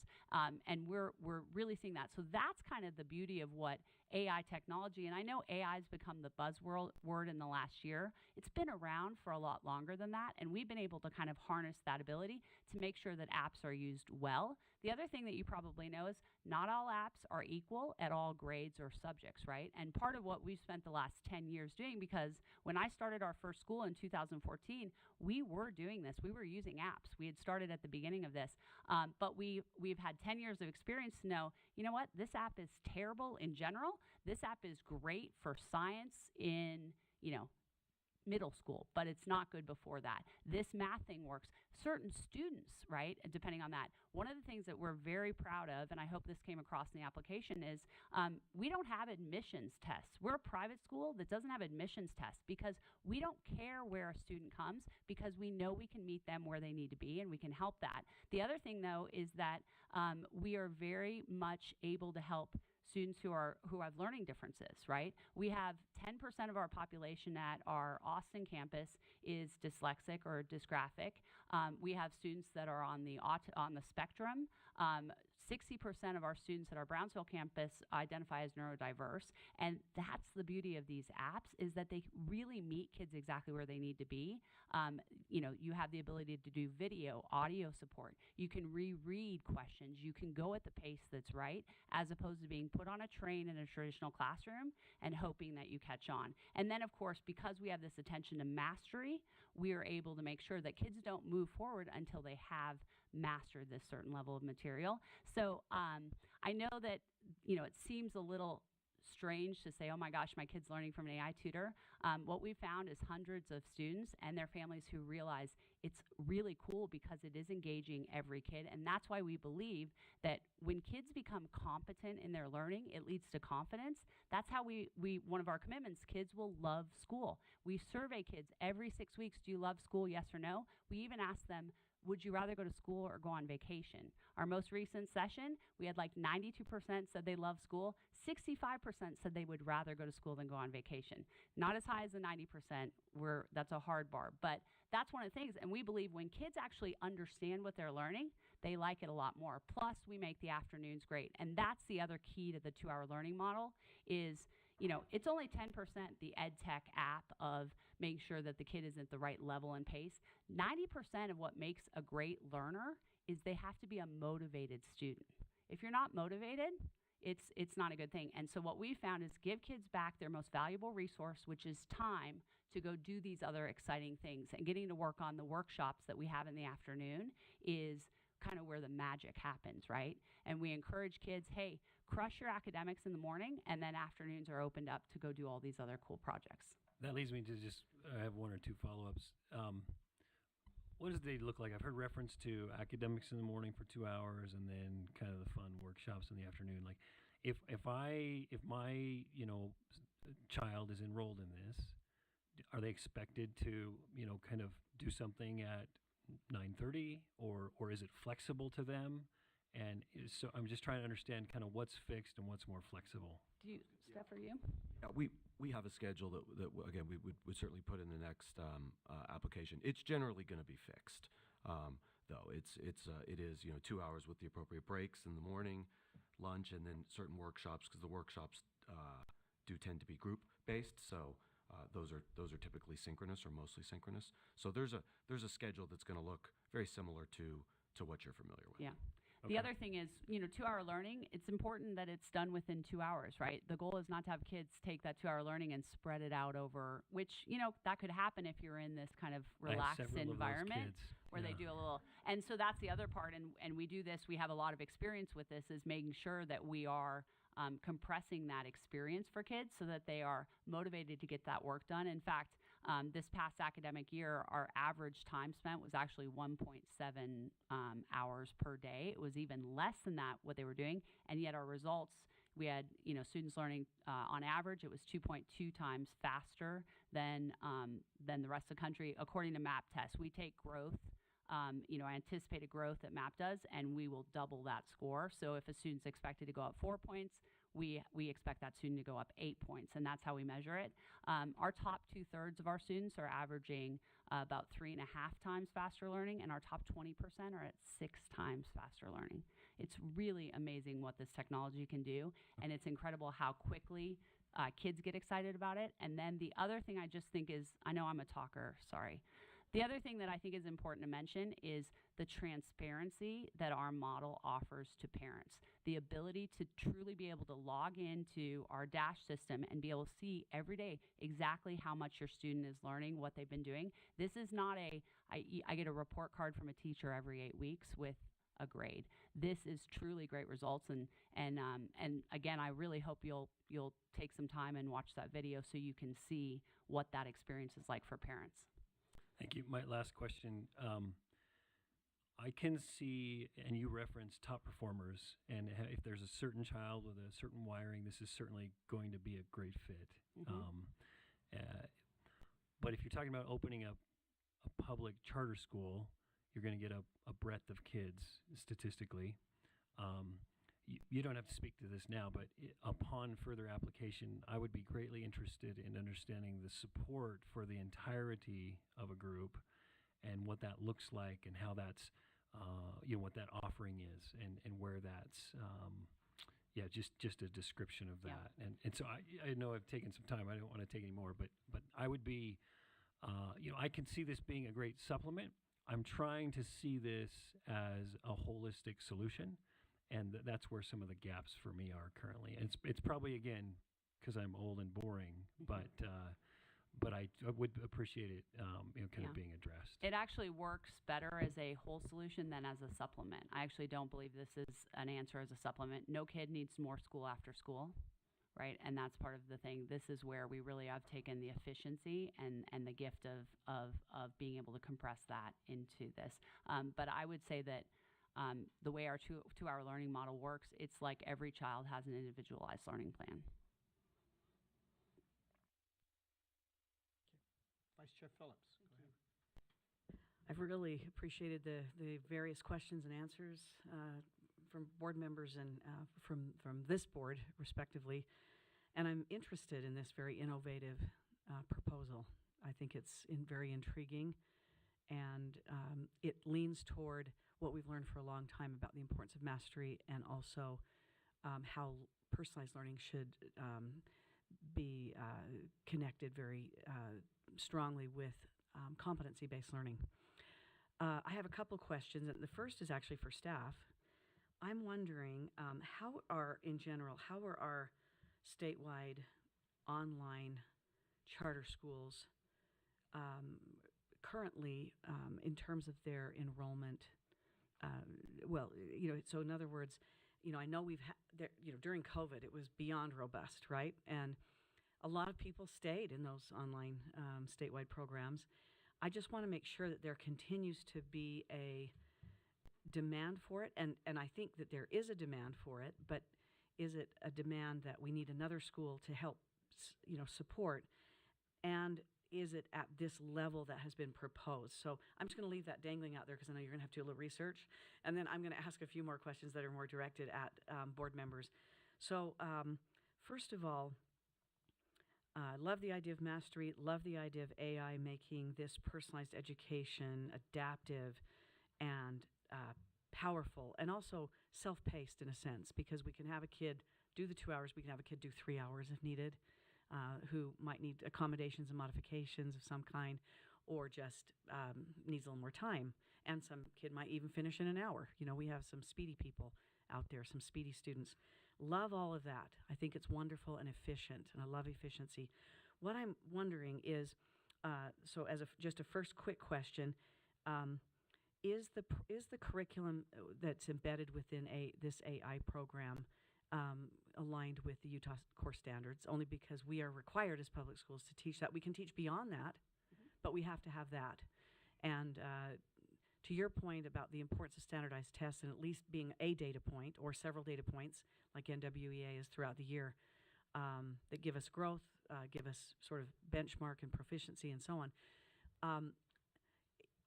Is this curriculum fashioned such that even if students are going beyond what's required, they're at least getting what is required, so that state summative assessment is valuable to your school? So I'll stop there with that first question. Yeah. Yeah, I can take that. As Mackenzie mentioned, the curriculum's built on third-party apps that are out there. I know, for example, the IXL, where we use that does meet the Utah requirements.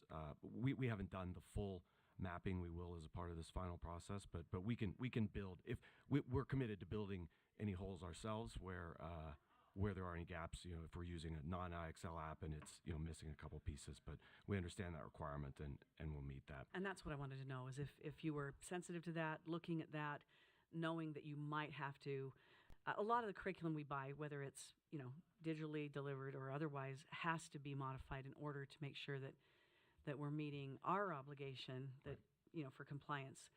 And the Utah core standards are great, right? They've been vetted by parents and educators and so on here, and kind of match our culture and our portrait of a graduate at USBE and so on. Okay, the second question I have. Well, and you said on the standardized testing, Mackenzie said, we love standardized testing when used right.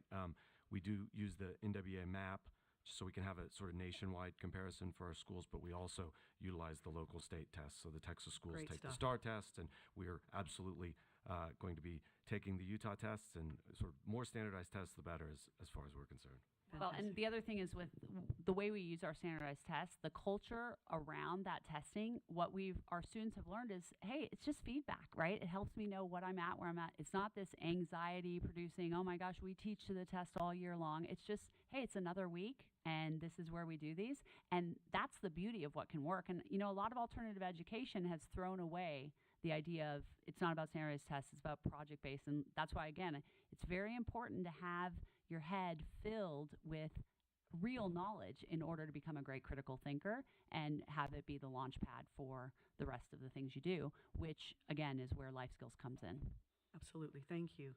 I would be interested, if you're approved to go forward for that full application, in seeing additional information about, and knowing that this isn't an area where you necessarily have an expertise, but you're building out expertise.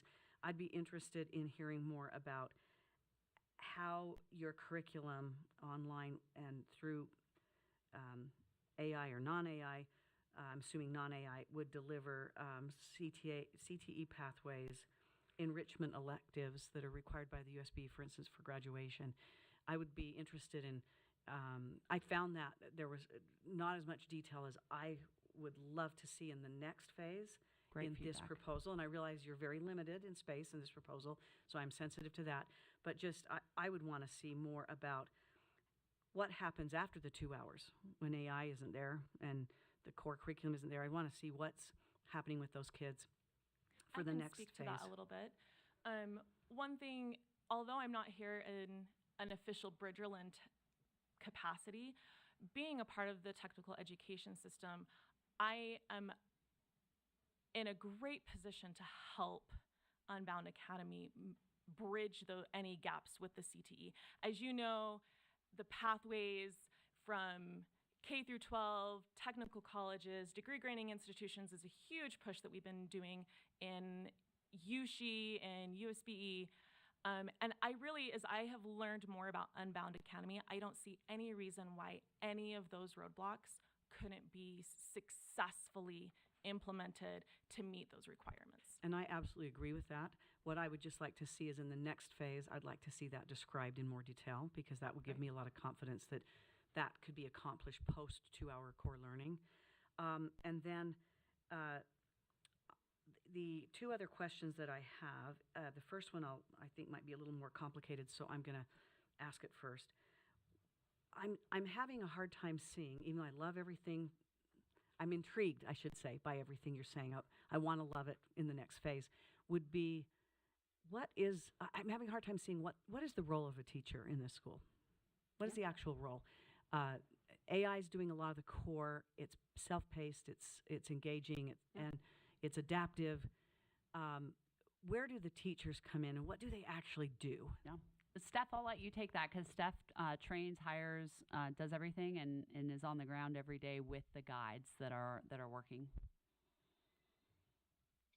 Yeah, put concisely in the way we frame it to our guides. The guides are responsible for motivational and emotional support and holding kids to high standards. I think a more robust answer would be to kind of briefly explain our training. We do hire guides who are former teachers and also non-teachers.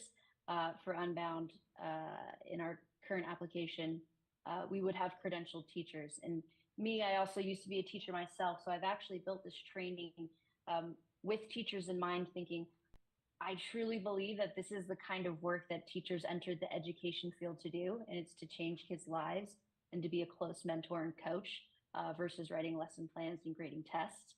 So for the guide training, the first module it's just learning science, mastery-based learning, and learning on adaptive apps and AI 101, you could call it.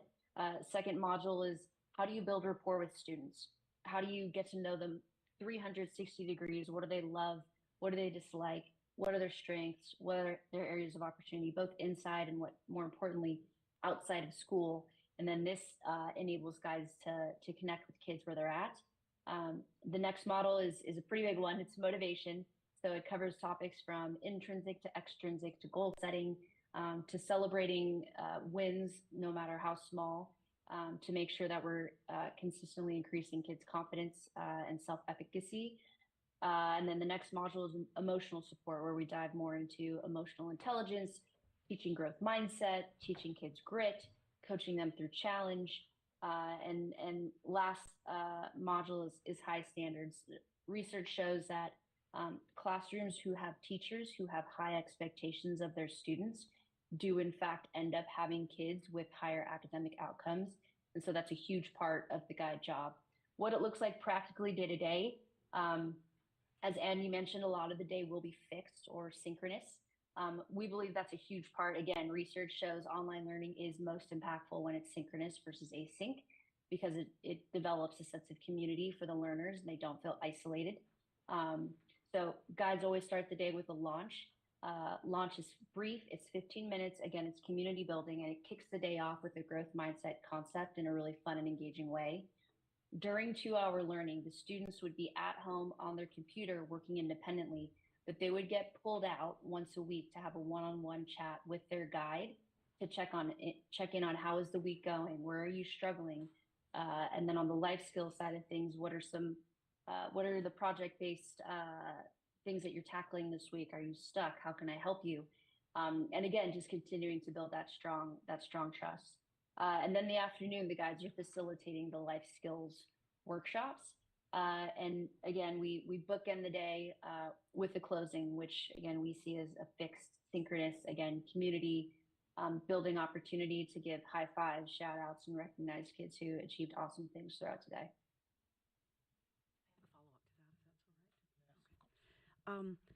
Thank you. That's actually really helpful. I would want to be reassured, if I were voting on this as a full application, that the teacher's not just a life coach or an organizer of all things AI and enrichment. I would want to be reassured that because AI is great, but things like Child Find and delivering specialized instruction and even supervising and monitoring students' progress, because not every kid is going to find everything engaging that we think other kid is finding engaging, right? I would want to be reassured that these kids were touching, maybe not just, I don't know, once a week with an actual certified teacher that knows how to teach that group of students. I mean, I'm not sure I just want to leave it to AI and a life coach, right? But, not that it has to look like a brick and mortar, you're in with your teacher for 7 hours, except lunch and recess. Doesn't have to look that way. I'm older and more stodgy than Mr. Biesinger, but I still love innovation and taught very sort of cutting edge pedagogy in at least my last 2 decades, right? But not before then, because we didn't know what we were doing in that regard. But I do think that sometimes, I mean, the one statistic we have from a long-term study I think it's a 50-year study, if I'm not mistaken, is that the factor across all educational curricula, delivery, et cetera, and we're going into a new era where we don't have all the data on this delivery, but one thing that's been consistent is regardless of your socioeconomic status, your race, your religion, any other cultural factors, your relationship with a master teacher guarantees success academically and then later career.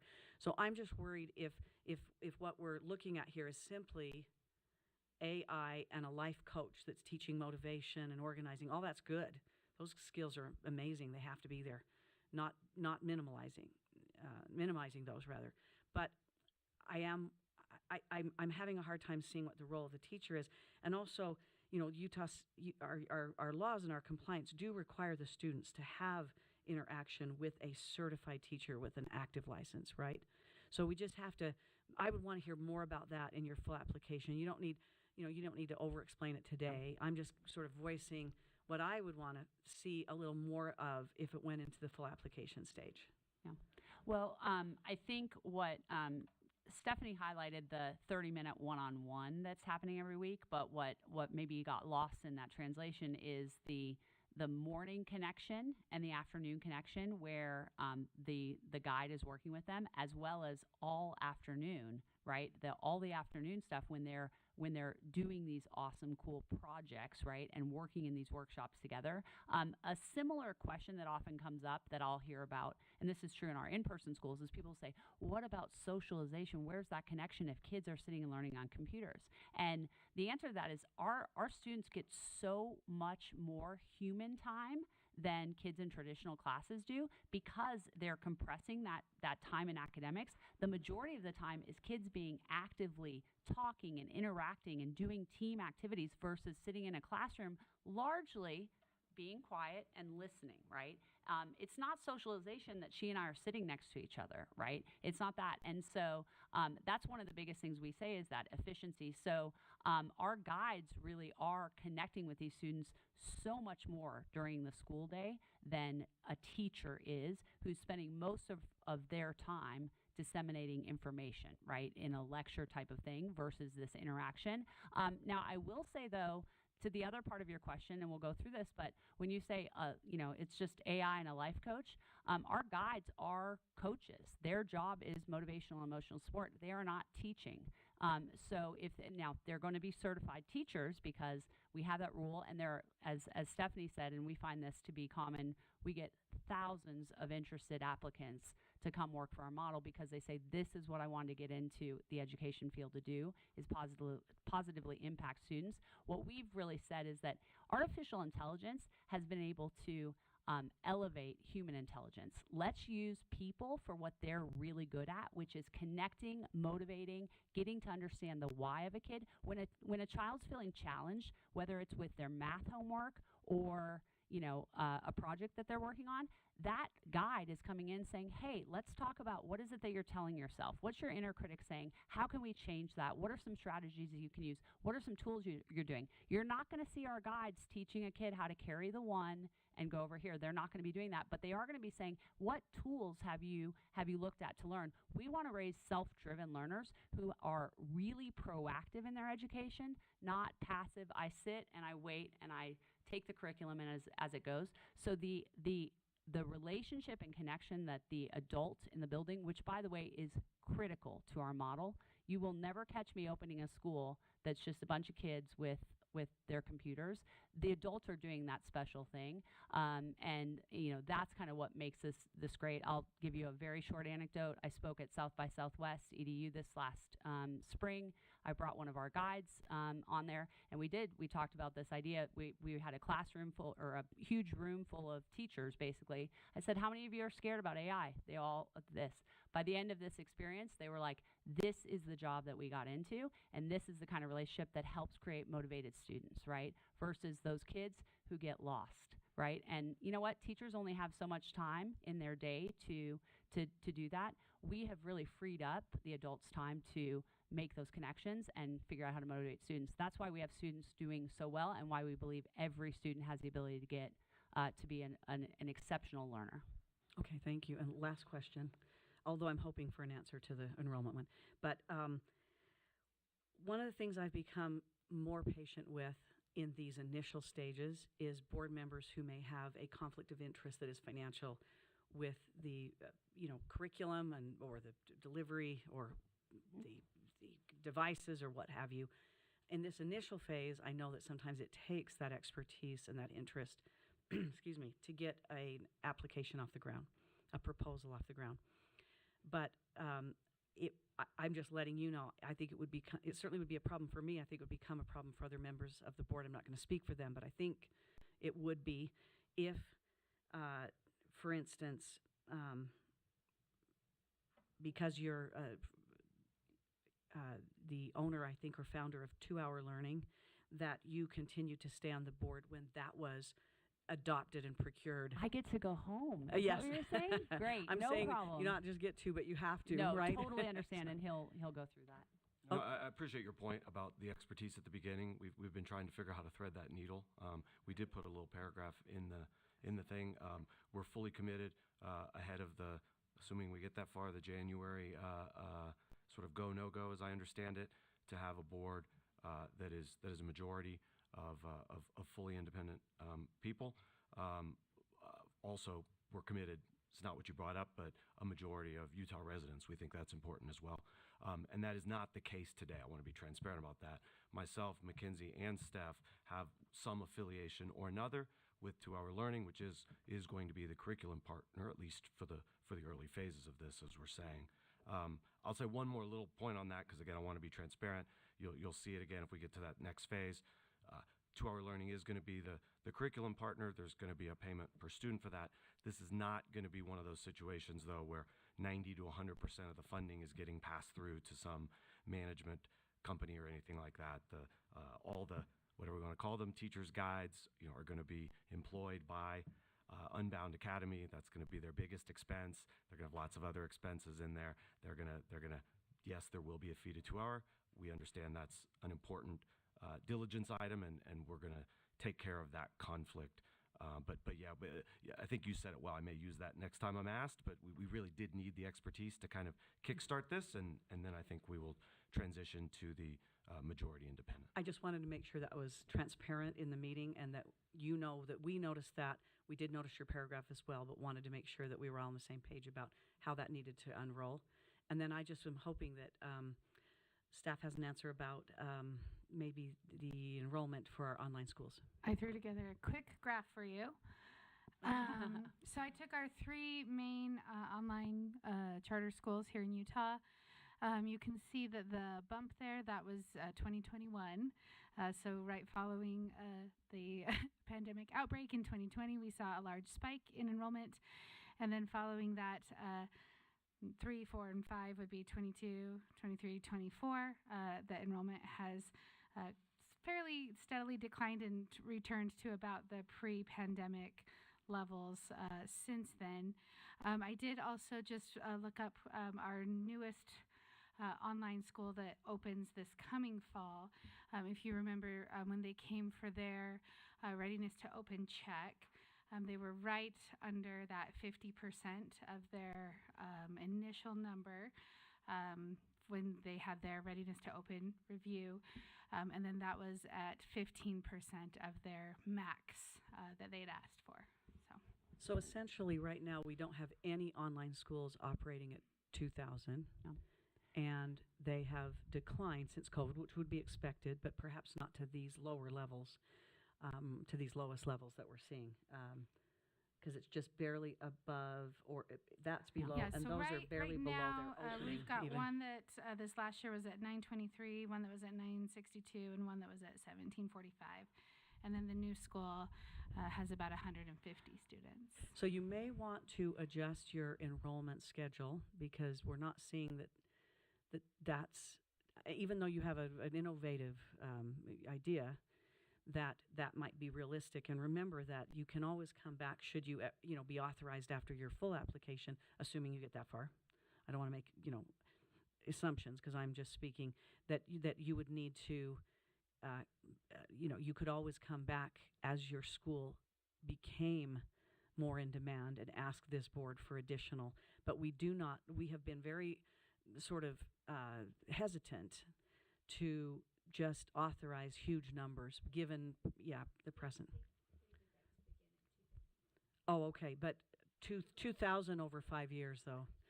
So I'm wondering if that top number is a little bit ambitious. We're absolutely happy to take the advice, and thank you for that feedback. I think it's great to know. But I do like to just highlight, this is not just another online charter school. We are very different, and that has been one of the biggest things. Now, who knows what that comes in, and guess what? It's better to not have enough rooms at the inn than too many. So we're happy to take that feedback. Thank you. Member Spiker, any additional? All right, I'll close up and then let you finish beyond that. And I'll segue from that, what we've seen with online schools, just because I'm going to suggest to you something to think about if you move to a full application, just some ideas to consider. One, I'm very intrigued by the model, just as Vice Chair Phillips talked about. I am intrigued with the model as well. And it's based a lot on Vygotsky zone of proximal development, and kids really, we know that's been proven over and over with really good research, how kids move if we're instructing within their instructional level as opposed to their frustrational level, right? And so they move within that zone of proximal development. Vygotsky would love that. But he also said, learning is a social activity, and being completely separated in a virtual space doesn't allow that social work. I'm going to say to you, I think that part of the reason you've been really successful as you've presented is that you also have a brick and mortar group place for kids to come together. They're not all virtual. They have a place where they are having that social experience and that social learning as well.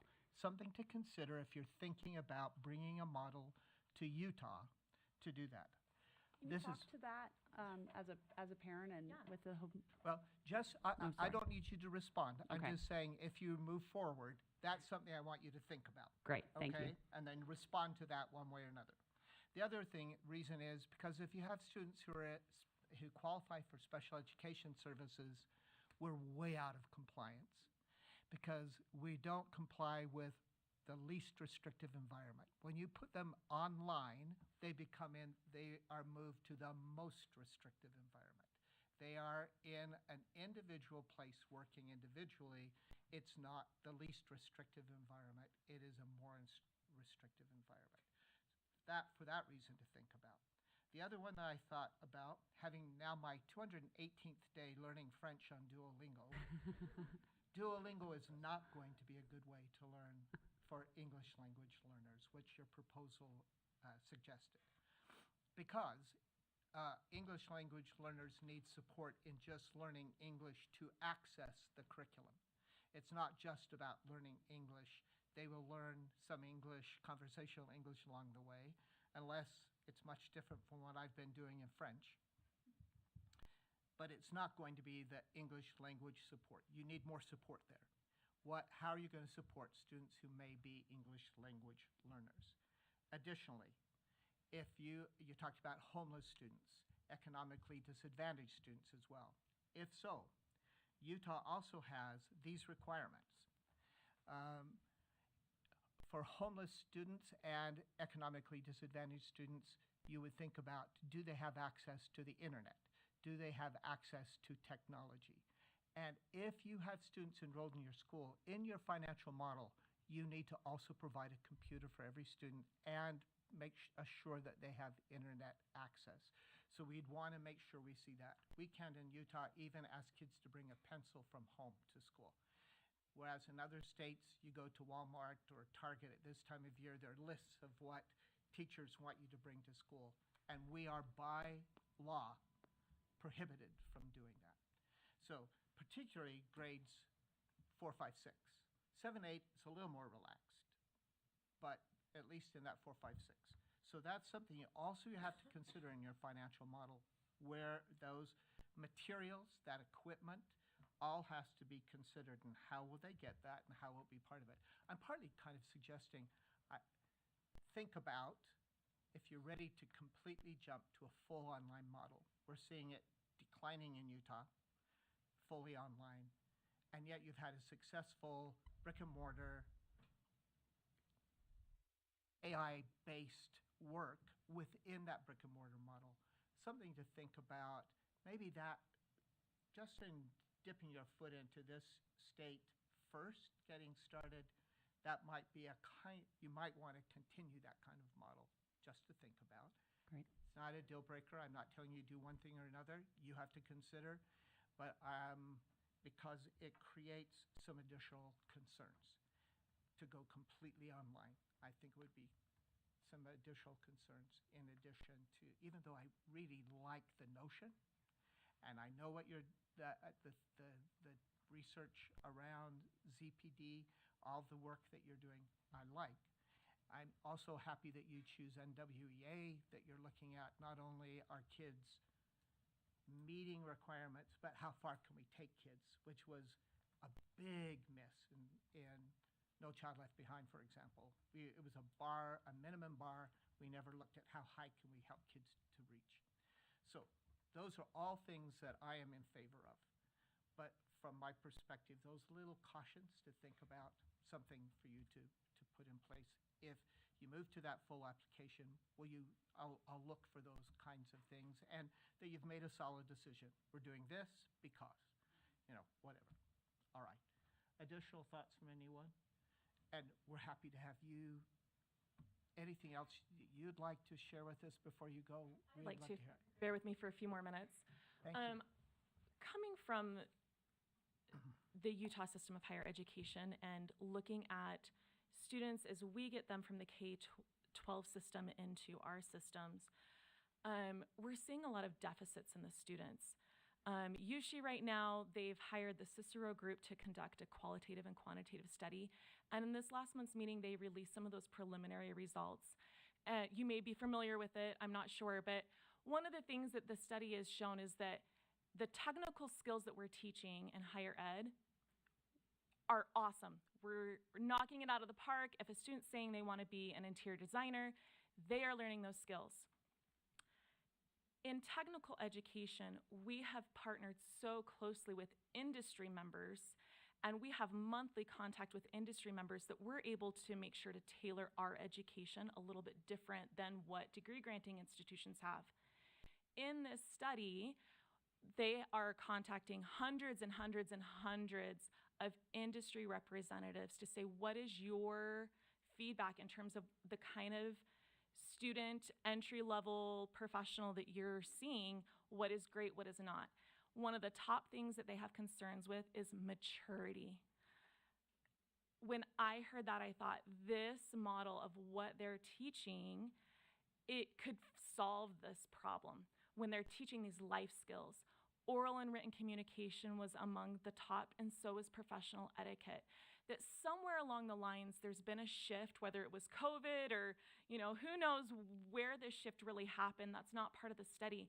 But I think we're seeing, and the industries are seeing, significant concerns with the skills that are being taught in the K-12 system, or whether that's in the communities or at home. And we're missing that key element that really has the power to make a student excel in their chosen profession. And so when I think about my children, I've got 3 little boys, and they're in, they're entering that K-12 system. I wanted to enable them to have the opportunity to follow their passions and give them those skills that it can be difficult to teach. I've taught for 10 years. I know how difficult it can be to, help all of your students. And even with some of those life skills, you might have a 1-credit course that focuses on it. But I can say from experience that when I see students, we would do mock interviews with our students, and we would record them, and I would give them feedback one-on-one with my students to prepare them the most. But if a student is really struggling, that one encounter is not enough to change that ingrained behavior and practices. It's just not there. And so having a model that is very innovative and it's different, and I think as an educator, I can resonate with a lot of the concerns that you have expressed. It gives our students in Utah the opportunity to excel more in these areas that the industry is saying, yeah, I'm not going to offer you a job because of these life skills that haven't transitioned into professional skills. So I wanted to give that point of view and carrot to think about. Yeah, thank you so much, Tricia. Thank you also, Mackenzie and Andy also. Stephanie as well, thank you so much for being with us and talking about the school and answering our questions. We really appreciate it. It helps us to make good decisions. We want you to be successful. If this is a school we authorize, we're your partners. And so this is kind of marriage interview, right? We're trying to figure out what works and how this could be best. We're hot and spicy, so All right. get ready. There you go. We're going to be There you great go. partners. There you go. So good to meet you, and thank you so much, and we appreciate you being here. Thank you. Thank you. Thank you. Thank you. Oh, so you have to exit from through the front? Really, that's the front. We come in through the back, but either one. here, so just no problem. Thank you so much. All right, board, we are at 12:55. We should be following our schedule back at 1:10 for Sky High. I'm not sure we'll be back in that much time, but I'm going to suggest that can we try, one of the good things, we like lunch because we talk about our families and every other kind of thing, catch up with each other. But maybe we can save some of that for tomorrow and catch up. And today have a shorter lunch if we can and get back to us no later than, if we can start at 1:15. Yeah, Gives us because- 15 minutes. Yeah, we're teachers, we all eat fast, Oh, my right? goodness. We Or not at inhale. all, right? Or at all, that's right. Yeah. They're right in your face. Right? Oh my gosh, right? Oh, yeah. I do though, I need to run to the restroom. Right. I just need 2 minutes. Yes. Did you see those wonderful, Of all the people to get stuck, Cindy's probably. Back downstairs to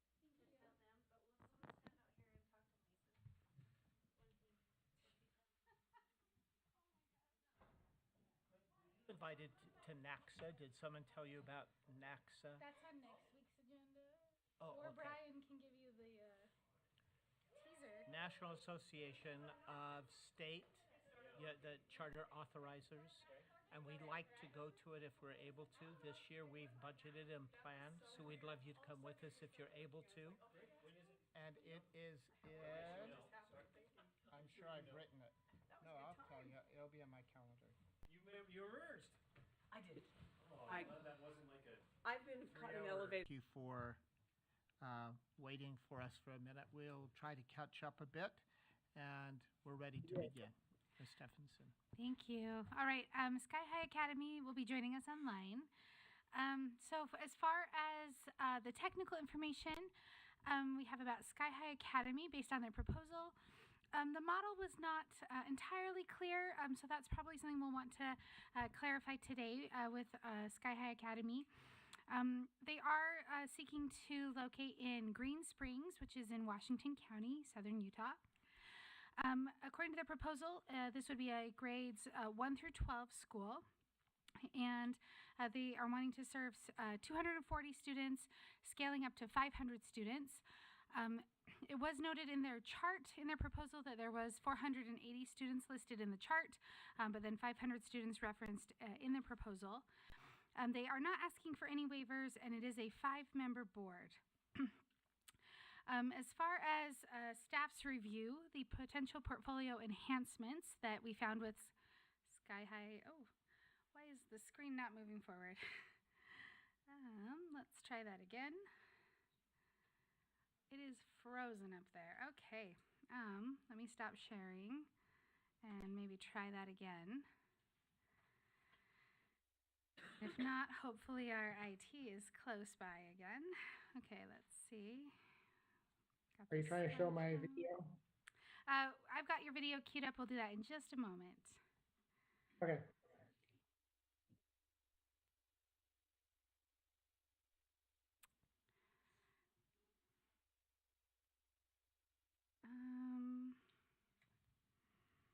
I don't know if we want to grab IT again.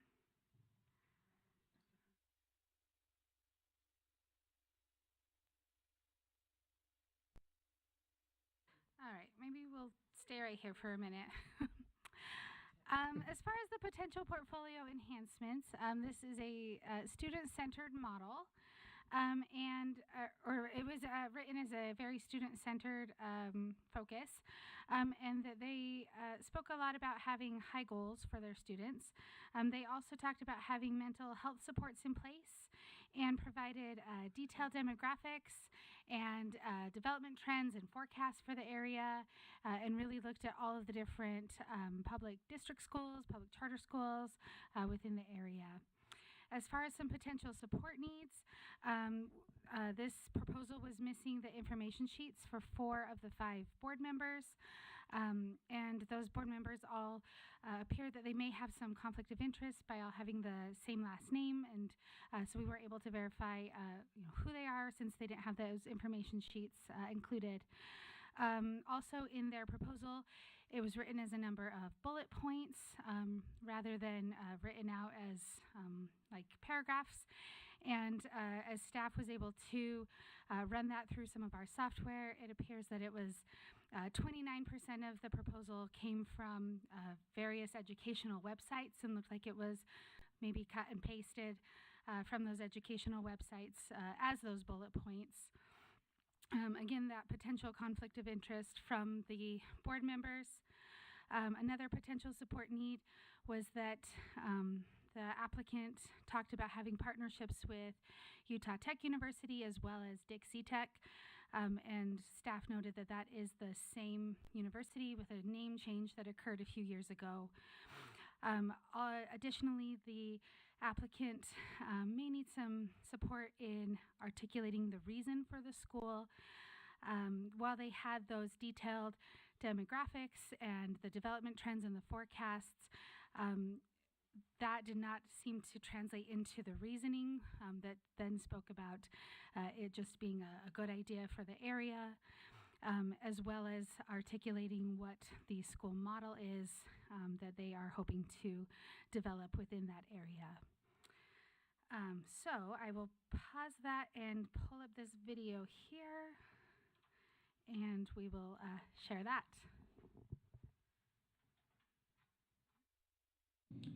Hello, my name is Jason Brewster. I've been helping students succeed for over 20 years, along with 30 years of business experience.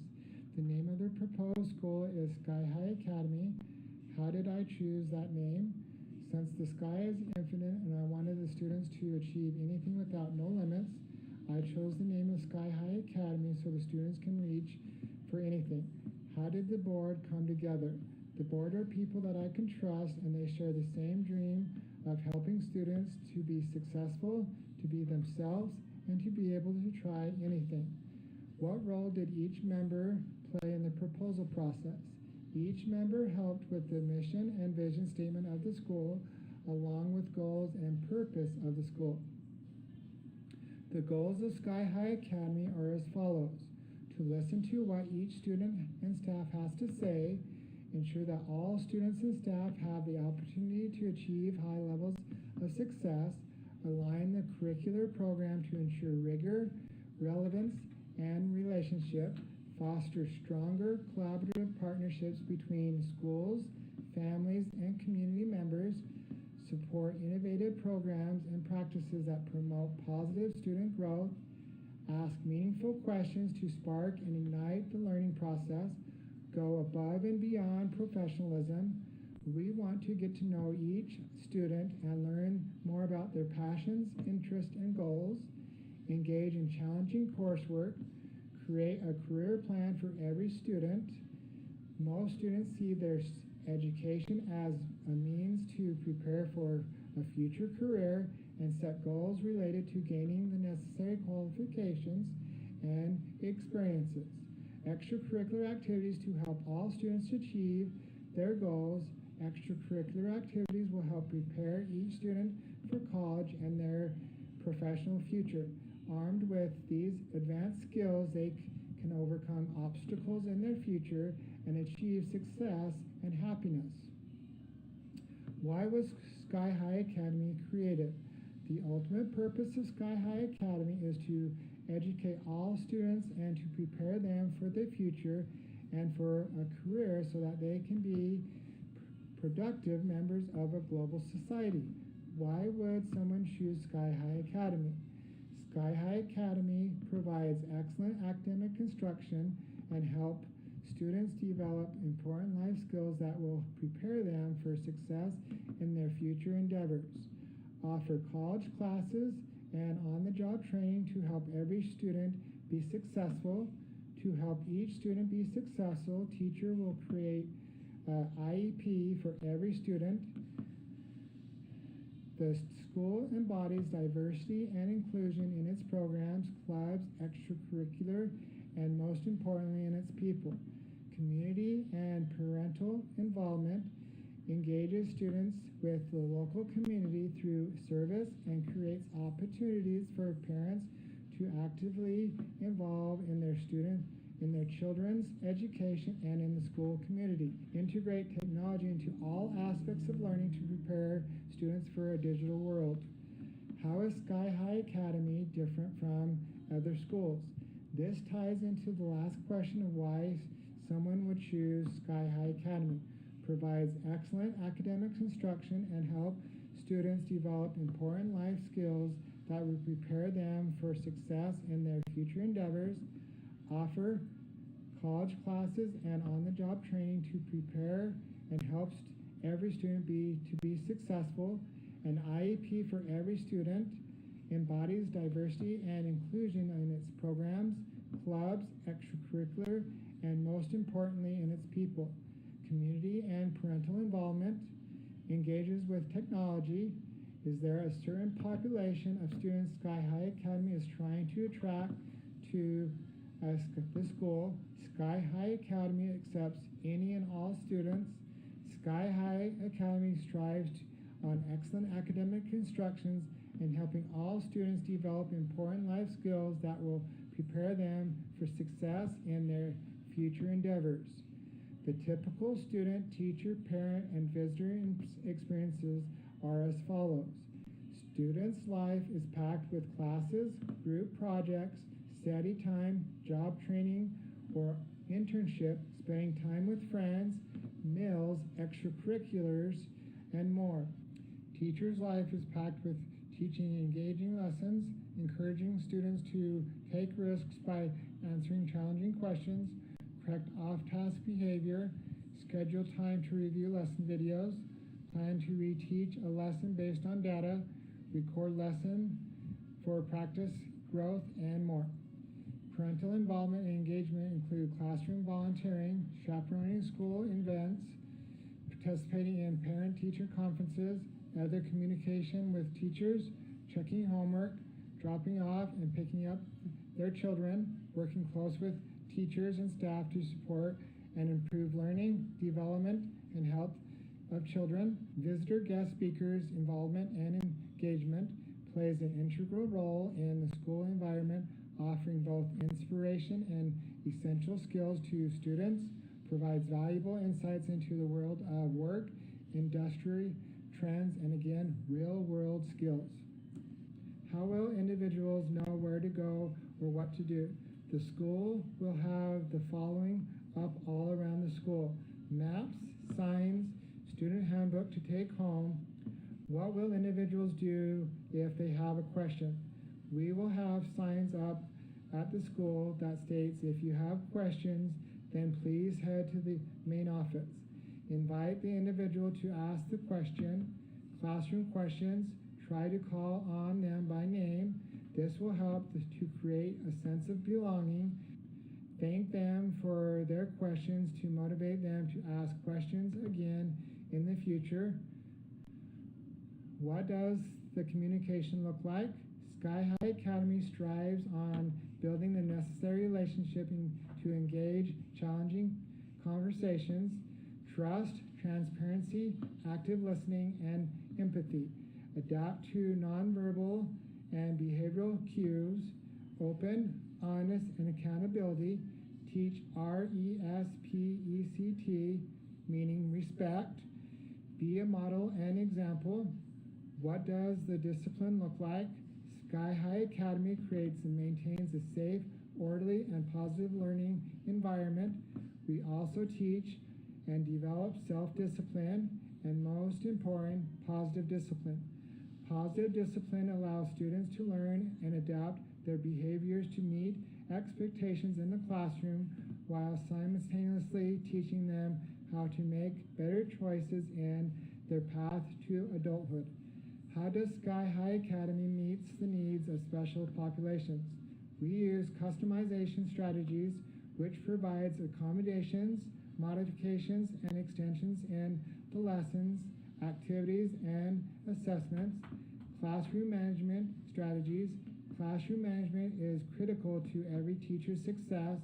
Creating a daily routine is essential to effective classroom management, as it gives students an expected form of learning and behavior they will follow throughout the entire term. We also use differential instruction, which is another process of varying the lessons, projects, and activities to provide students with a variety of opportunities to learn. Alternatives to common assignments, which are important because the teachers can use them to meet modification and accommodation requirements without putting an extra burden on the teachers. Vocabulary strategies, student notes, graphic organizers, and lesson videos.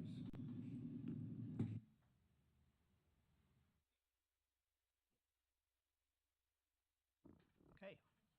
Thank you for sharing that. Thank you for that video. Will you, because we just have you online, could you introduce yourself to us so we know who we're speaking with? Okay, my name is Jason Brewster.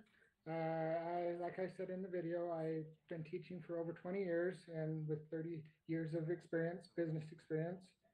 And I graduated in math education. And I just would like to do what I can to help students succeed. That's why I'd like to do the charter school. Wonderful. And are there other board members? Are they with you today? They are online They're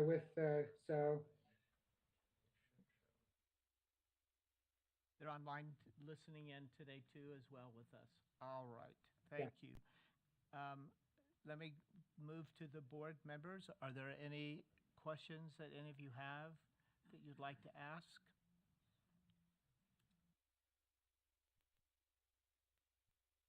All right, Vice Chair Phillips. Okay. Thank you so much, Mr. Brewster.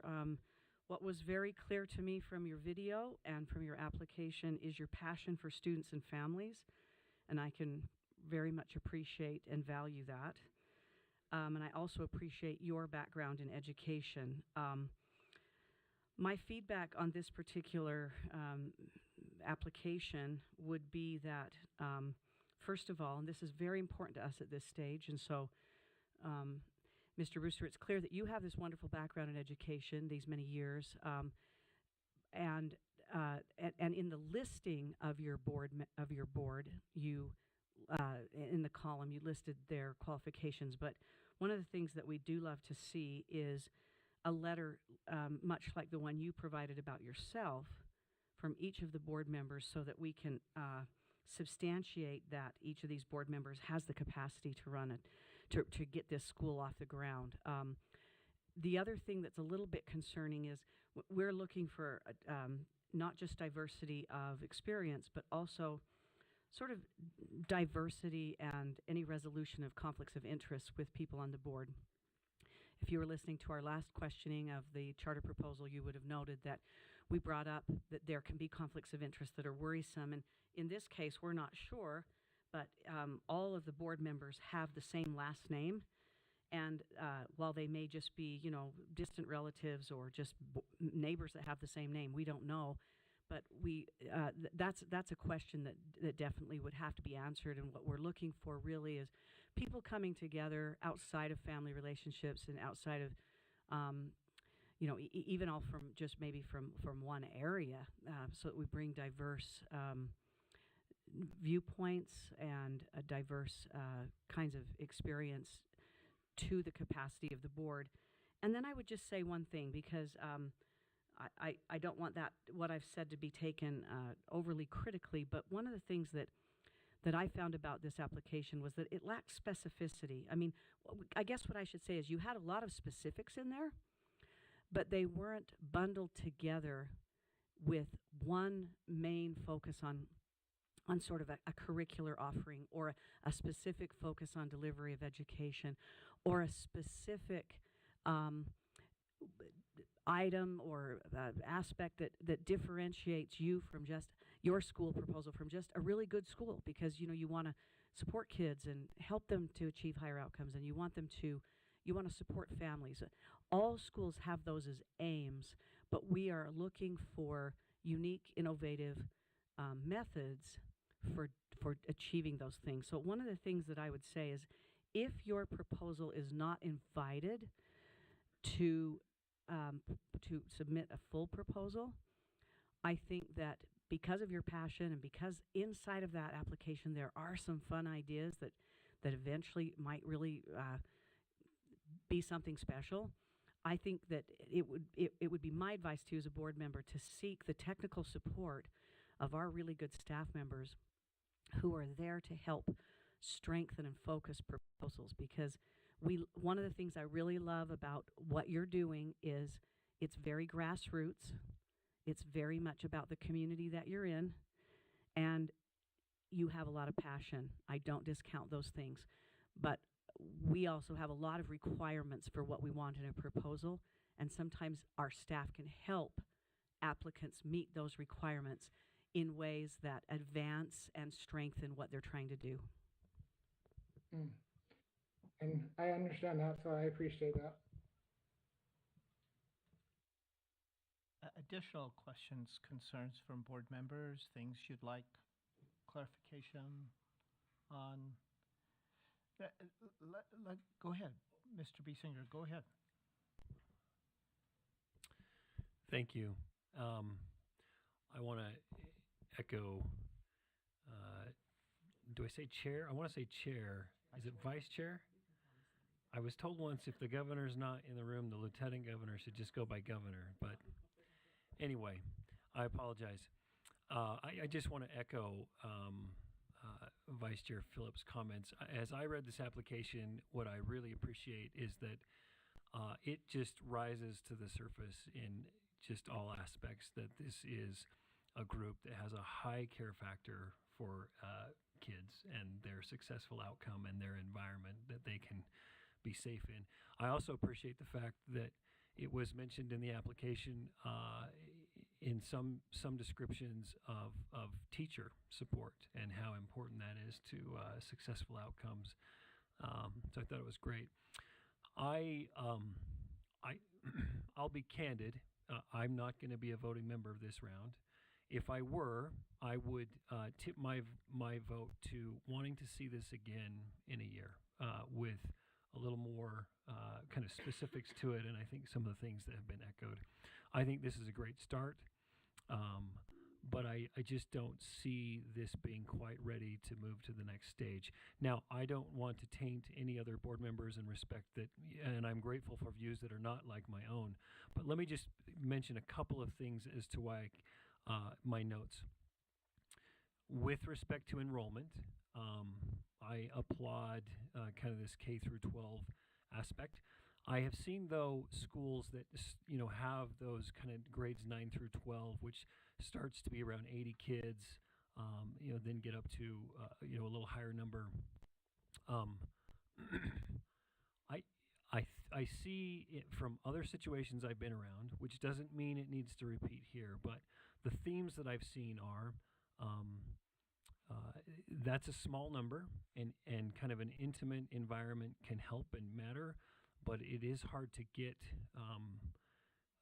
kids to come to a small environment. So I'm not critical of it, but I just would like to hear more about the draw to the different age aspects, and particularly to how you see an effective small high school class operating. I'd also would appreciate seeing some specifics about staffing. It's staffing in those upper grades with some of the requirements associated with high school and graduation credits can be challenging, and so I would love to learn about some specifics around staffing, particularly in those upper grades in a K through 12 situation. While I appreciate all that went into this, my notes include a phrase, and I'll just read it because I think it kind of captures where I am. I wrote, "This feels like good thoughts and advice rather than a school plan." And so I don't mean that in any sort of despairing way, but I think this application, from at least my perspective, just deserves a chance to have some more seasoning, perhaps some added context to it. I think I've heard today from board members some valuable insight that is the theme of you've got to focus on offering something that's specific and concise, and then layering in some added value to that offering. And I just don't see enough conciseness here. I see a lot of good thoughts, but it doesn't, at least from my set of eyes, get to a point where it feels like a concise school plan. So I think that's probably my comments, and I would yield back. Thank you so much. Thank you. Member Spiker or Member Cisneros, any additional clarifications, thoughts that you want to add? Yeah, please, Member Cisneros. In the proposal, we ask about barriers to success, and if I read it right, the school stated that they did not feel like there would be barriers, and I just want to understand why that statement was and where that's coming from, because I think anybody who's involved with opening a school would be able to readily identify a substantial list of barriers to success. So I'd like to hear about that. So do you want me to go ahead and talk? Yes, please. The barriers, yes, I know there's going to be some barriers, but because of my background in business, and then all of my board members have that background, and because of my teaching background as well, we will make sure that we will basically work out any barriers so we can make sure all the students will be able to get the success that they need to be able to move forward, to get the training that they need to be successful in whatever they are doing. Okay, thank you. Additional? Member Cisneros? No? Member Spiker? All right. I'm going to echo a little bit of what's been said already too, and with the thought in mind, You've come up with numbers of what you anticipate for enrollment. 112 is a difficult, going 1 through 12 is a difficult, a large grade span. And those upper grades particularly, you know, when you get into 9, 12, you're also having to go through accreditation processes for school eventually. That school would have to be accredited, and it makes it, those upper grades are difficult to hold on to. And you've come up with numbers. I'm curious how you did that. How did you come up with the numbers that you would anticipate enrolling? And the reason I ask that is that we would want you to, if we authorize a school, we want it to be successful. And we've seen some schools who anticipate in an area that they'll have numbers, and they haven't really done their homework enough to say, have we done a good market research in this area to know that we have a need for a specific school, that individuals would come to that school, and therefore they falter and are not successful. So we're really careful about that because we don't want you to fail right from the outset because you haven't done that bit of homework. So I'm looking at the 240 to 480 by year 5. You've come up with that number for a specific reason. Could you talk through how did you come up with those numbers? Have you done some market research? What is the feedback that you've received that leads you to that point? What I did is I just went around and talked to the community, and also I taught at every school as a substitute teacher the last few years just to kind of get an idea of how each school operated. And so that's why I wanted to start small so I can kind of work my way up to getting up to 500 students or 480 students. So that's why what I did is I basically used what I've learned from substitute teaching and also teaching to kind of see what the needs are. And so that's why I wanted to start small and work my way up to that higher amount of students. Okay, and some of us would call that kind of anecdotal research, that it's not really a strong market research to really reach out to a full community and ask how things are, what the possibilities of individuals enrolling and what kind of a school are they seeking. That's something I would recommend to you that you do if you're really in earnest to look at a school, that you say, what does this community really need or want, and how many would support a school if it were opened. Without that, because we're seeing some Washington County schools, Washington School District is really strong. We have some really strong Washington-based charter schools who are doing some very well, some really working at making sure their enrollment is stable. And you need some support that says this school would also be stable, and this is the kind of research we've done toward that end. I'm going to also echo, and I think came from Vice Chair Phillips as well. She's asking for some specificity relative to your curriculum. What really are you looking towards? I wrote in my notes, it felt like the language was lifted from a textbook, that it felt like you had just pulled phrases from things, not necessarily something you were really committed to, that had a strong focus around a specific plan and a strong curriculum about this is what we plan to develop, and this is the kind of school we are, and it's going to be so exciting. We know that we will have students come to this school. I haven't seen that yet. That's not really. And I do. Yeah, go ahead. I do apologize that it sounded like that, because I am very excited. That's why I made sure I took several months because I started this, I think, back in November of last year. So I just made sure everything sounded okay. I'm very excited. The board members are excited to do whatever it takes. And then if I do get approved, I will make sure that the curriculum is perfect, flawless. And I will make sure I will go out and do more to make sure everything is more smoothly. So I do apologize that it sounded like it's not kind of perfect. Thank you. Thank you. Add any additional. Member Spiker, go ahead. Thank you to the board for line of questioning, and also to Jason for your responses. It's very clear that you're passionate about this work, and I think too that this application speaks to the grassroots potential of the charter school movement. So I really appreciate that. And I also appreciated the feedback that you received in terms of the potential of coming back in a year, giving you time to strengthen the application. I think the suggestions that were offered by other board members were spot on.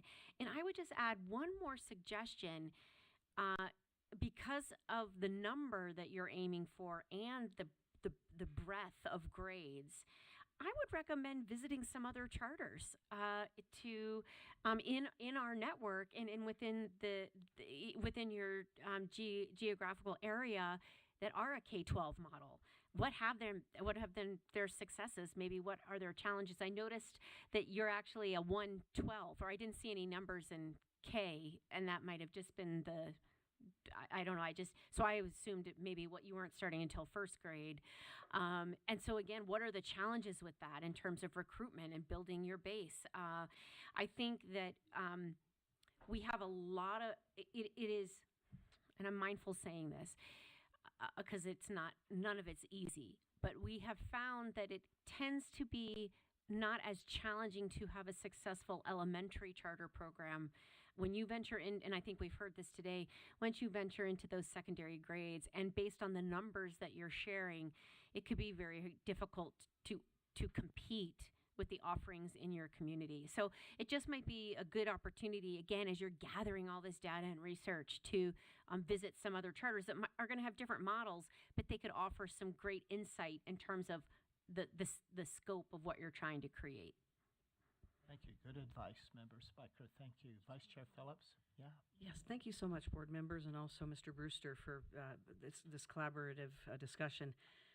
Mr. Brewster, I sort of tiptoed around the question by making a comment before, but I'd like to make it a direct question to you.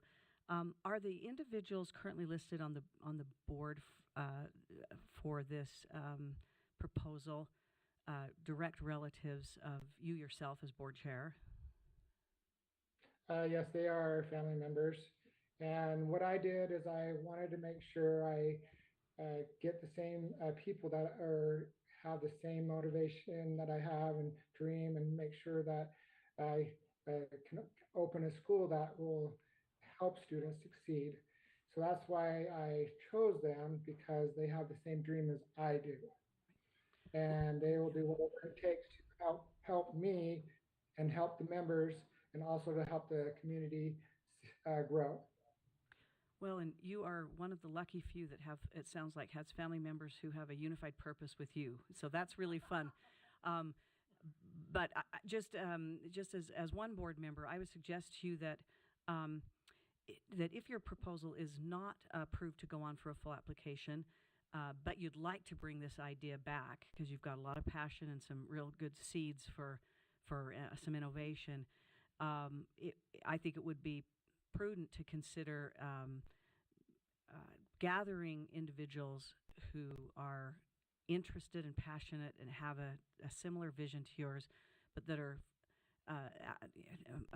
more diverse outside of your family, which can present a conflict of interest, and that you're looking for very specific expertise, but from non-family members. That's actually something that becomes problematic for charter schools. If they're approved and have conflicts of interest within the board, they run afoul of their authorizer. So we want to make sure that's cleared up in advance of any approval process. Thank you so much. So, Mr. Brewster, any additional comments you'd like to make? I think we've read your application thoroughly as members of this board and watched your video. And thank you for responding to our questions. We appreciate you taking the time to be here and respond to each question. Anything else you'd like us to know, to consider before we conclude? I just wanted to make sure that please don't punish the community because of the lack of needs in my application, because I will do whatever it takes to get the application process more in depth to whatever you guys are needing. Yes, I'm not the perfect person that says all the fancy words, but like I said, I'm really want to get this school started so I can be able to help each student succeed and to let the community know that we are here to help them grow. And that's why I made sure I worked with the Utah Tech, Dixie Tech, the small sister school of Utah Tech, and I work with the other colleges as well, just to make sure that we get all the necessary to help them grow their associate's degree, their high school degree, bachelor's degree, so whatever it takes. So please don't punish the community because of my lack of making the application look, I guess, succeed or be presentable. Thank you so much. Let's have a last comment from Mr. Biesinger. Thank you. please. Just a quick comment. Mr. Brewster, I just want to share with you my appreciation again. I'll add in, I've been working in the charter school space now for 15 plus years. I just want to give you maybe some context of the data that I see that speaks to kind of what you just referenced. One, I don't want you to feel bad. This is a discovery process, and it is very normal for schools to be in this pre-opening discovery process for a number of years. I think that's more common than we put in an application and we move forward. I think this back and forth discovery and polishing and refining and question asking process is very normal. I think you're in a very early stage of that. So I don't want you to come away with any sort of outcome here feeling like you let a group down. I would hope that you would take feedback and realize that you, in many ways you're right in the normal part of the curve and just kind of progressing through this. But it's a big lift to do what you're endeavoring to do, and I think that's appreciated by all of us. So just wanted to leave that with you. Thank you so much for that comment too. And I know Director Kramer wants to make a comment as well. Yep, this is Dr. Paul Kramer, Executive Director. And I just wanted to say that as staff, it was mentioned once in this meeting before, but as staff, we're here to help throughout this process, whether it's a little bit longer than what it takes or not. But and we also have outside resources that support applicants. So I just wanted to reiterate that we're here as a supportive authorizer for all of our applicants, and we appreciate your passion. Thank you, Director Kramer. Thank you, Mr. Brewster, for being with us today. We appreciate the work that you've done to this point and the thinking that you've gone through and for spending time with us to respond to our questions. And we will make the final decision tomorrow. And folks will Okay, I be in appreciate touch. your help. Thank you so much. Thank you. Thank you. All right, board, we are at, I think we've caught up in time, have we? Yes. So you can actually have a real break for a minute if you'd like to, because you rushed back from lunch. If you'd like to have a real break, and then we will continue with Azure Fields right at 2:30. So be back in here ready to go at 2:30 if you would like to take a break for a minute. And Clint, this is for you, but all board members, because remember, we're always hot on these guys too. Yep. Okay. Between breaks, we usually mess up. Did you guys take a lunch break? Yeah, boring chatter. Wasn't sure when you would take that break.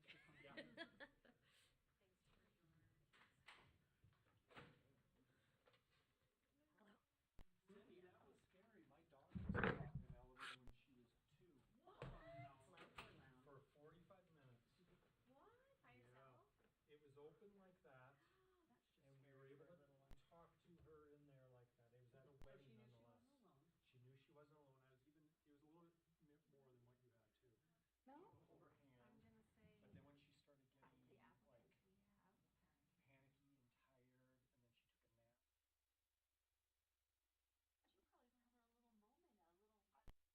She probably was having a little moment, I've been, no, I'm fine. I have been caught. Yeah. Wasn't sure, like. Yeah.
them. And one was my wife who was freaking out, and one was my sister-in-law. I was like, what are we doing? This is unheard of. My wife would have been claustrophobic. Yeah. For that. Those elevators can be a little. I'd be okay. I'd just sleep. You would I sleep. got to take a nap. That'd be fine, yeah. That's good. Our school is loaning out for some training for a different organization this week, and I walked into one of the rooms and the presenter had their books all out on the table, and the book that caught my eye was "It's Okay to Take a Nap," and I was like, "That is my book right now." That is a great book. Said I may or may not have done a George Costanza one time in my professional career.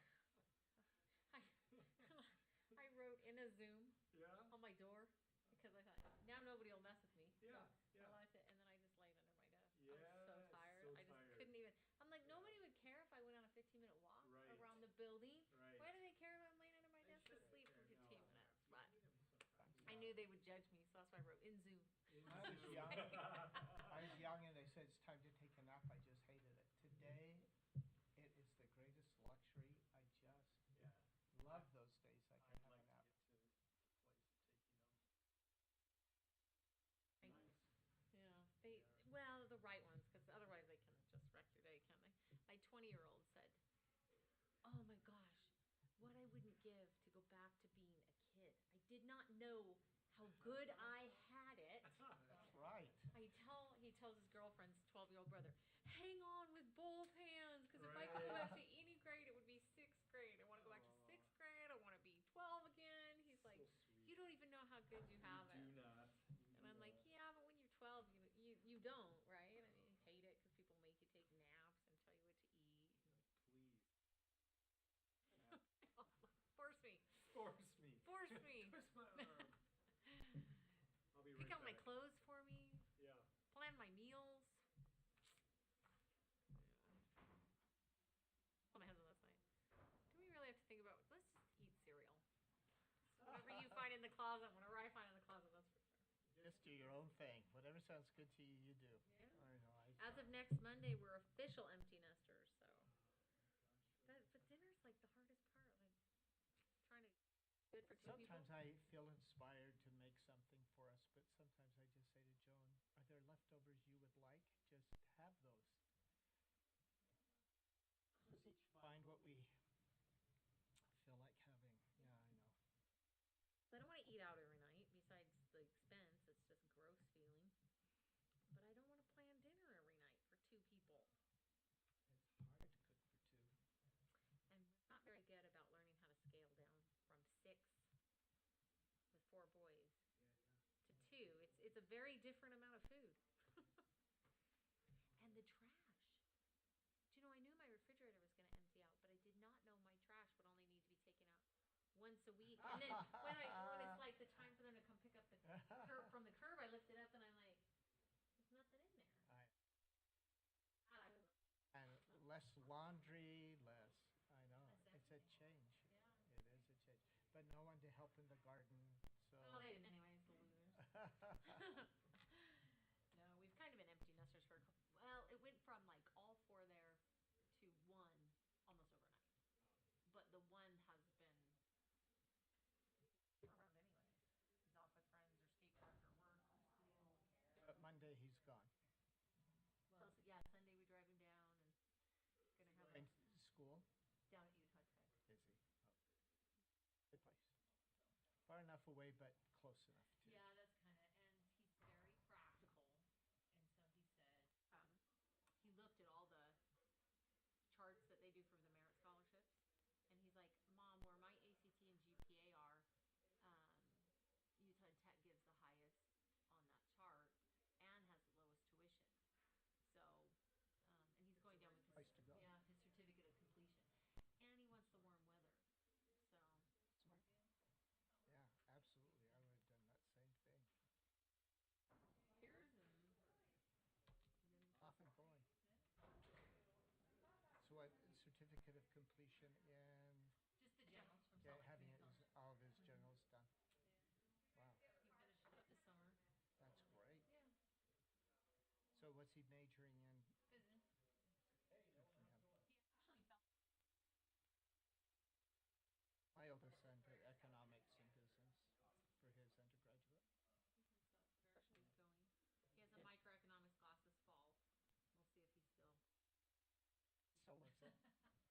might change his mind. He finished 2 majors, but he went an extra year because he got married while he was in school, and his wife needed another year to finish, so he finished 2 bachelor's degrees, and Well, that's good. he does have his sights set on an. I used to work with, just graduated from the U, with his degree, and starts his first job this week, and he said 5 or something was his starting wage.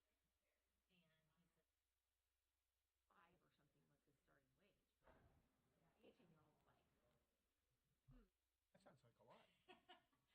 I know, and I'm thinking, well, if you go into finance, you probably wouldn't bother to get an MBA, but,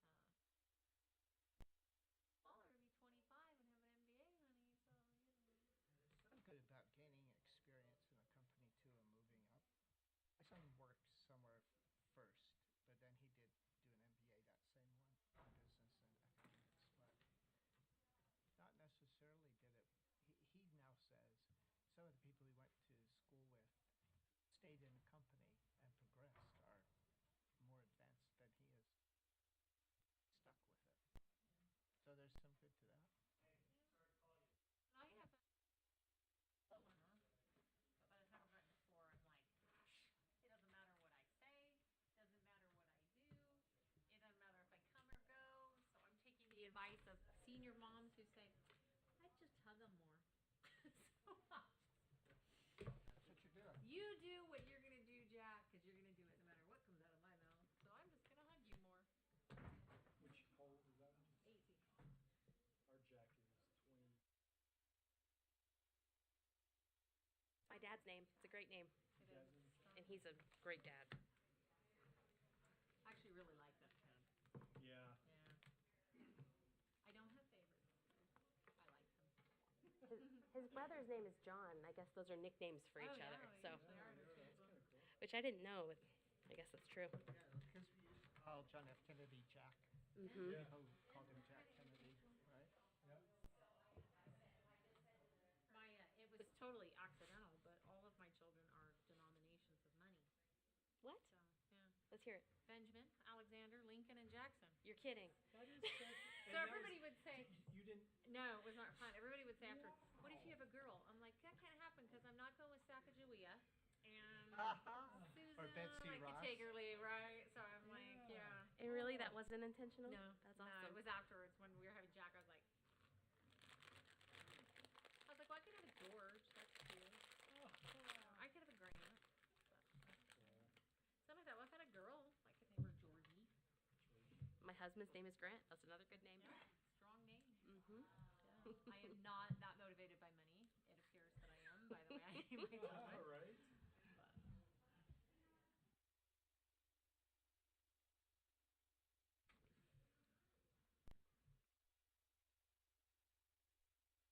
So we get back on the schedule, so we start at 2:30.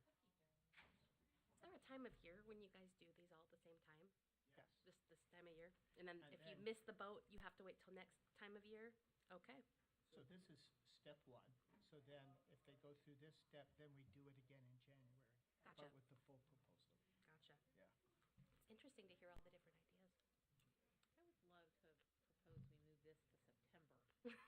Which I think, Rebecca, is wise, based on what we said today about school opening and school opening earlier. I think it was before we could do it and have it done before folks were really into school, but Now with the schools opening. school's starting in September, like August 15th. And when's are you starting, when are you starting? Teachers are back tomorrow. Yeah. But since See? I've been on this board, I've missed the first day of teachers back since I've been on it. It just, I'm like, how has that happened each year? Even if he didn't know, Maybe you didn't. one less month of the planning and work is good for applicants too. Sign right here, and then It's we'll have you good. come up here. Yeah.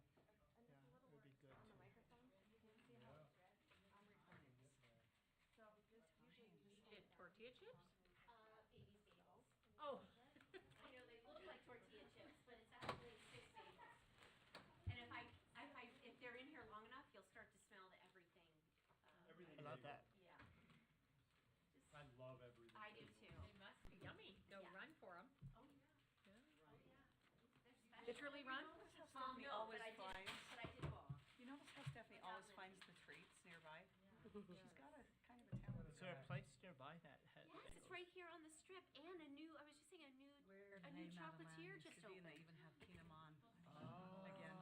no kidding. So, We could do that So you tomorrow. guys went on a little trek? Well, I did. motions. Yeah. Wants to stay in the A building field now. trip. Yeah, it's a field trip. Okay, I'm looking at Oh, time. Baby's Bagels. Oh, is Baby's on the end, but then there's a new,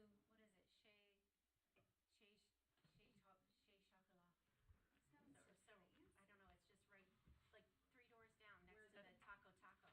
Where the French bakery used to be, or where the hair salon used to be? Where Late Madeline used to be. So, I did mention to her I'd be back tomorrow. With friends. But I'll be ready. Yeah. That's great. Jay just means, like chez moi, my house. That means my house. See, Duolingo is working. It's working. It is. I learned, I know that. Je voudrais, To say my house. I know. je voudrais un bagel. And then it's, I want a bagel. No, that Yeah. was I know there. enough French to know that. I can read Derrière. French, yeah. Yeah. Bonjour. Yeah, my little bits of French. Thanks to Duolingo. We have 3 minutes, but I think everyone's here. Should we just go ahead?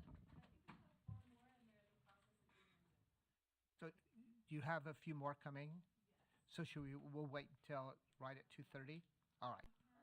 Yeah, of course. The time we gave you is 2:30. We're fine. If you're all gathered, I wouldn't make you wait. We had to make folks wait today. So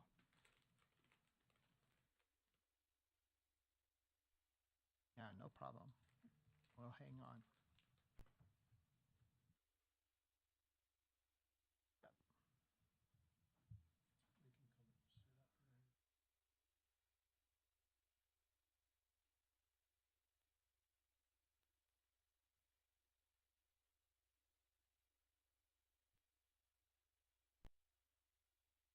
I liked my watch until it says time to stand or I'm teaching a class and it said, it talked out, I do not understand. I don't understand. I don't understand the exercise ring closed. Sometimes I take like 10 steps and I get exercise ring closed. Do you? Sometimes I want to jog for like, 3 miles. Oh, yeah. When it's calibrated. Well, I was explaining to, I Mine's think I was telling Marie that, or somebody, that I have a granddaughter, and we drove down, she lives in Germany, we drove down to Austria and Switzerland, and all of us were in the car all day, and somehow she still got 15,000 steps. And it's because it counts your total movement. She's like doing, car aerobics in the back or whatever. She said, wait, I got like, 10. It's fantastic. She never stops moving, and that's probably part of it. Equivalent of, huh?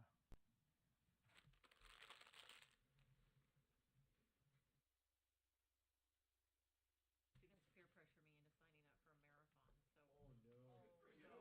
When you said it's the 3 miles, it was during the goal setting unit, and I had told them, you can't be brave unless you've first been a little scared. So when we set goals, we have to set goals that scare us a little bit. And then that came up, and so they were like, pull out your phone and register right now, be accountable to us. Well, so put What my are you money supposed where to my do? mouth was. Half marathon, hopefully? Full. Oh, come on. What's the date? November 4th. So when I see y'all in November, when I still can't walk, you'll know. Well, I'd have to say to mine, come behind me with an ambulance, because I'm gonna be dead. Yeah, it is. So we'll see what my watch says I did. If you can even just finish, even if you're crawling over the finish line, we'll be very impressed. That is my goal. Well, to finish and stay alive afterwards. Cheer for you, no doubt. Okay. T-Mobile time says 2:30, so if it's okay, we'll move forward. All right, we're reconvening now after our break. State Charter School Board meeting, and we are at the point of considering a proposal, introduction and interview Azure Fields Charter High School, and Ms. Stephenson will lead. Thank you, Chair. So I'm happy to introduce Azure Fields Charter High School. And as far as their technical components, This is a Waldorf whole child model, and they're hoping to locate in central Utah Valley. This proposal is for grades 9 through 12, and in their proposal, they would like to start out serving 250 students and then growing up to 500 students. They are not seeking any waivers, and it is a 10-member board. As far as the staff review, some potential portfolio enhancements that we saw were that they spoke about an agricultural education, as well as that, of course, the Waldorf model. They also, in their proposal, wrote a lot about different student experiences. They referenced internships and opportunities for students to have on-the-job training and hands-on learning within their school. And they also, in their proposal, wrote about balanced technology use as a philosophy as their school, and really helping their high school students be able to approach life with a balanced use of technology. Some potential support needs that staff identified were, of course, we've spoken about it today. High school funding is a challenge, and especially as a small high school, that may be a place that some support is needed, especially with that lower beginning number of 250, and if they are under that max number, then that may be another place for some support needs. Additionally, with that funding challenge that comes with high school, comes the challenge of high school licensure and needing to have teachers that hold that proper licensure for those classes that the students will need to take. Another support need was just within the Waldorf model, there have been some challenges with the balance between Waldorf and public education, and how that aligns, as well as if there are schools that can feed into this within the middle of Utah Valley. There are some Waldorf schools. Are they going to be close enough? Will there be articulation agreements? What will that look like? So those may be support needs that staff can explore that the board may want to ask about today. And then also just as far as extracurriculars, we know that high school students, sometimes those extracurriculars become even more important than reading and writing and all the great things that happen in high school. And so, again, just will they have time and capacity to offer those for their students, and available funding to make sure that students feel like they have a high school experience that meets their needs. I've got their video ready as well, so I will get that pulled up. While she's pulling it up, if Carolyn and you and your board, if you'd like to come and sit up at the table on these chairs, and we're a little closer and you've got a mic and we can have a conversation. Hello. As board president for Azure Fields Charter High School, let me welcome you and introduce you to the vision of our school.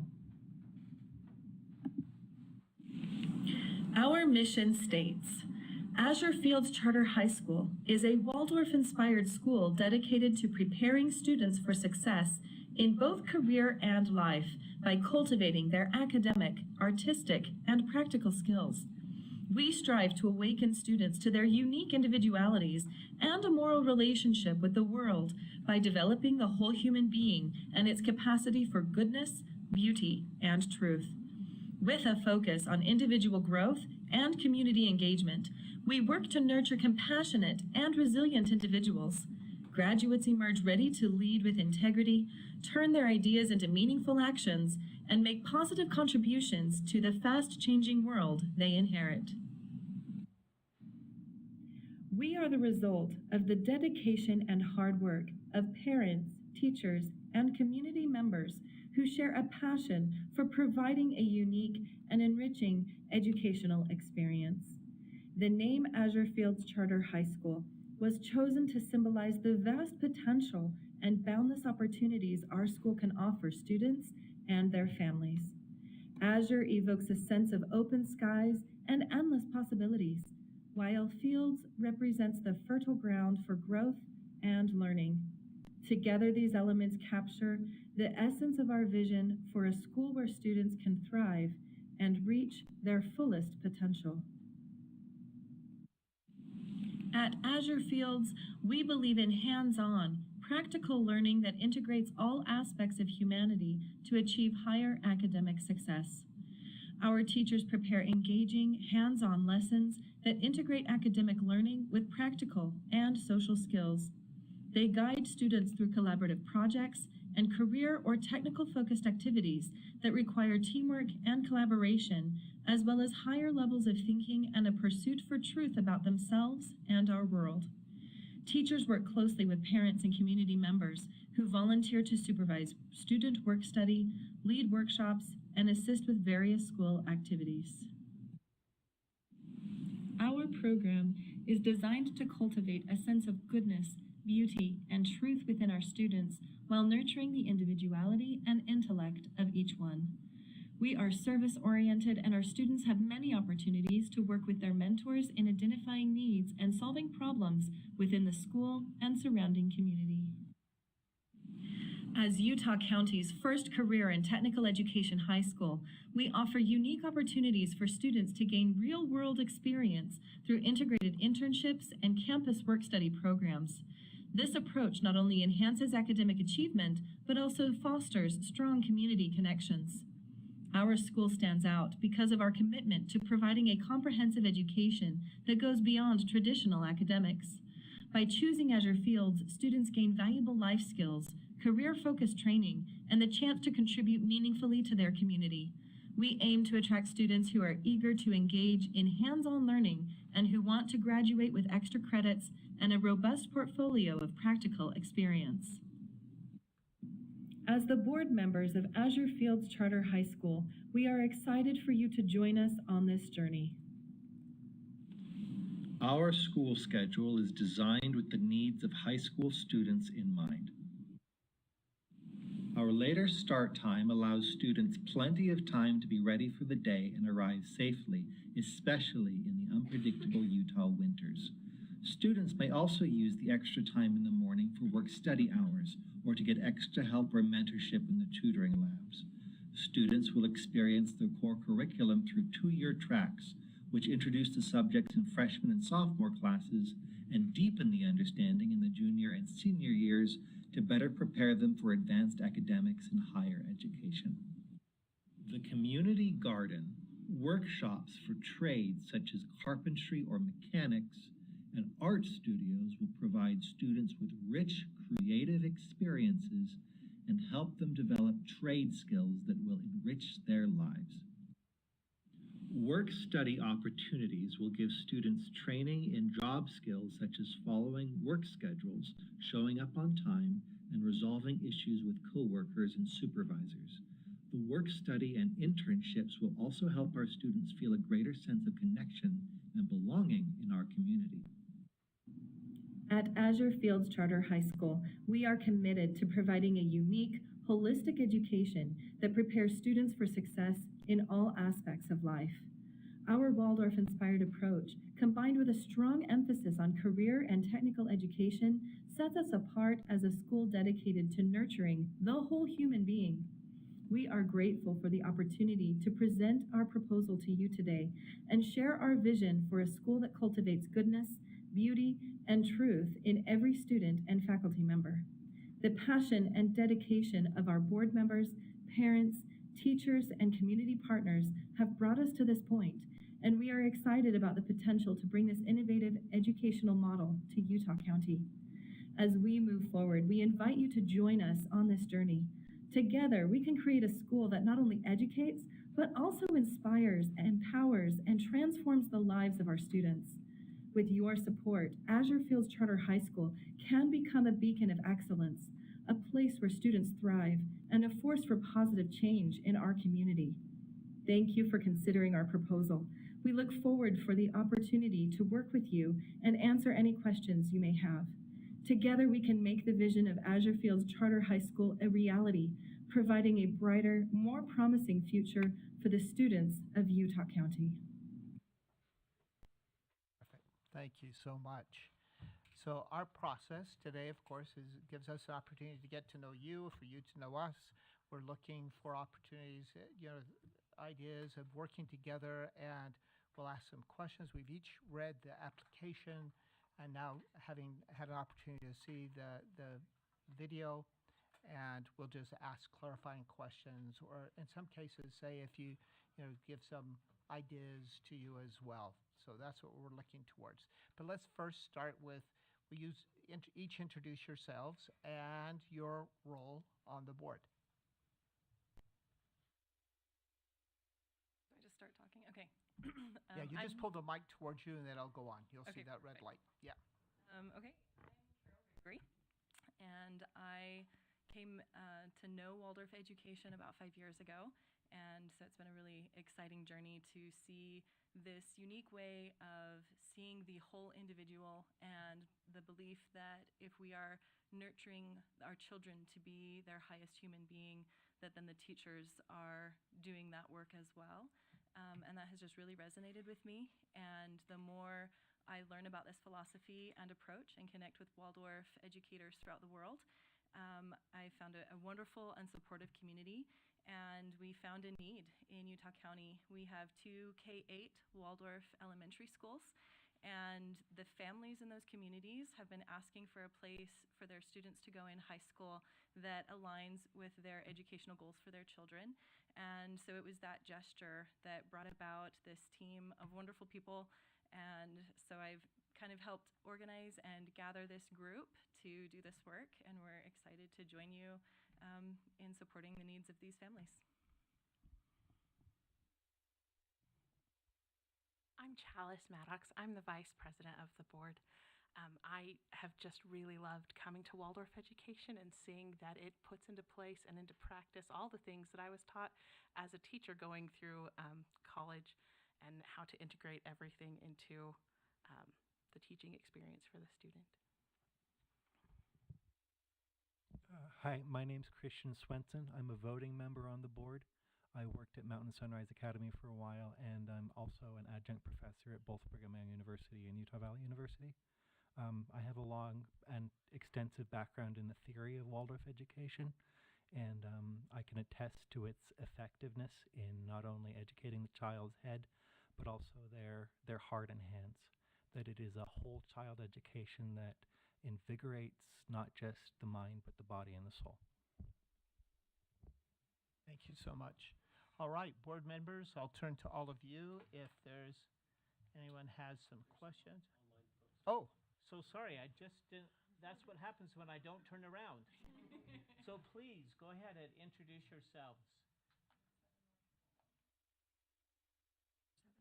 Okay, that's great. That's your full board. Yeah, fabulous. I'm seeing Blair's name. I see a couple of other names. So one of you start. Maybe Blair, would you start? Yes, hello. My name is Blair Watanabe, and I am the secretary on the board.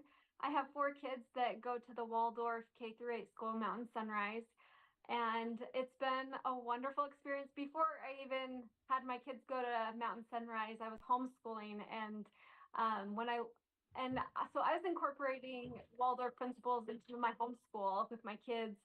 And when the school was built, it was just perfect, and I want to see the Waldorf community grow within our area. Thank you. Someone else? My name is Micah Giles, excuse me, and I have 2 children that attend Mount Sunrise Academy. I'm sorry. And I have watched them thrive as they've attended school.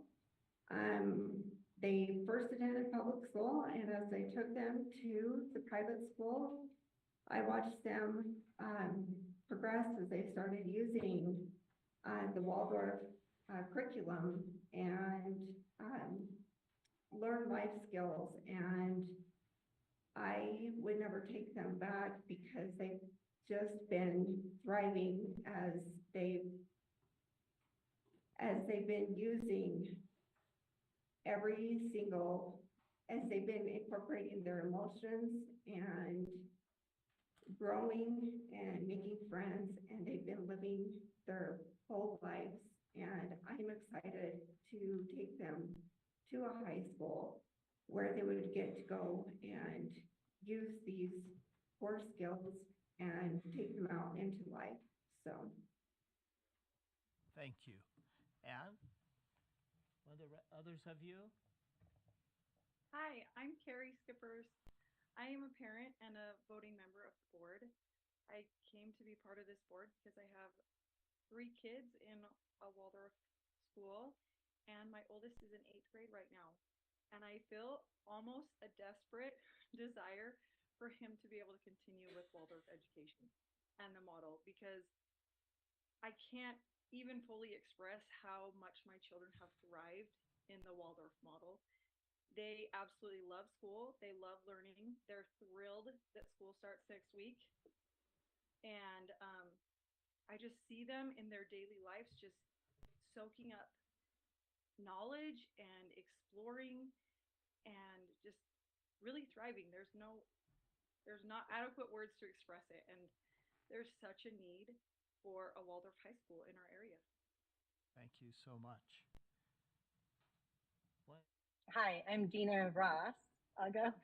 I am a parent and also a voting member of the board.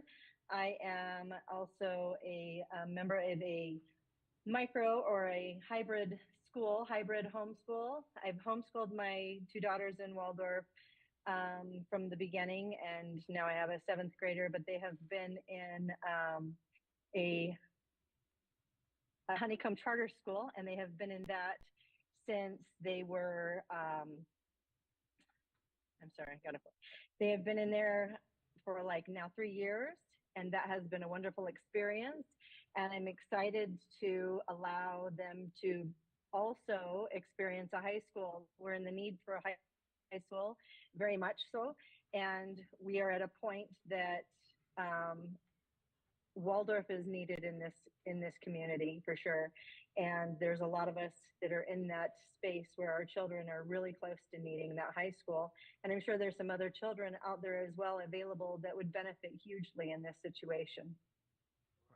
And our last Thank you. board member.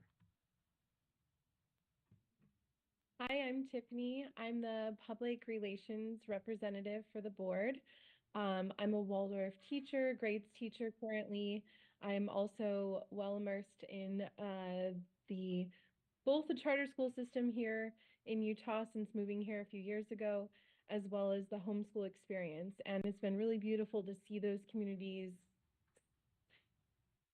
working together, not only for pursuing this education model and collaborating and working together as teachers and community members, but also to kind of get this off the ground running as well, because there is a deep need for it. And to see groups working together for this common goal of bringing a high school experience to Utah Valley that, also has this career and technical model is just, it's been amazing to be a part of, and I'm excited to see it.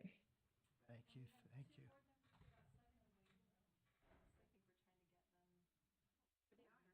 All right. Aha. Good. Those of you who have been waiting in the waiting room, welcome. Would you mind introducing yourselves to us? Either one of you. I'm seeing one with headphones. Would you introduce yourself to us? Yes, I'm Sarah Archibald.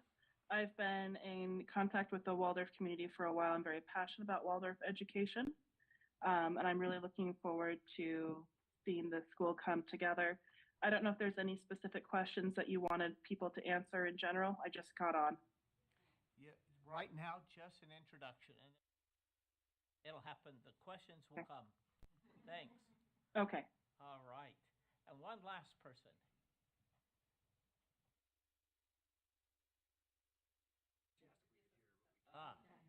You may be muted.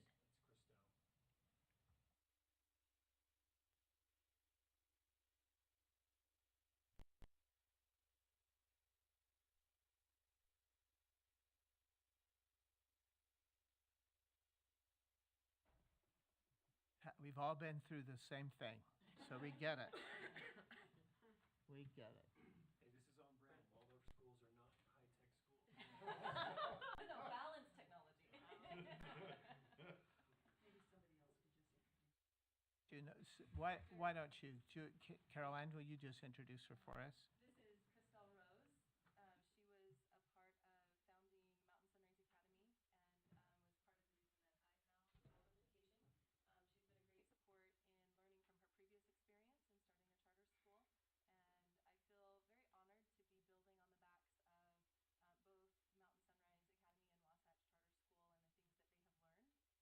Charter School and the things that they have learned process, as well as collaborating with them. They're really excited that they will be able to work with us in continuing this Waldorf model. Thank you. Okay, thanks. That does it. There we go. All right. So I now will turn to the board and ask if there are any questions or concerns. Mr. Biesinger. Thank you, Chair. I actually, before I have questions, I do want to make one, I don't think I need to disclose a conflict, but I do want to make a disclosure. In my career, my firm did work with Mountain Sunrise in helping them purchase their building. That transaction closed to my memory, but it was right before COVID, so 4 years ago. That shouldn't have any direct relationship here, other than I appreciate there's a lot of overlap on those boards, and I did work with Christelle as director of that school and enjoyed that time. I have interacted sometimes in the further past with Treeside, which is another Waldorf school, and our firm is actually, although not formally engaged, is dialoguing, and I anticipate being engaged by Wasatch Waldorf in Salt Lake County. So to the degree that there could be articulation agreements or anything like that between those schools that are all K through 8 in this school, I just want to make sure that I would disclose that. But I have no affiliation or financial interest in Azure. Thank you so much. Thanks for sharing that. Yeah, we appreciate it. We all do the same thing, try to be transparent as much as possible. So thank you so much. All right. Yeah. Member Spiker, you have? Thank you. Yeah. Thank you all so much for being here and for all of you online and for such a robust board. There's definitely interest and passion. I think that your application and the video and even just your short comments today or your introductory comments, there's definitely a need with 2 K-8 Waldorf schools within the area. And I spent some time in the Montessori world, and I know that as a parent myself, at the end of 8th grade, we're all clamoring, please, no, don't make it end.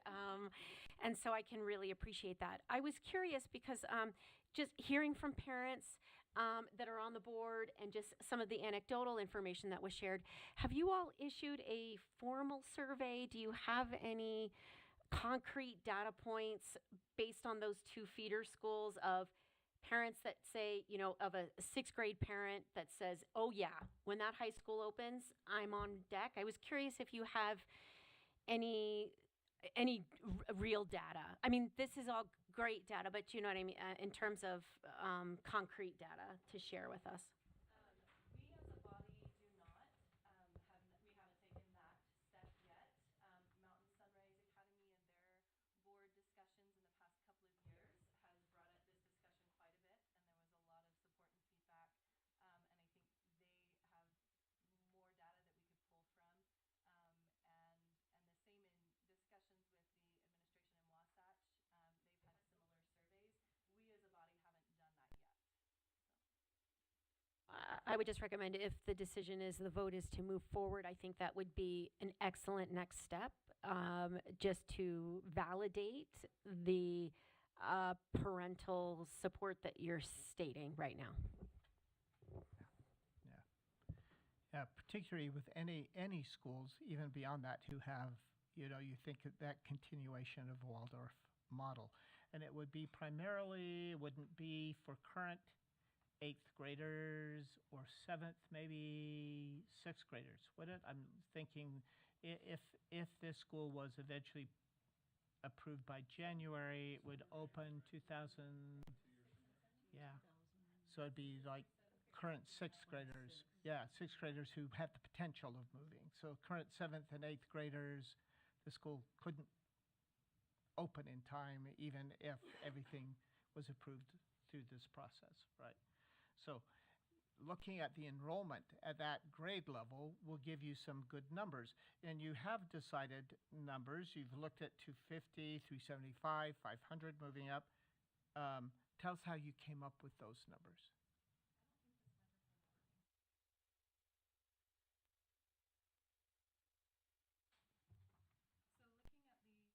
Nope. You'll know if the red light goes on, Carol Ann.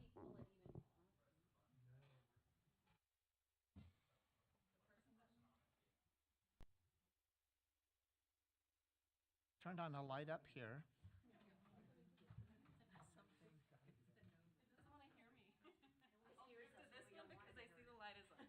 Okay, that'll be great. Okay.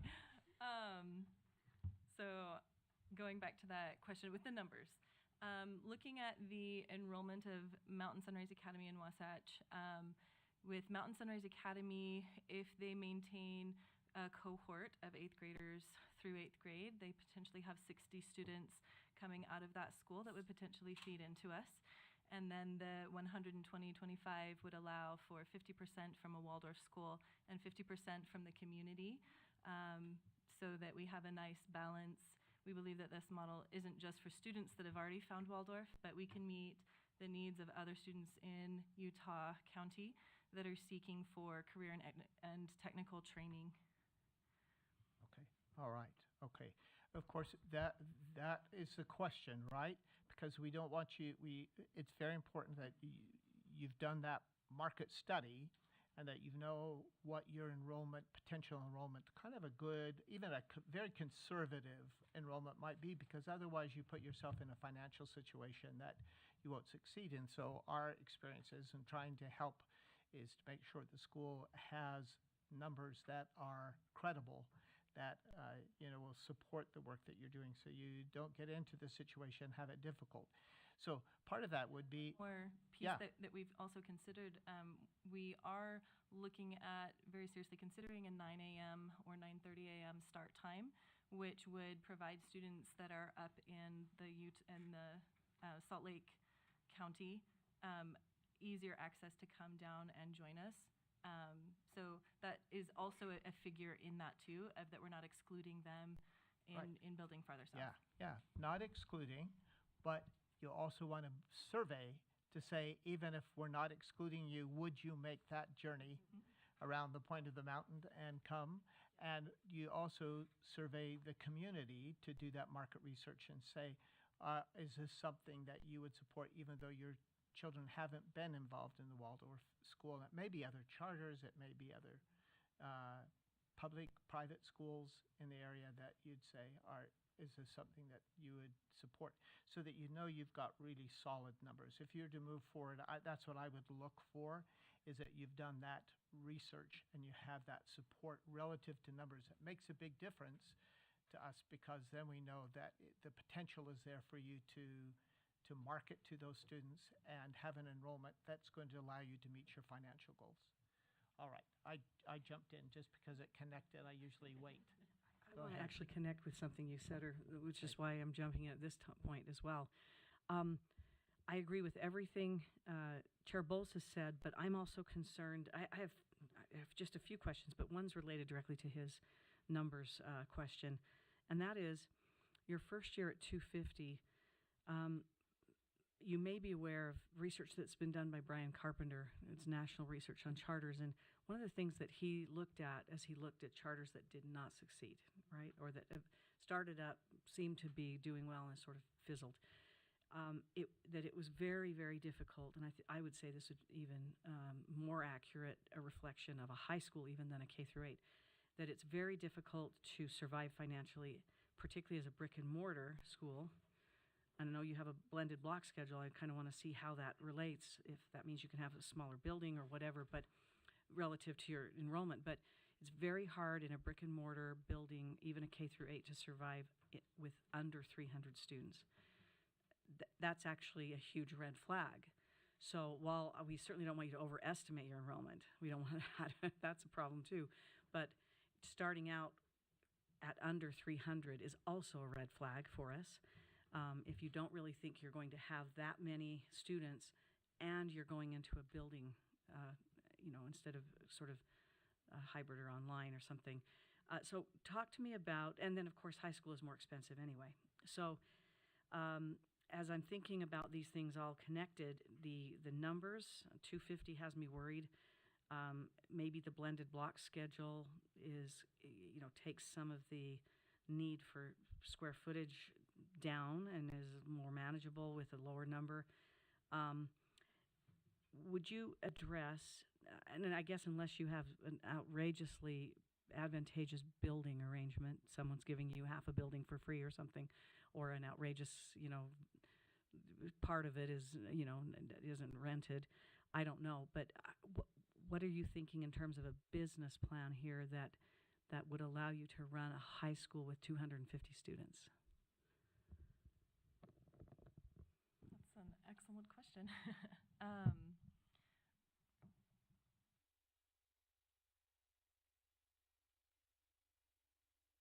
Maybe just as you go forward, if you're allowed to go forward by this board for the full application, that might be something to elaborate on, because if we get to that final stage of approval and that isn't clarified, that will give us pause. Absolutely. The numbers too is a part of the cohorts, and I think we could possibly add an extra cohort if we needed to get 2 numbers. I don't know, can I jump a little bit in and I think cover one of your other questions with the blended block, kind of a vision of what we're working with. It's been a lot of grappling, and we've worked very hard on taking multiple pieces and putting them together. And so a lot of the traditional Waldorf models will have students taking 1 quarter credit of the core classes every year in a high school. And I recognize that's not going to meet the needs of our students in Utah with the transients in and out of those schools. So we're looking at introductory and deepening courses. And so that blended block is a semester condensed into a quarter, and taking their freshman and junior credits in 1 year as an introductory course, and then coming back to deepen that later. So they still have enough credits if they transfer to another school that they're not credit deficient, but they're still maintaining this rhythm of you need to introduce something, let it sit and let the person integrate that, and then come back and deepen it to be ready for higher academics. And so in just kind of thinking about teachers, staffing, and having cohorts that would go through that kind of model, in addition to work-study programs, and making sure that we would have enough work opportunities for each of the students. So those were all kind of considered in the numbers, and then we still obviously have some work to do on teasing out all of the details and the business model and the numbers of how that is going to work.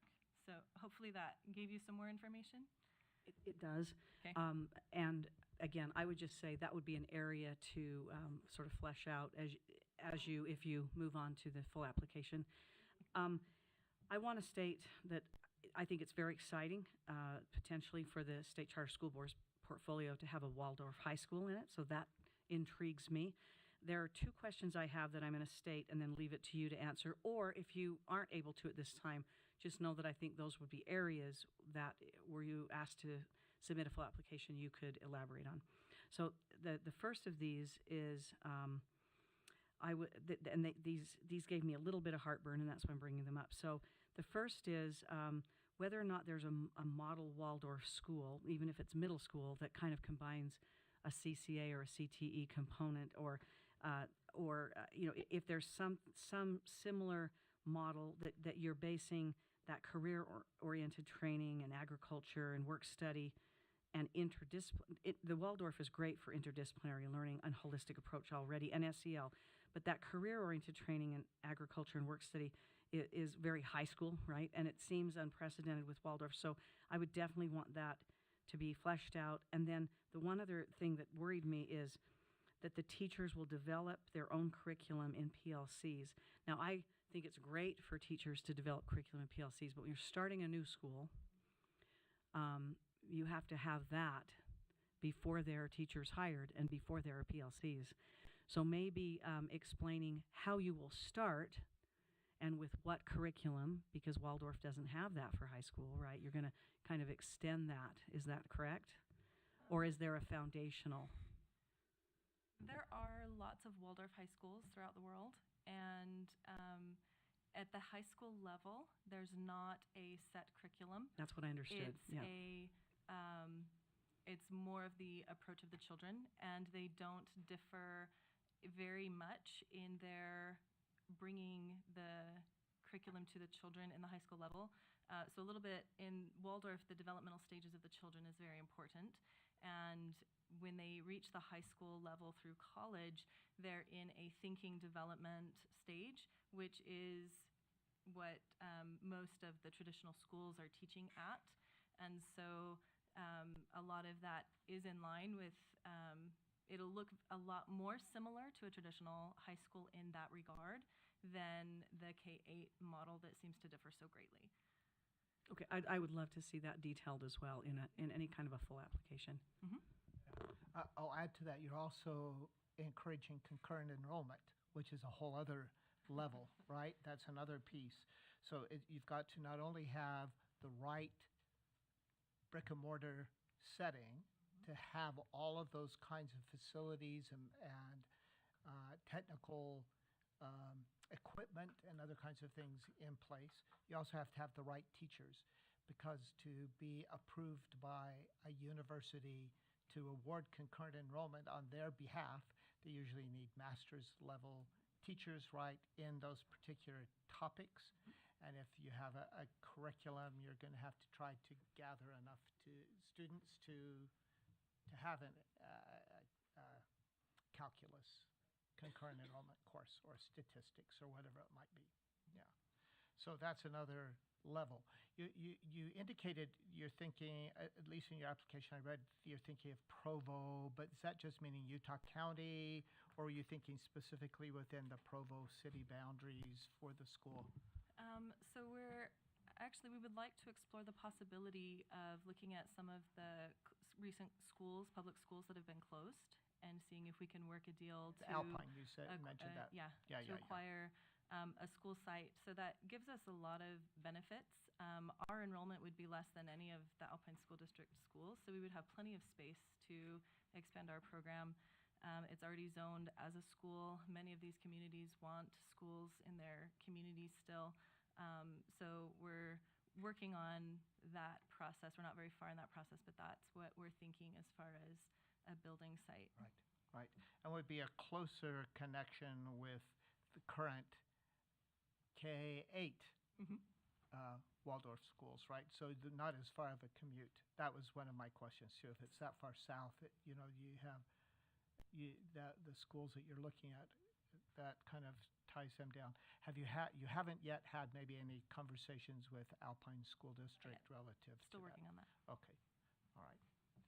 Additional questions from some Member Cisneros? I'm actually just going to apologize that it's not a question, but I am intrigued, and I'm intrigued and curious enough, and I hear a lot of the other people that's what lends itself to saying yes at this level. However, I'm gonna leave it to you guys to solve the problems. But I do want to put a little bit of an editorial on here. And they were my thoughts as I was reading through the application. I applaud wanting to change and do things differently for the good of students and especially older kids and their future and what's going on. I have no problem with circles going in square, or square pegs in circles, whatever that idiom is. However, having said that, things do not happen in a vacuum. There's a reason why things are what they are. I will tell you from personal experience, there's a reason why schools and high schools start early and get out early, and it's because of the students. The students don't want what's best for them, no matter what we do. I will tell you, and bless your heart, mama of the 8th grader, buckle your seatbelt. I'm sending my youngest off to college. They listen to you up until about 9th grade. And so I would encourage you, as you do your focus groups in your surveys, that it is student focus surveys, that it is high school focus, not 8th and 9th grade and 7th grade, but you survey current high schoolers. My youngest, I couldn't convince him to come to my school, and we're a top 10 in the state every single year. So You can want what's best for them, and you just find out it's not worth the fight. So I would really, really encourage you to focus group with students, and I would highly encourage you, because as I read through your guys' background, you have tons of Waldorf experience, little to no high school experience. And it is a different game. The whole thing is different from a state standpoint, from a population, from a parents, from an everything is different. I would encourage you to get a high school administrator as a consultant. It can't be me, sorry, otherwise I'd be happy to do it. But just to bounce your ideas off, like, will that work with standards? Will that work if a kid starts with us at 9 and goes off to 10 to 12? Will I create problems for them? Can I get a credit under this? How do I hire teachers, et cetera, et cetera? And then I would caution you, we want to do it all, but the more that we start trying to do it all, that's when we end up with problems. CTE is extremely expensive on top of high school. There is a reason why we do not have CTE high schools. They are extremely expensive and they typically don't work well. The large comprehensive high schools do CTE really, really well. And so there's again, things don't happen in a vacuum, right? There's a reason why a lot of these things over the last 25 years have landed the way that they land. So as you work through all of these things, find a high school elbow partner to work through some of these problems with. You cannot do a 250 student CTE high school if you plan to pay people. So just words of caution. It is hard. It's a numbers game, right?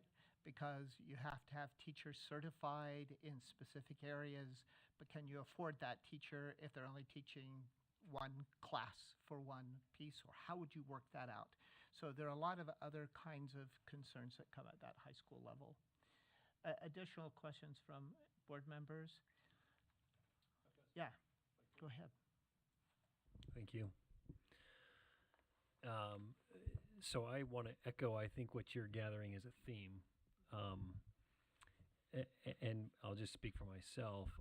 I am also extremely intrigued and probably in full disclosure find myself rooting for this application, just in the sense that I think it adds to, I think that the Waldorf model has been validated in Utah. I can appreciate a student's and a family's perspective of you start on this trajectory and you want to see it through those upper grades. So I think all of that's great. I also would echo, I think, some of the themes from the board members here. I'll just point to a couple of just quick, this will almost be anecdotal, but these are just a few, thoughts. There are some excellent high schools in the charter school space. Itinerus is a best of breed school from my perspective. Their enrollment is about 300 kids, maybe just above that. Beehive, science and technology, similar. Just an excellent school from an academic perspective. Best of breed, recognized nationally on many fronts. Also about that same high school enrollment. UCAS, Utah County Academy of Science, another just really top performing school by so many metrics. I think their numbers are a little bigger, and they're not quite, that's not an apples to, that's an oranges and apples or crab apples to apples. But, and one of you has Pioneer, you do. So I don't need to tell you about, Pioneer High School. No, you don't. A wonderful program. I did not get to know them personally, but, I think that maybe at least from a great distance just came to not enough folks eat at the diner we opened up. Yes. And that really is just kind of perhaps the concern, right? And it's not something that's not it's not overcomable, but it, in the spectrum of education, from an investment standpoint, the high school space is the risky part. Because as you've heard, a second grader is going to go wherever they're told to go. Mm-hmm. But a high schooler, that's a much different, set of fact patterns. And now I would like to believe that there is a demand for this enough to be sustainable, but I will say the Waldorf offering is pretty nichey, and to be a high school offering on top of nichey is really nichey. So I like this perspective of being able to pull maybe kids that aren't coming from this background and introduce it to them. I think it's a great way to go. I kind of want to ask how many of you knit, because I think that's pretty cool. Those of you that know Waldorf will know that was kind of an attempt at a joke. But yeah, I think that in your application, if it's not clear, I just want to also iterate that, there just really has to be a very strong analysis done to defend the high school space. And it's nothing against your group.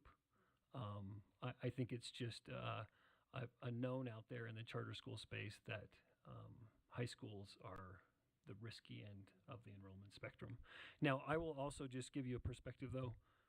I appreciate Vice Chair Phillips' comment on numbers.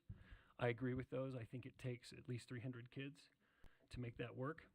However, if you have one, and I'll use the term step-in year, so I can also appreciate you want to start 9 to 10 to develop a culture. It's hard to pull juniors and seniors for different reasons we don't have to talk about. And that can be a challenge to culture. But if you knew you were going to be 250 in year one, and you knew you could go to 300 something by year 2, I think financially there are ways to make that step in year work. So I wouldn't view just year 1 being under 300 as a fatal flaw. But I do echo the idea that you've got to model up to get probably at least well into the 300s to have just kind of a viability to long-term sustainability. So now, I do want to ask a question, because along with Waldorf, you had mentioned other components of your program, especially, and now I'm not going to find it, sorry. I've got to just scan through my notes. Apologize here. Give me just a second. Career and technical trade certificates. So you're kind of layering on to Waldorf, and I'd love to hear more about this in a more thorough application. But you describe that, and I think and I can't find the phrase here. I won't take any more time, but I think you even use the term every student will have some sort of apprenticeship or internship. Can you all just speak to that and how you came to that? And does that relate to Waldorf? I guess I'm just not familiar with Waldorf in the older grades, or does that come from another component that you're layering in? I would like to hear about that, because I did think it was interesting and would be helpful. Thank you. Yeah. So a little bit of my personal background comes into this. The undergraduate college that I went to is College of the Ozarks, and it's a little school in Branson, Missouri that has an extensive work-study program. I paid 0 cents towards my tuition while I was in my undergraduate studies. We worked on campus. They started as a high school, a boarding high school in Missouri, where it was so rural that the students had the only option for higher education was a boarding school, and they were too poor to do it. So if they wanted food to eat, they had to grow it, and if they wanted a place to live, they had to build it. And so my experience at that school, I feel like it's super important, and I've taught junior high and high school. I'm going into my 16th, 17th year in education, and so I really do love the high school students, and I see a need in many of the students that I've worked with to engage in meaningful work. I think that's lacking a lot in our current society, that they don't have as many opportunities for that. And so the work-study program, it does tie into the core beliefs and principles of Waldorf education in nurturing the whole human being and being prepared for a practical life and being able to be a little bit self-sufficient. The more you know, the more you can do. So maybe I don't professionally knit in the future, but the skills that I learn in learning a hard thing, in the dexterity of learning how to do that hard thing, and seeing a project through from start to finish or creating my own patterns, all of those translate to other skills later in life. Then at the high school level, we're deepening that idea of practical living and stewardship over the world around us and being able to contribute to our community. So while we've kind of pulled out some of these things to highlight a little bit more, that it still really weaves in with the underlying philosophies of the Waldorf principles that we believe about the human being and the communities that we go into. And so then that work study piece is kind of blending different backgrounds and experiences and being able to allow the children to feel like a meaningful part of the community. At the freshman and sophomore level, it could be community service around the school for an hour a week. You have a work study supervisor, you meet with them, they talk to you about clocking in and clocking out and basic job skills and how to do your job well. And then I would love to see at the upper levels extensive tutoring opportunities for them as they go deeper into their skills and are able to give back to the younger students in being able to offer their help. And so then they're embracing each other as, oh, I'm coming to you for math tutoring, but you're coming to me for history, or you're coming to me for small engine help and whatever it is in the school. And that kind of enfolds and builds that sense of community and gives them practical skills that they can go into as they leave our school. Thank you. I've just got one other question. And it was referenced by one of you, but you referenced your academic day will run from 9 a.m. to 4:30. I kind of like variability. Quite frankly, as a parent of 5 kids that have graduated high school so far, some of them barely graduated. If it would have started at 9, they would have been a lot better off, right? And successful people have to learn to get up early, so there's both sides of this coin. But I'm just curious because I do think you anticipate on a commuting student body. Mm-hmm. You run up against kind of rush hour traffic and safety issues with families, and I don't know about how you've thought through that, but if you have, I'd like to hear it, and to the degree that you could share that in a more thorough application. The other thing about the 4:30 side is that runs perhaps into a traditional high school aged person's, kind of after school life. So again, I don't know if that represents a trade-off to going to that school or if it doesn't, but it did kind of catch my eye. And I'm not saying it's a con, but it is different, and I just would like to see how you would articulate as much research as you can and kind of information from your prospective student body on that timing.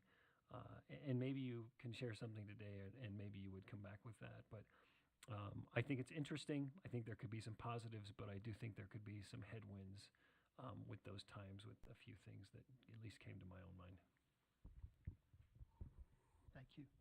Additional comments from the board? All right. So I think you've heard what our questions are, concerns. Sorry. Yeah, please, go ahead. I just had an answer to that last question.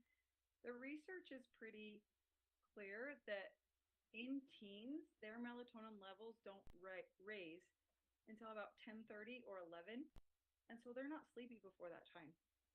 And we've seen in our lives a lot of us teens who are waking up at 5 a.m. And everyone knows that it's really hard to get a teenager to go to sleep on time, to go to sleep early. They don't want to, they'll fight you, right? And we know that in the population that we are targeting towards, many of these students are interested in early morning release time for religious seminary. And in watching the kids, the teenagers in my life around me, that means if they're doing that before a traditional school start time, that early morning release time is starting at 5:30 in the morning or 6 in the morning. And that is too early for a teenage body, for teenage circadian rhythms. And so that kind of explains the reason why we have the idea for the 9 a.m. start time.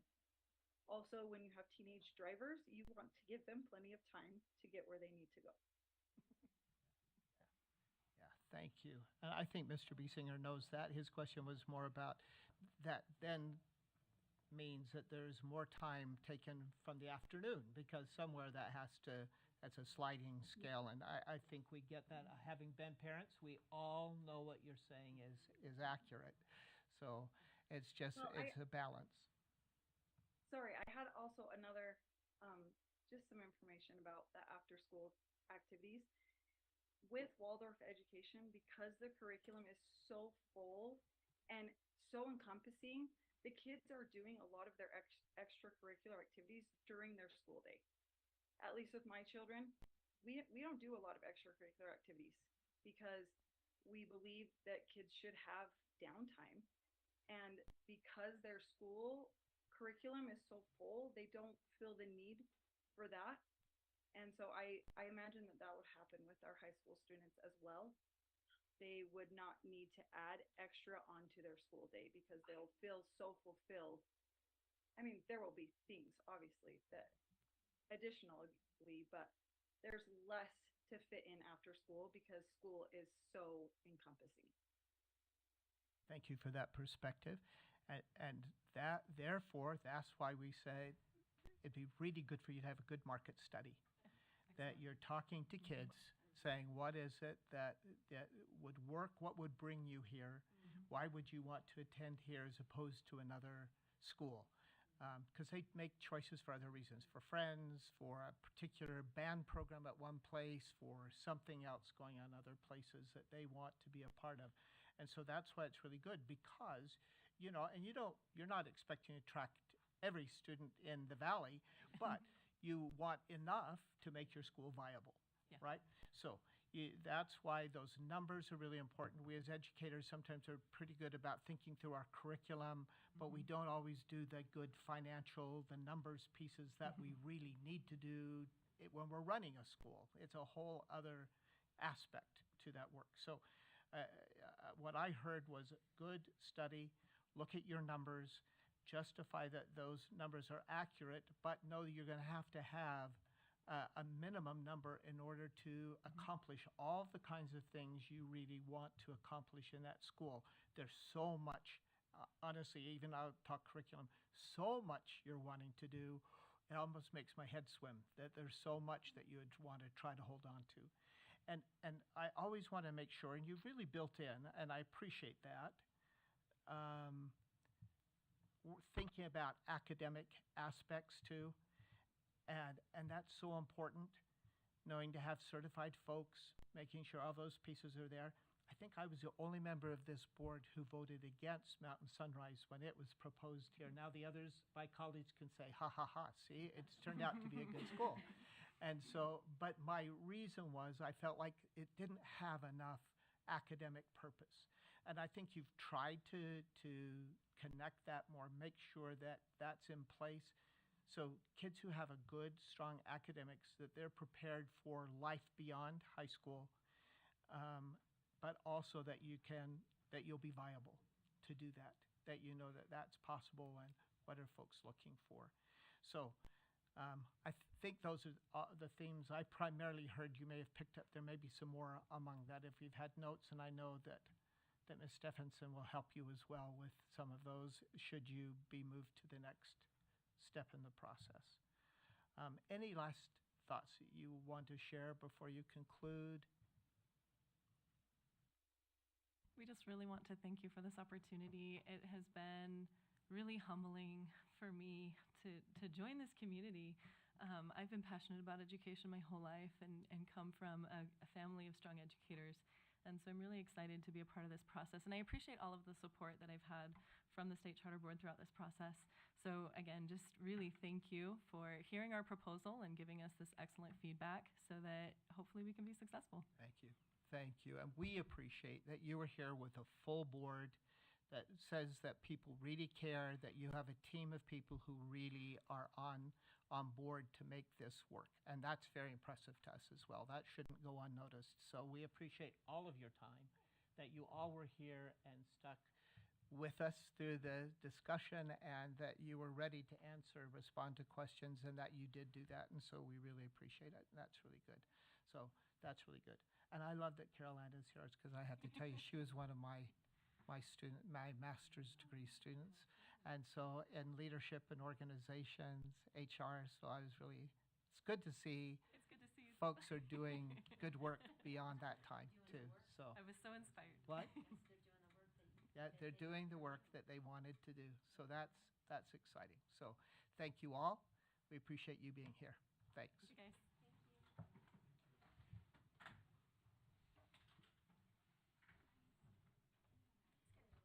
It's not bad. You can have a little break, and then as soon as custom class is ready, we'll continue, because I'm sure they wouldn't mind adjourning So maybe just 5 sooner minutes? than later. Are all of you folks here? Everybody's here? So you wouldn't mind if we just took a 5-minute break and started early, because you're here? All right. We want to be true to the time if you had folks waiting to join. Otherwise, we'll start. In fact, if you'd like to, you can move up to these chairs and we'll be ready to go as folks come back in.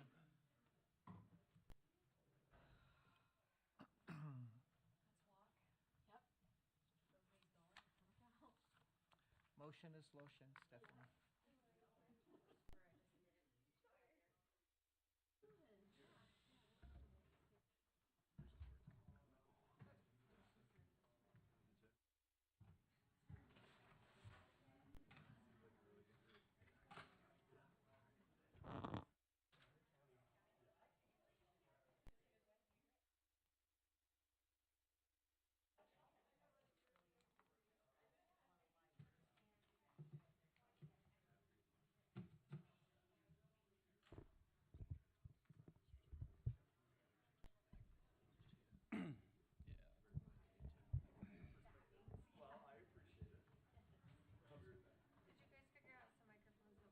Well, I think these two, maybe Corey. No, I just don't want to work for some reason. Testing. Most high school grade that we've seen in a cycle, isn't it? It's crazy. Either that means there is starting to be a demand, or folks are thinking there's a hole there, but Tried it out. Yeah.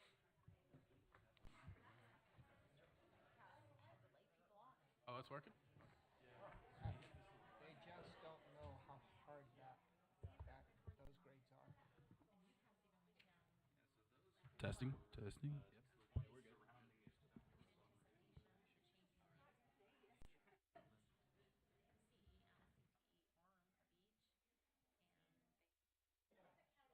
the top 5 schools in the state with a great reputation. Like what? UCAS. And so it's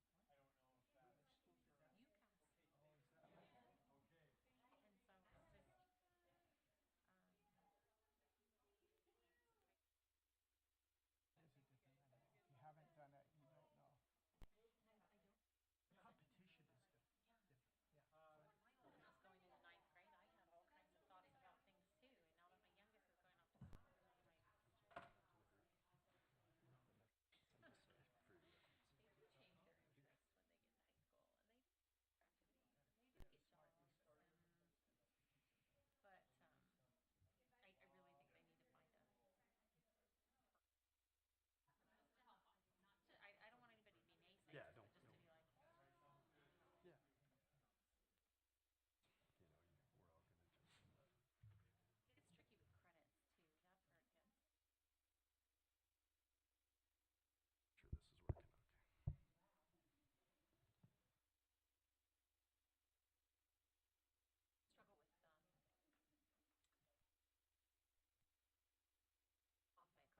Yeah. like us in meeting. I wouldn't remember that. Yeah. Everyone's got to I mean, understand these days, there's, we've all had to deal with technology, so. And it's gonna continue. It will. It's not, it's okay. Yeah. Hey, I've enjoyed this. I haven't been a part of this yet, so to see and learn and. Yeah, it's a long haul. One more today, and how many do we have tomorrow? More tomorrow. We'll pick Two up. more. Yeah. So it's fun. Carol Ann was one of my students. She's really a. And one who's presenting tomorrow was one of my students. Really? Two applications from my students. That's great, huh? I love that. That must be very gratifying. Wendy Allman, who's presenting tomorrow. This one is so gracious. Carol Ann, she is sharp. Very. Yeah. I like her demeanor. It's just.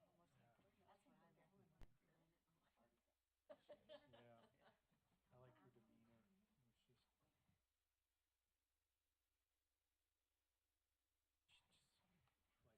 another positive. All right. Take your time. Motion is lotion. Here we go. I had a ski accident, so this is my first time back after ACL surgery. Yeah. So I'm making her walk every break. She's got to walk. So it's good though. It's good. Okay. Physical therapist. That's right. Cindy, the physical therapist. You're walking. You're moving your All knee. right. Okay. We've had a productive day, some tech issues at the first of the day. We're glad we're even a little bit ahead so that we can offer potentially to you that you'll even finish a little bit ahead and can enjoy more of your evening. So thank you for being with us. We're happy to have you here.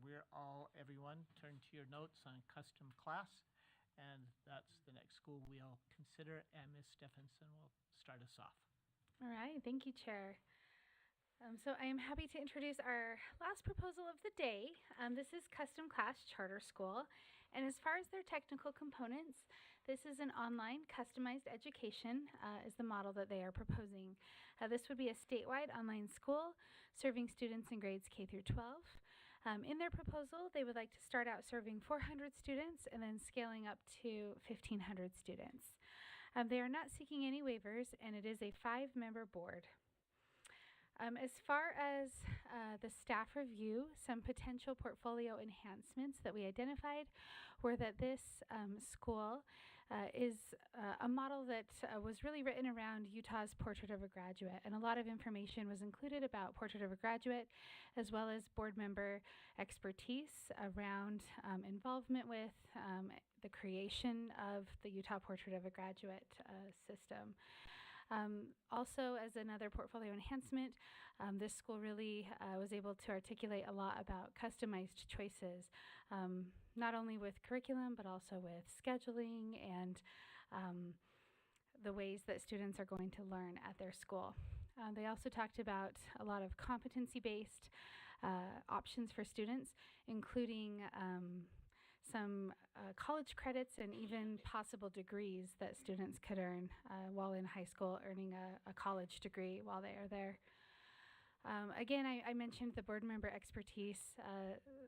The board members have been very involved in some of the work that USBE has done with Portrait of a Graduate and some of the innovative competency-based projects and initiatives that have come out of the State Board of Education.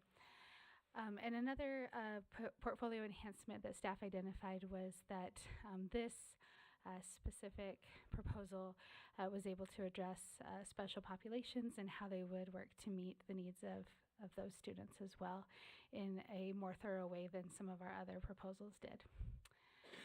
As far as potential support needs, of course, with customization, there comes challenges in meeting all of those different needs. And so that was something that staff saw that just as they are working through how to provide all of those different options to different students throughout the state of Utah, that may be a spot that they would need some staff support there. They also, as they address those partnerships with different universities and with different communities, they may need help just navigating or managing some of those partnerships or introductions there. So that's another place that support could be beneficial. Competency-based, that is something that is still in somewhat development. I think we're 3 or 4 cohorts in with the State Board of Education. And so again, just as the state continues to learn and lean into competency-based education, another place that support could be provided. And then as we've addressed with some of our other proposals today, just that scaling up to a number, 1,500 students is a large school, and just making sure that they have the space and the expertise to be able to do that successfully at that high capacity of students. I've got their video ready, so I'll pull that up and then I will turn it back to you.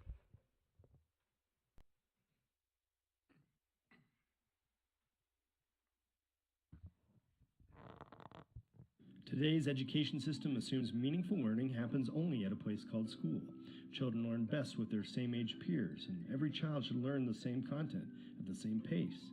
Standardized exams are the best way to know if a child is smart, and that system often leaves children bored, disengaged, depressed, anxious, and focusing on checking off boxes that aren't meaningful to them. It leaves parents frustrated, unsure how to support their kids, and focused on the narrow definition of success, and causes teachers to feel burnt out, exhausted, under-supported, and under-resourced. It doesn't have to be this way. At Custom Class, we want to create a transformed future for education that connects learners to their goals, their interests, and their communities. In this vision, students demonstrate what they know in a variety of ways to meet outcomes for academic and life skills. They earn college credits to earn up to their bachelor's degree through demonstrated competency, and they benefit from the support of community partnerships to help them develop these skills, both virtually and in field sites, as well as customized support such as flexible school terms and family service centers and learning hubs, makerspaces. In this future, we must acknowledge that learning lives everywhere, at recreation centers, parks, museums and office buildings, community gardens and theaters, churches, homes, transformed schools. Children and young people move through this ecosystem according to their unique learning journeys and in appropriate ways to their stage of development and maturity. In this way, young people are finding community and belonging and building their social capital, discovering what lights them up, contributing their gifts to real community challenges, and developing competency in math, language, history, and science. This vision of education may be radically different than what exists today, but it is not radical. Our board is unified in providing meaningful and personalized education opportunities for all children that help them connect with their community and build the skills that will help them throughout their life by leveraging the resources in their community, such as business owners and community partners, their parents and families and peers, in addition to educators. Let's check in with one of our educators, Mr. Rami.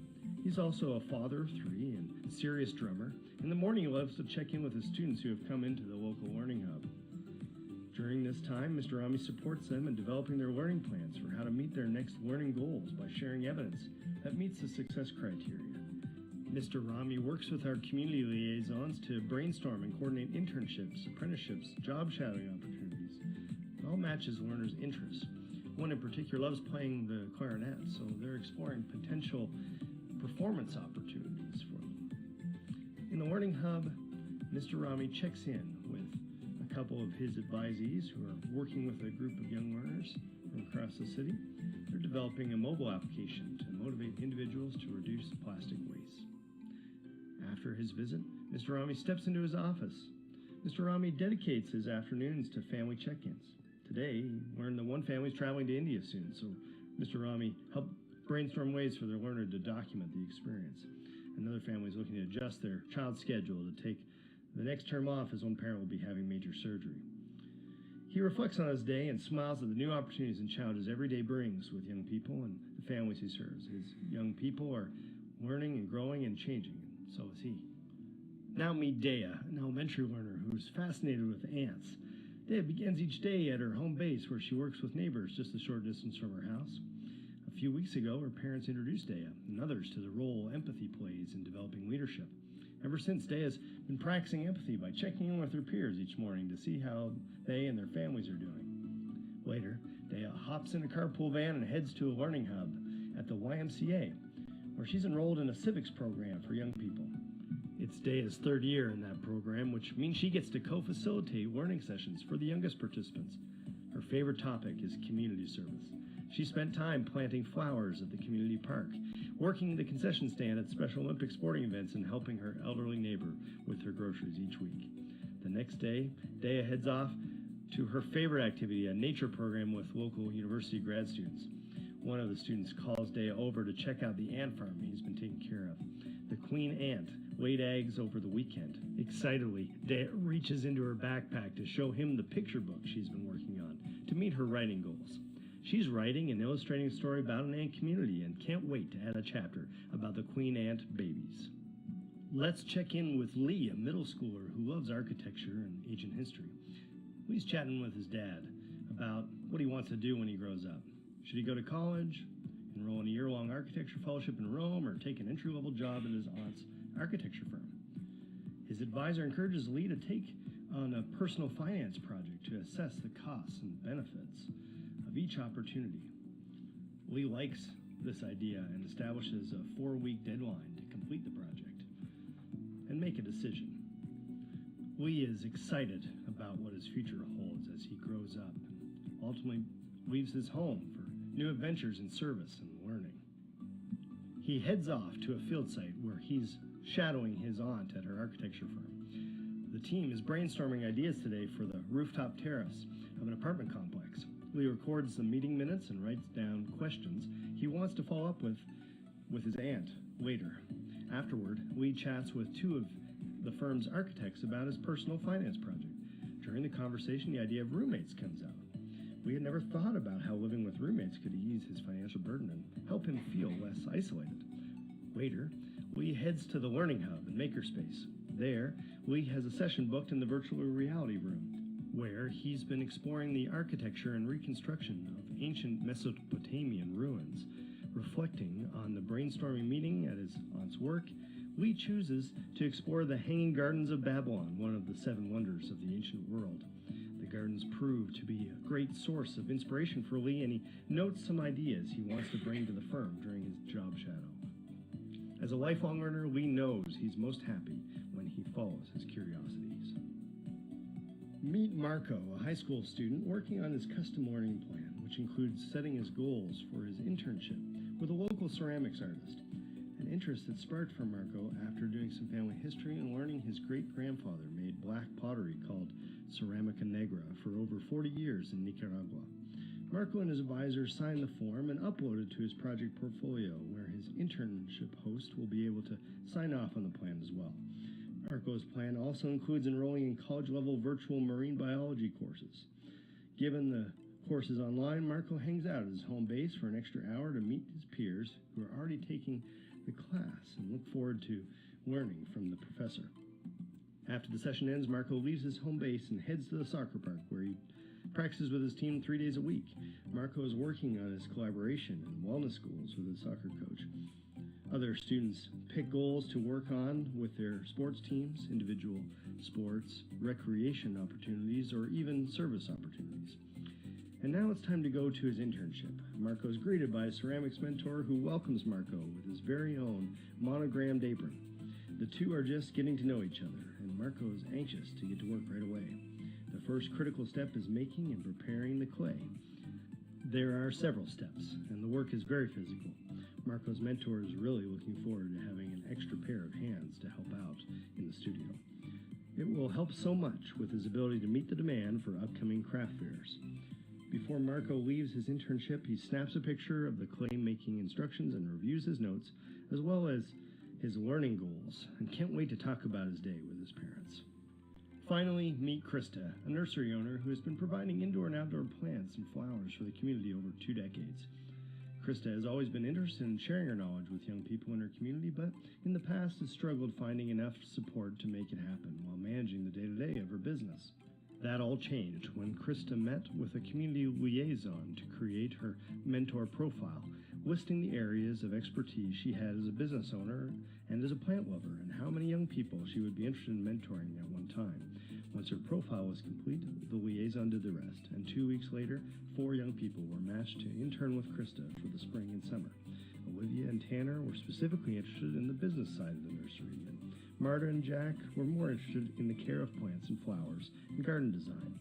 The liaison ran Krista through an orientation for the first-time internship hosts, and then connected her to the Warner's advisors. Krista felt ready to welcome young people on board. Throughout the spring and into the summer, Krista had a blast showing the young learners which plants need water daily and which only need to drink once a week, how to factor in the costs of operating the nursery, like utilities and staff wages, into the pricing of plants, and sharing stories about the history of the business, including the day her father passed the business down to Krista. The interns provided Krista with much-needed support in helping customers, restocking shelves, and maintaining the plants. These are just a few possibilities of customized, community-centered education that will come to life with Custom Class. Very nice video. Would you each introduce yourselves this time we have now to get to know each other a little better, and so we know who we're working with today and your position? Yeah, thank you, Mr. Chair. We're excited to be here. My name's Corey Henwood, and I serve as the board chair for our charter. I'm currently also the innovation director at Iron County School District, where I oversee some of these innovations that are coming to life within our district, including the founding of Launch High School, a personalized competency-based high school, and Iron Online, which serves over 5,000 students in our state. And so it's provided me a unique perspective on how to develop a program like this that is going to be customized enough to fit the needs and wants and desires of those who already sit in this space currently. And we've brought with us, of course, our other board members who fit a diverse set of criteria that we need to help round out the founding of a charter school, from former charter school experience, research, healthcare, and finance, as well as connection with community and the trades and marketing. So I'll let them introduce themselves. Thank you. Hi, my name is Dr. Matthew Medioni. I'm really happy to be here. Appreciate your guys' time. My background is in medical research, so I've worked for the past 16 years either while enrolled at a university or with a university or for universities. I have some experience in the past working with charter schools. I was a non-parent board member for 6 years and the board chair for about a year and a half for a charter school down in St. George, Utah. And I'm just really motivated and enthusiastic about creating new opportunities for children to learn. Charter schools aren't something that I grew up with. I was fortunate enough to be good at school and be motivated enough to want to be at school, and a lot of my peers and friends weren't. And I just feel very strongly that some of the curriculum that we can provide here with the customization and the involvement with the community can really help increase engagement and make school a place that people want to go to. So appreciate your time. I don't know if I mentioned, but I'm the vice chair. Thank you. Thank you. Hi, board. Thanks for having us. My name's Cody Salpaw. I moved to St. George about 20 years ago, so I've been there quite some time. I graduated from Utah Tech when it was still called Dixie State College with a degree in business and finance. In 2012, in 2013, I started my business, and I've networked throughout the community, so I've got tons of connections with local business owners in every single industry. So I've worked really closely with Business Networking International, Corporate Alliance, Chamber of Commerce, you name it. And I'm also a father, so I have a 10-year-old that's going into 4th grade this year. So on Monday he'll be in there. And yeah, thanks for having us. We really appreciate your time and glad I can help out. Thank you so much. And thanks again for having us. Really appreciate it. My name's Tommy Rupp. I'm a board member here with our charter, and I have spent the last 14 years in finance. I'm currently a mortgage underwriter for Cardinal Financial. And essentially, my primary role with the charter would be to not only oversee the financials of it to make sure we're sustainable and set up for longevity, but also introducing a custom class for financial literacy, the tools that we use for financial processes, and the technological advancements that go along with some of those processes, not only to help the students understand those things, but also protect themselves from the potential security risks that do come with that technological advantage. And just thank you for making your time open for us. We really appreciate it. And thank you for joining us today so we can have a conversation as we're considering your proposal. So we've all read the application, now seeing the video and a little review from our staff. We're open board now for any questions or clarifications you might have that you could ask these folks. Anyone who would like to begin?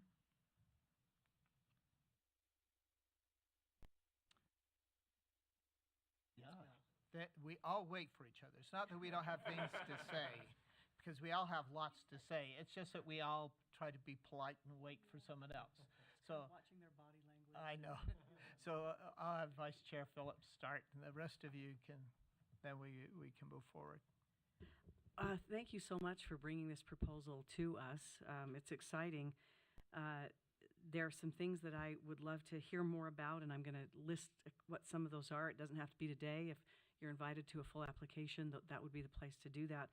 But one of the things I wanted to let you know that was particularly intriguing to me about this model that you're proposing is the earning of college degrees while in high school. And the reason my colleagues will know that for at least our executive committee, I'd sent them some information about that rather widely advertised charter school in Gary, Indiana that has had lots of, well, I wouldn't say lots, but a startling number of individuals graduate from college just before they graduated from high school at their charter school, and particularly in an era when college is just so expensive, even if it's the state university or one of our state universities, and I know that's the best deal around still.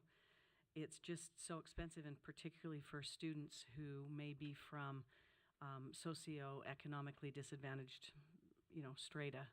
And so, in any case, I know that's a wonderful goal. It's very innovative, and we do have some early college high schools that do all kinds of concurrent enrollment and our kids get associate degrees. But this bachelor's degree idea is unique.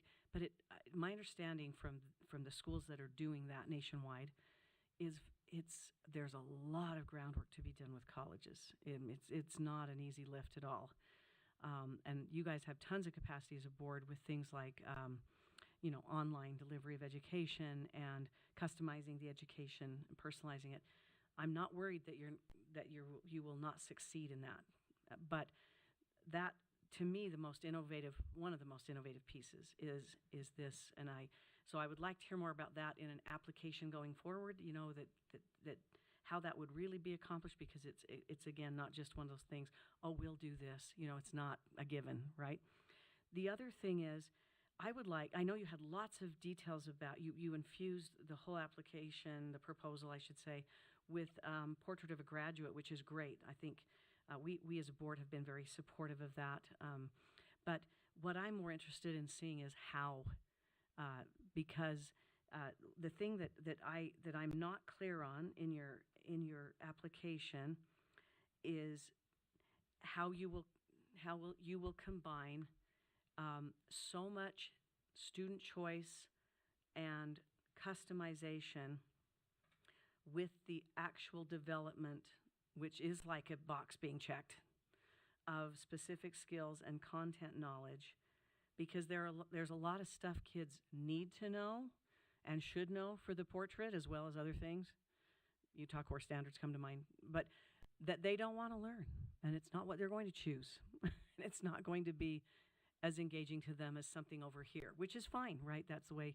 So I'd love to hear in a more fleshed out application, should you be invited, how you will accomplish meeting the goals, and I know they're broad, but nevertheless meeting the goals of Portrait of a Graduate, meeting those objectives for each student, and then how to combine the idea of an almost fully customized, engaging education with the requirements of what we have to teach as a public school. So those are sort of a couple of questions, a couple of requests if you move forward, and I leave it with you to respond or whatever. Yeah. Thank you, Ms. Vice Chair. I appreciate your question, and Dr. Medioni will know well from his time working at Stanford University the high cost of college education. I've had the opportunity over the last few years to develop many of those partnerships on behalf of Iron County Schools with several of these institutions of higher education. So I named a few in the application, but Snow College was one of the early pieces allowed for online competency-based college education and the earning of up to an associate's degree. However, over the last couple of years, we've also partnered with Southern New Hampshire University, who allows our students, currently there were 3 of them this year, who completed their bachelor's degree through their program. And it's an online competency-based program that is very flexible and affordable enough that our district has been able to afford to pay for that. The one hiccup with that is that because it's maybe unfamiliar to many who work in our administration, they're uncomfortable going to a larger scale than what we've been doing with that. The marketing is very minimal. We're not sure we want to put this out there to a bunch of people because we know we'll be inundated with it and the cost is high vis-a-vis typical online education. But it's something that I would like to provide to more students who are asking me for it in my current role. And I know that that is something that is of a desire to many, to see that opportunity for many students. So a taste of what you'll see in a full application, that we've worked out some of those partnerships already. They're interested in further partnership with other charter schools. And if we were asked to advance, we would love to detail that out. I think the other piece on how, on the Portrait of a Graduate, and this is true for the academic outcomes as well, what is clear to me is the importance of the clarity of outcomes versus inputs. Within the Portrait of a Graduate, those outcomes, despite them being broad skills, are very clear at what's expected at each grade level. And those success criteria and clear learning targets would be put in front of our students and families. The way in which they develop the competency to meet those targets would be the customized portion of where we're at. And so we'll detail that more, of course, in our application, but it's a contrast, a heavy contrast, with what you see with most schools, where the input is fixed. We know the curriculum, for example. We know the delivery method, for example. We've built our own AI app or whatever else that other schools are putting forward. Instead, starting with that fixed input, we're starting with a fixed outcome and then finding the inputs that will best suit the needs of the student. So yeah, hopefully that helps clarify for you. Additional questions from the board? Member Cisneros. Chair, thank you. One of them, you literally just answered, like, are you creating your own platform or tech? Like, how do you, that's an astronomical thing you're undertaking that you couldn't do without software, right? Correct. Yeah, we will not be creating our own. Oh, but you have something you've already picked out, you like? No, this is the key, I think, to the difference with our proposal and what you see with many others. We have access to many different softwares, platforms. We're certainly going to use some that are already approved and purchased and have been given through acquisition through UEN, for example, like Canvas, to house our success criteria and learning outcomes, where students will upload evidence to meet that criteria. But the specific software and other pieces is not going to be a large RFP where we purchase the same thing for everybody.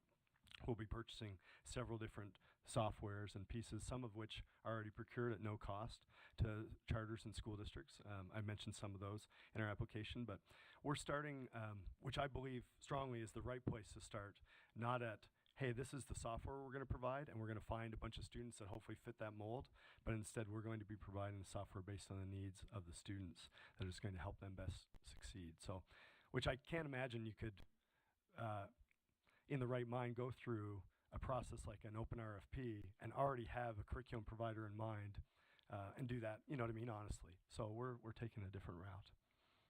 Okay, can I just keep going? So a couple things came up in my mind. I understand My Tech High has been rebranded Open Ed, but what I'm hearing or reading really just reminds me of My Tech High, to be totally honest. So I feel like it, take that for what it's worth. And then two things have always come up in the last 25 years of charter schools, and for district schools when they do it, for charters when they do it, two things come up, and that is when we try to reassign students outside of their birth date, grade level when it comes to instruction. especially when it comes to end of year testing. But when we try to do better aligned, so a third grader maybe needs first grade math. That gives a lot of people heartburn, even though that's really where that third grader should be, right? Yeah. And then especially end of year testing comes and we have to test them on third grade standards, right? Yes. Which is really unfortunate, but that is the game we play. So that's one I would hope you would address because you're going to run into that from what you're saying, right?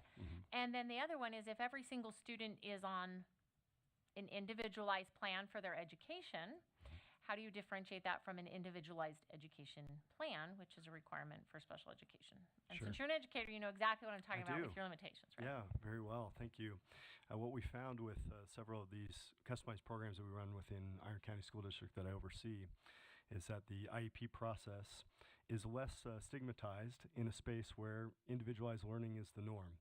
For example, at Launch High School, we have several students who have an IEP, but you wouldn't be able to distinguish them in any way, shape, or form from the other students who also have a very individualized learning plan at the school.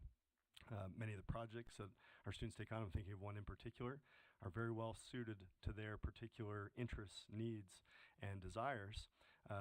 That can sometimes be narrow with their developmental disability, but in a way that doesn't stand out in any way from the supports, the offerings, the flexibility that's offered to their peers. So there would be clearly some IEP direction as far as goal setting and work and targeted supports to those needs. But the nice thing is the stigma, if you will, disappears in a school where everyone is receiving a lot of customization and support. Can I borrow, Chair, your question from earlier? So I don't know if you had tuned in earlier, the question about least restrictive environment comes up, right? So when you're providing everything through AI and software and student choosing, which students should direct, and depending on their age, they have more direction in that space. Yeah. But how do you meet the needs when you're talking about restrictive environments, if everything is in a hybrid? And then if you will speak to how you're different from My Tech High, but if this is already, in my mind, to a large extent already being offered, you're offering it in Iron County, is what you're saying, right? You're gonna really have to, it's not that I don't love the idea, you're gonna have to really convince me that it's not already accessible. Sure. A couple of the key pieces that are different from what other providers offer is our focus on these portrait of a graduate outcomes as clear outcomes that a student must work towards in order to achieve competency in. I don't see that. I mean, I see the idea of it being offered, maybe lessons put out there in style of social emotional learning or opportunities, but very rarely would you see a student upload evidence of their ability to become a creative thinker or a good collaborator that meets the competencies outlined in the Portrait of a Graduate. That's one clear difference of what we see, and we feel like community partners are a way that can be done so that students can connect with their community instead of simply in an online space where they're isolated. And so hopefully that addresses some of your concerns. The others is that with places like some of these education service providers you mentioned, the limits on them are provided by the district who houses them, and in some cases those are less flexible than others. And so we'd like to offer things that are much more flexible to the needs of the students and the parents instead of some of the bureaucracy that happens within a larger school district where some of these are housed. So I hope that helps answer some of the differentiating pieces. Some additional questions, clarifications, questions? Yeah. I guess I have a question, maybe directed towards staff, if that's what I'm supposed to ask. Absolutely. I think I'm going to ask the same thing in 5 sentences, but I wrote down thoughts. I would like to, because I want to ask about demand. And first, let me say how impressed I am. I'm impressed by your presentation style. I don't know who did that video, but that was, who created the cartoons? That was really, and just your presence. I'm just very impressed by your group, and it leads to a lot of confidence from me. My question, I guess I'll say it to staff, anybody can answer. How does the enrollment cap work? If we authorize, in this case, 1,500 seats or 2,500 seats, or we get to a total authorization of whatever seats, what are the ripples? Do we need to consider that we only have so much cap space, or is that not a parameter? If we authorize everyone, do we limit existing schools that would request more seats? Is there a finite amount of seats that can be issued? That's what I may want to just kind of understand. And if that's longer than today, that's fine. But I just want to know if we're... Those are good questions for you to understand, right? It's a good question. It's actually one that Associate Executive Director and myself, Stephenson, and we've been texting today about that one today. We don't view that there's a finite number of seats, but we've heard it referenced a few times, and so that's a matter of clarification, perhaps, between kind of like board and administration or staff and our understanding of the number of seats available for charter public school students. So we don't, at least me coming new to the state from Arizona in October of last year, don't see that we have a cap. Now what we do have to do is work very closely with the Utah State Board of Education. And so that's where a perceived cap may come in to play, because all along we need to be very good with our projections and our forecasting. And in some ways, this isn't the right word, but I think it captures it, is kind of negotiate the numbers, because there are not a finite number of children in Utah, right? And so there's just a certain X number, and then where they go is their choice. And one of their choices is public charter. Continue. And we've been texting about your very question today.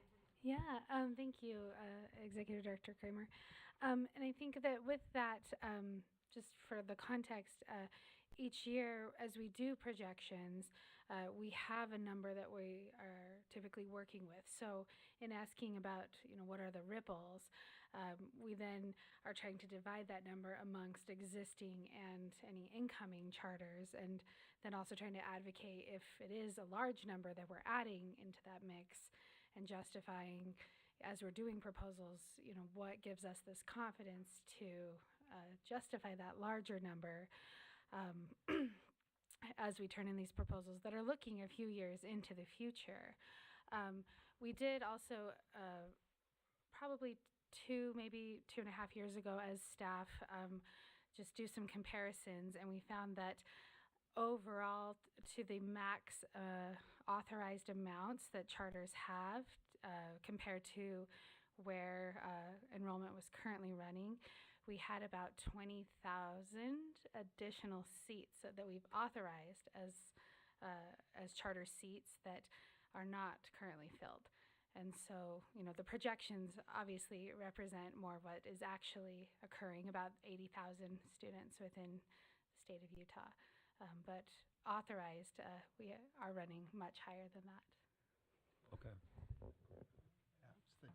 And I'd like to add to kind of a nuance as well, and staff should feel free to correct.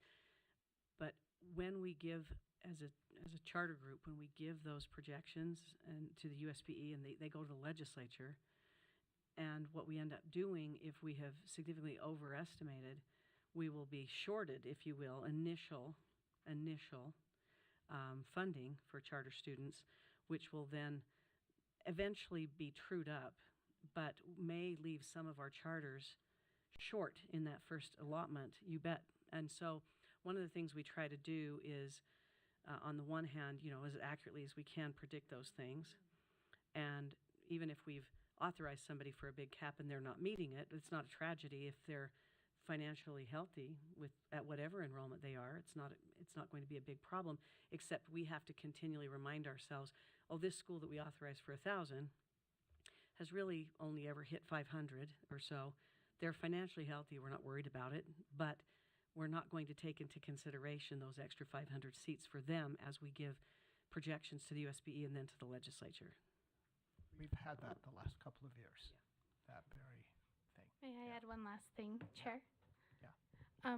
One other component, at least with my time that I've been involved on staff, is that into charter law, there is written a piece that talks about if a board is seeking special consideration or like a preference, and that at least with my time here, we haven't needed to use that. We've been able to fund, everybody that has applied and been awarded a charter, but that is also written into law that if there ever was a time that we approved more charters than there was funding for, then there would be like an order of preference that the board would have to decide on as far as we have X amount of funding, and this is the order of preference as far as the schools that we are authorizing for that fiscal year.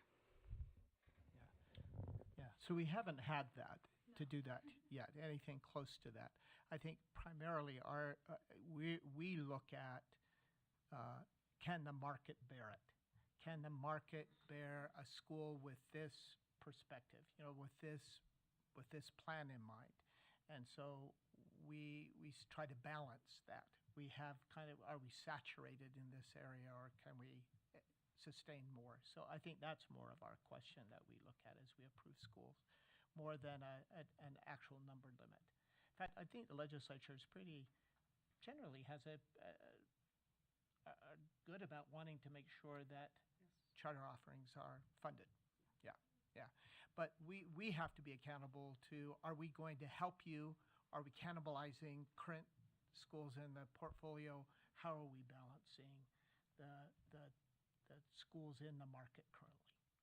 Yeah, thank you. And thank you. That is kind of the core of my question. I mean, I think on the agenda tomorrow is, if I remember right, is perhaps some increases of cap existing schools. Another way to say that, though, might be proven models that clearly have, excess demand that is validated, where new schools, I don't want to devalue new. I think new is great, but that's more of a speculative in nature as far as, just enrollment. So I just want to understand in the authorization process if we are, and it doesn't sound like we are, but, if we are going to limit the cap availability, maybe cap may not be in the right room, but the availability of allowing an increased enrollment in proven schools, if we authorize a new school, particularly that wants a large number. So I think this is helpful for me. That's a good question. And may I, and I think that you just answered it in many ways, that cap might be the wrong way, because that the connotation is that there's a black and a white, like a fixed number. And I think instead what you've heard from everyone here is a more process-driven, a lot of different stakeholders, including up to the legislature, is involved in that process. So, but it's a really great question that needs to be asked and answered before. That's why we do it so far in advance, right? You're not opening this coming school year, so there's time to put those numbers in place. So it's part of the process. Thank you, and thank you for letting me go down a rabbit hole for a minute. That was great. That was informative. So back to your presentation, I would like to maybe focus on your projections for a moment. I guess I have some questions about them, but I guess before I ask additional questions, let me start with kind of a base level. What was the thought process you've come to start at 400, and you've kind of projected through kind of 40 kids, your initial K through 8, and then you have a smaller upper grades. And then, how did you arrive at this, and what kind of, internal questions did you wrestle with? I think Dr. Medioni could also address some of this on his experience with the K-8 space, that, as you well know, K-8 charters are much more. There's many more students who are interested in these types of offerings, and we found the same to be true, whether it's looking at Iron Online or other online schools, that the K-8 space is a space where there's a lot of room to start. In addition, some of our work in the high school grades will initially be largely around our competency-based college model. And that's something we intend to see grow over time, word of mouth, people interested and more growth instead of focusing on providing all things to all people initially. Because as you have stated earlier, with the previous applicants, high school is difficult to do that initially. And so that's kind of been the basis of our starting point, as well as the projection for growth over time in those spaces.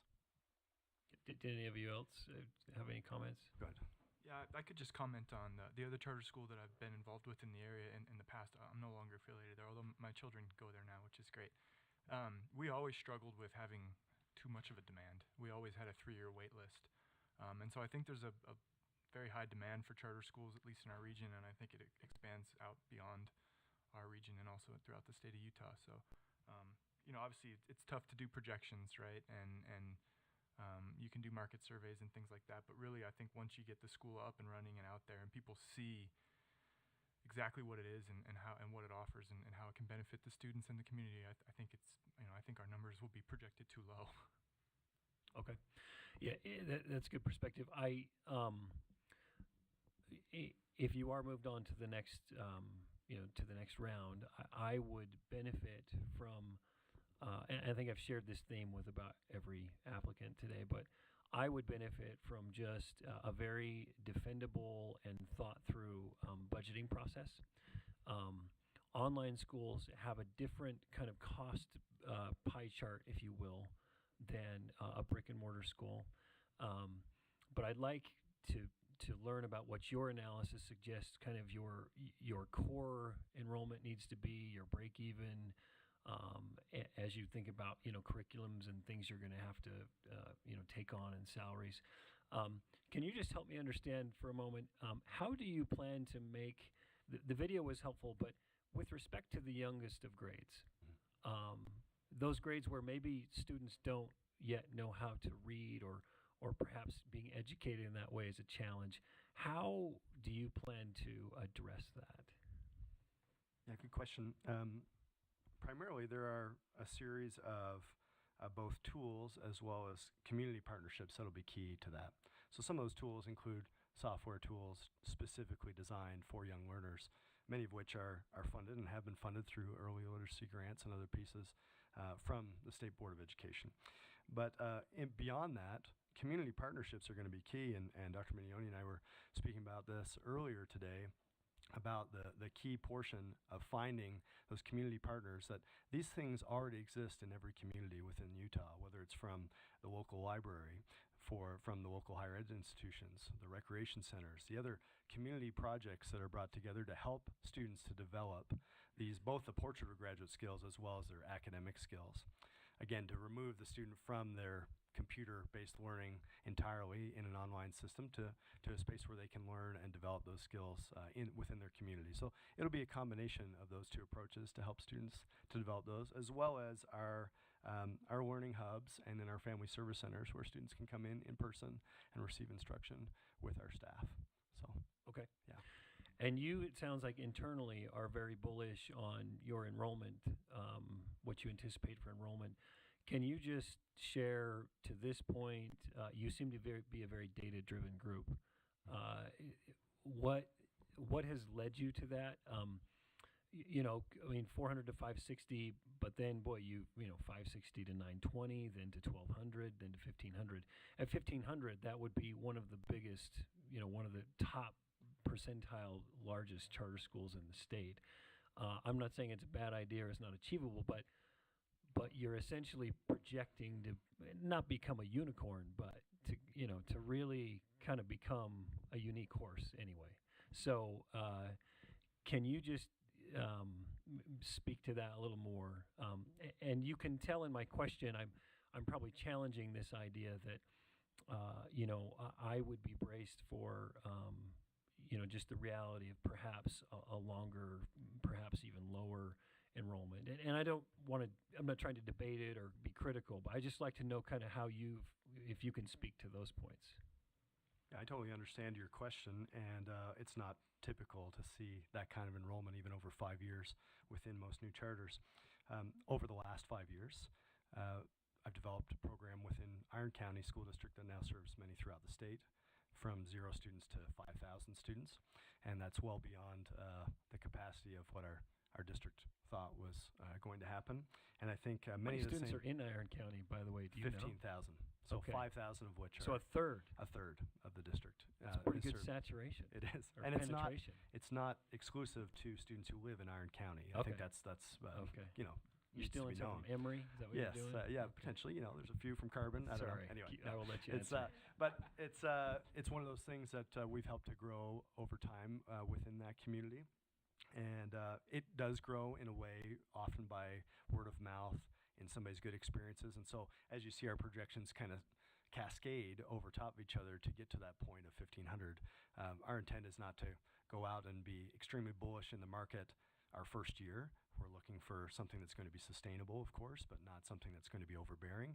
And as these our students and their parents have a great experience, we hope to see that grow over time, similar to how I've seen it in our previous endeavors in both with Launch High School and Iron Online, and with Vista Charter, where there is a great demand and often a waiting list to meet that demand. So. Okay. Thank you. I want to just ask about a specific component or part of your application. The bold print is customized support. You reference family service centers, market spaces, and flexible calendar terms.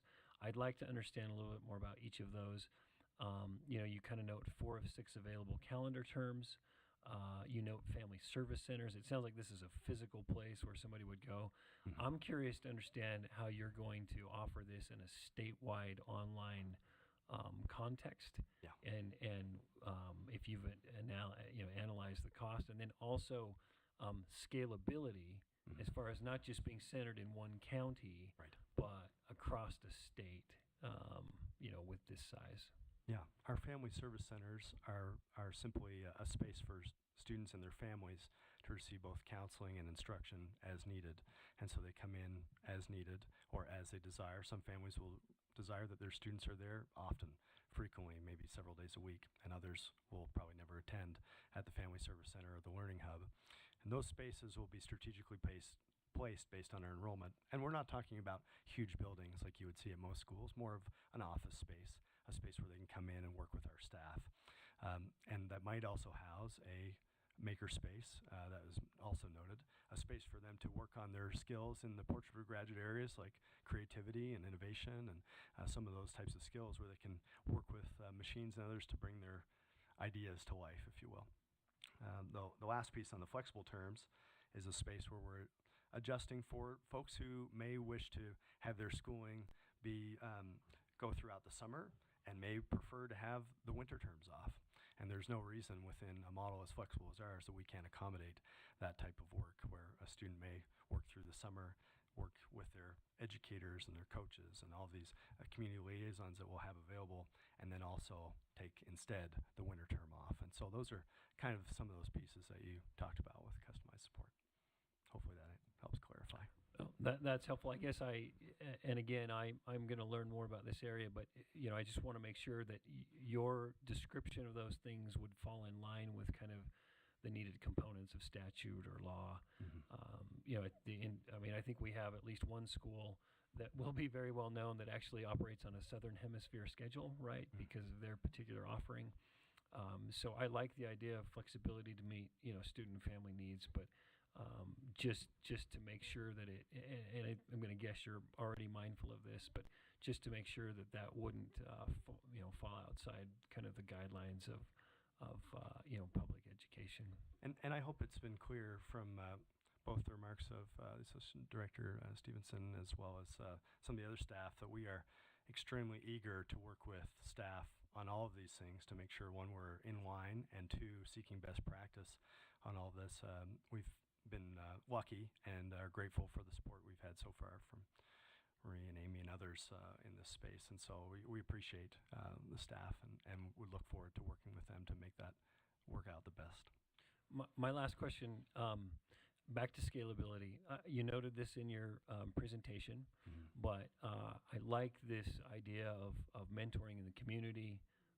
You kind of had the hypothetical flower shop owner that brought 4 young people in, and that was a great, match. Again, though, in one county versus the state, it just seems like that is a great thing to aspire to. But the reality of the distance between today and when we get there, so that seems like a bumpy, rocky, challenging, sticker-filled road, potentially, right? I don't know, things like safety and just, can you just articulate as a group how you've contemplated that? And then I think that would be helpful for me to see that in a more thorough application.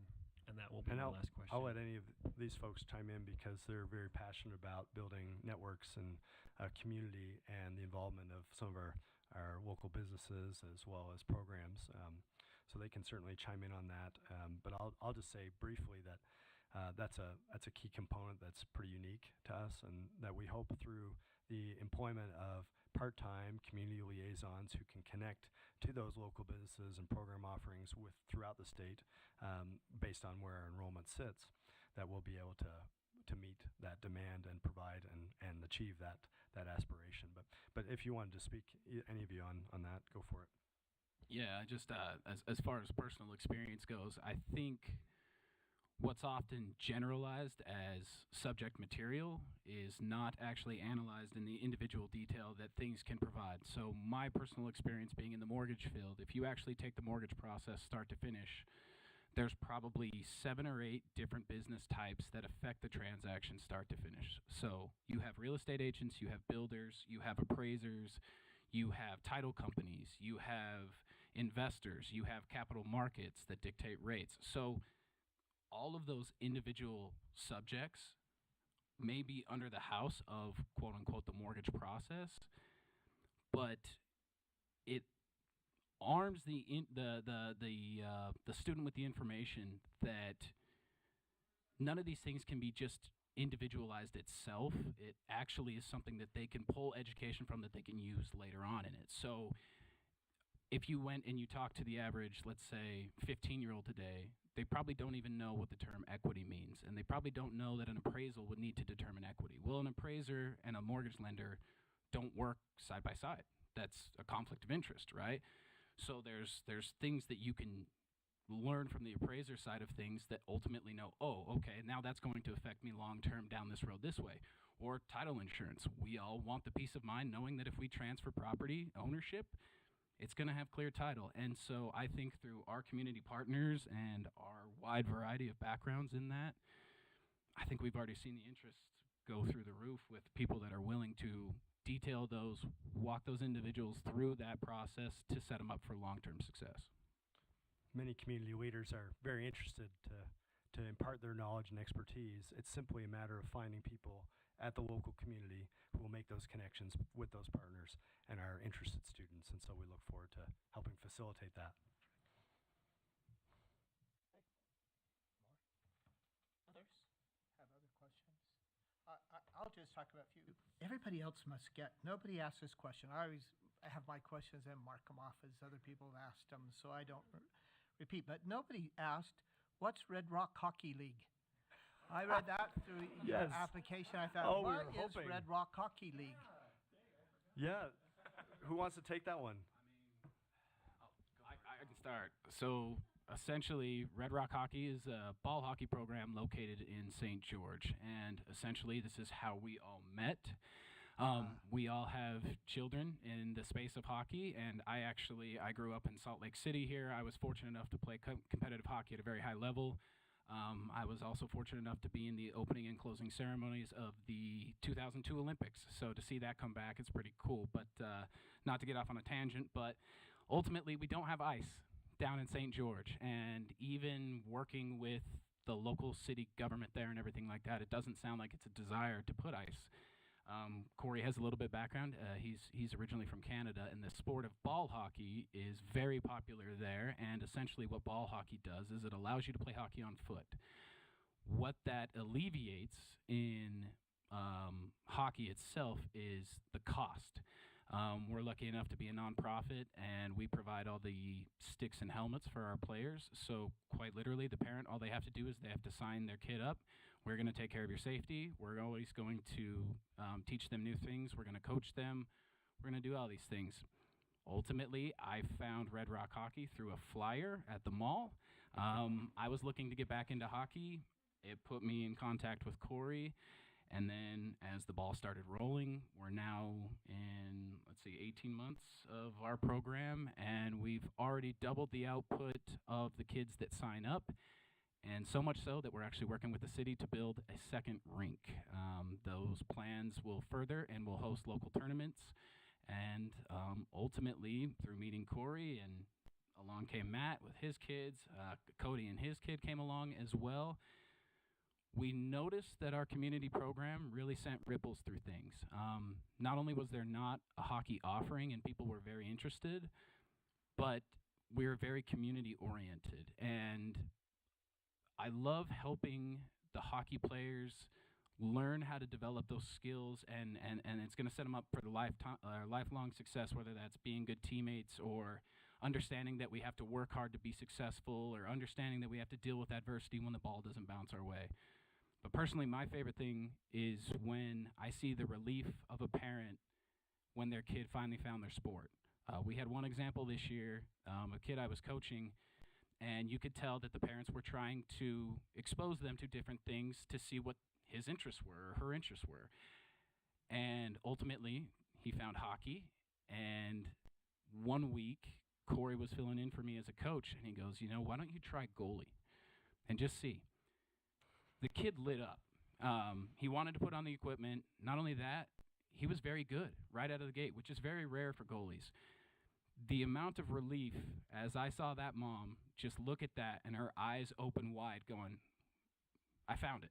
Like, my son found whatever it is that he was looking for, or my daughter found whatever it is that she was looking for. Ultimately, we looked at our sample size of what we've done in just 18 months, and we're like, we could affect our community so much more than just individualized sport. And with Corey's education background and Dr. Mignoni's education background and extensive education background as well in that, Cody's a finance guy like myself, and we're like, hey, we have the foundation to make something really good here that we can all contribute. So ultimately, not only do our kids have a place to play hockey tomorrow, but they also have a place that they can further their education and set themselves up for success long term. So. Thank you for that explanation. You're good men to do that for kids. So way to go. Thank you. Yeah, that's so great. Well, all right. Now I know the connection. That's you. It's us. You're the connection. And really, it could have been lawn bowling or darts or anything that we could have found together. But I think what Tom is representing is this impact we've had with students and with children and their families, and the confidence that's come from those experiences. And it's built us up as well. And we know that there's more than just, sport or whatnot. There's a place for us to build up those important life skills within our students, and that's where we're hoping to head. Real quick to our growth projections too, we have to cap our little hockey league. We're like growing too fast, so just want to throw that out there. Yeah, that's right. That's truth. So that I bet you're not at 1,500 though. I would guess not yet. Not yet. That's coming. Yeah, it's coming. Yeah. Way to go. All right. So these couple of things. So if you're approved to move to the next level, these couple of things that I would look for, and I'm just going to emphasize really what I think others have already said, nothing new. But I will tell you that we did look earlier at state online school enrollments, and they are quite flat, even have declined a little bit. So you're going to have to look at ways to distinguish yourself. Why would someone choose this online school? That our experience right now is that's not happening. It spiked during COVID, as you would imagine, because people didn't want their children in school with masks. Dropped right off, and it's kind of flat. It's just gone flat since then. So we're not seeing increased desire, motivation for online schools. That's important to us because we don't want to authorize you and say, go get them, and we haven't shared information with you that we put you at a disadvantage. We want you to be successful. If we enter this partnership together, we're here to support you. I may not be playing hockey, but I will be cheering for you on the sidelines. Okay, I will be cheering. Thank you. So that's what we want to do.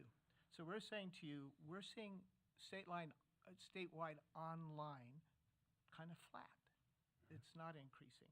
And though I believe in an online option for folks, I started, I don't know if it's the first online school in Utah, but 20 years ago in 2004, that is now, I did for a while and gave it to Laura, and it's now called Utah Online. So it's an important aspect. We need it as a choice, and that's what we believe in, if families have choices.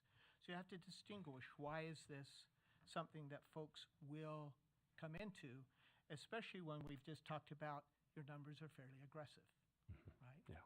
Yeah. Okay. And we don't want to discourage you in that, but we just want to talk the reality of it, because if you got into it, it didn't work, then what? In fact, you should know you have the option, potentially, if you had smaller numbers. I'm not telling you you should do that. You need to stand by what you believe.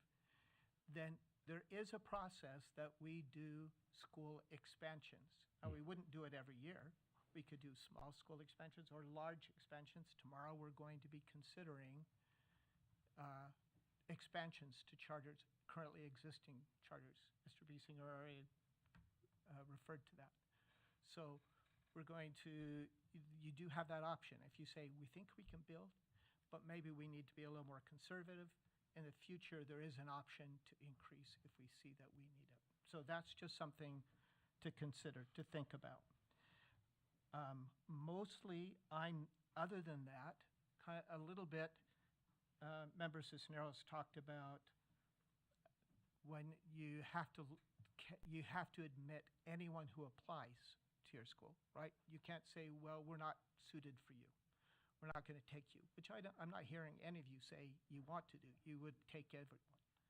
But when you take kids with an IEP, special education, there is a law within special ed, and I know this because we struggled with it as well. They have to be placed in the least restrictive environment.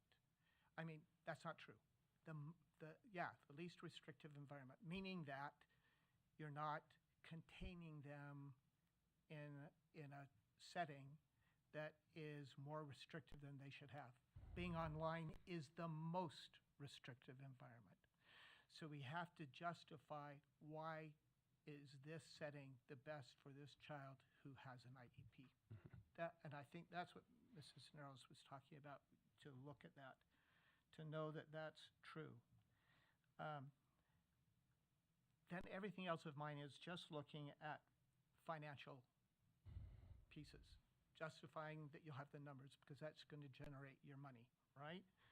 So knowing that you can generate that amount, then how thinking about more specificity, and this wasn't in this short plan, but if you were to write a larger one, I would hope that you would look more carefully for us at how do you fund year-round kind of potential for school, because it's going to cost more.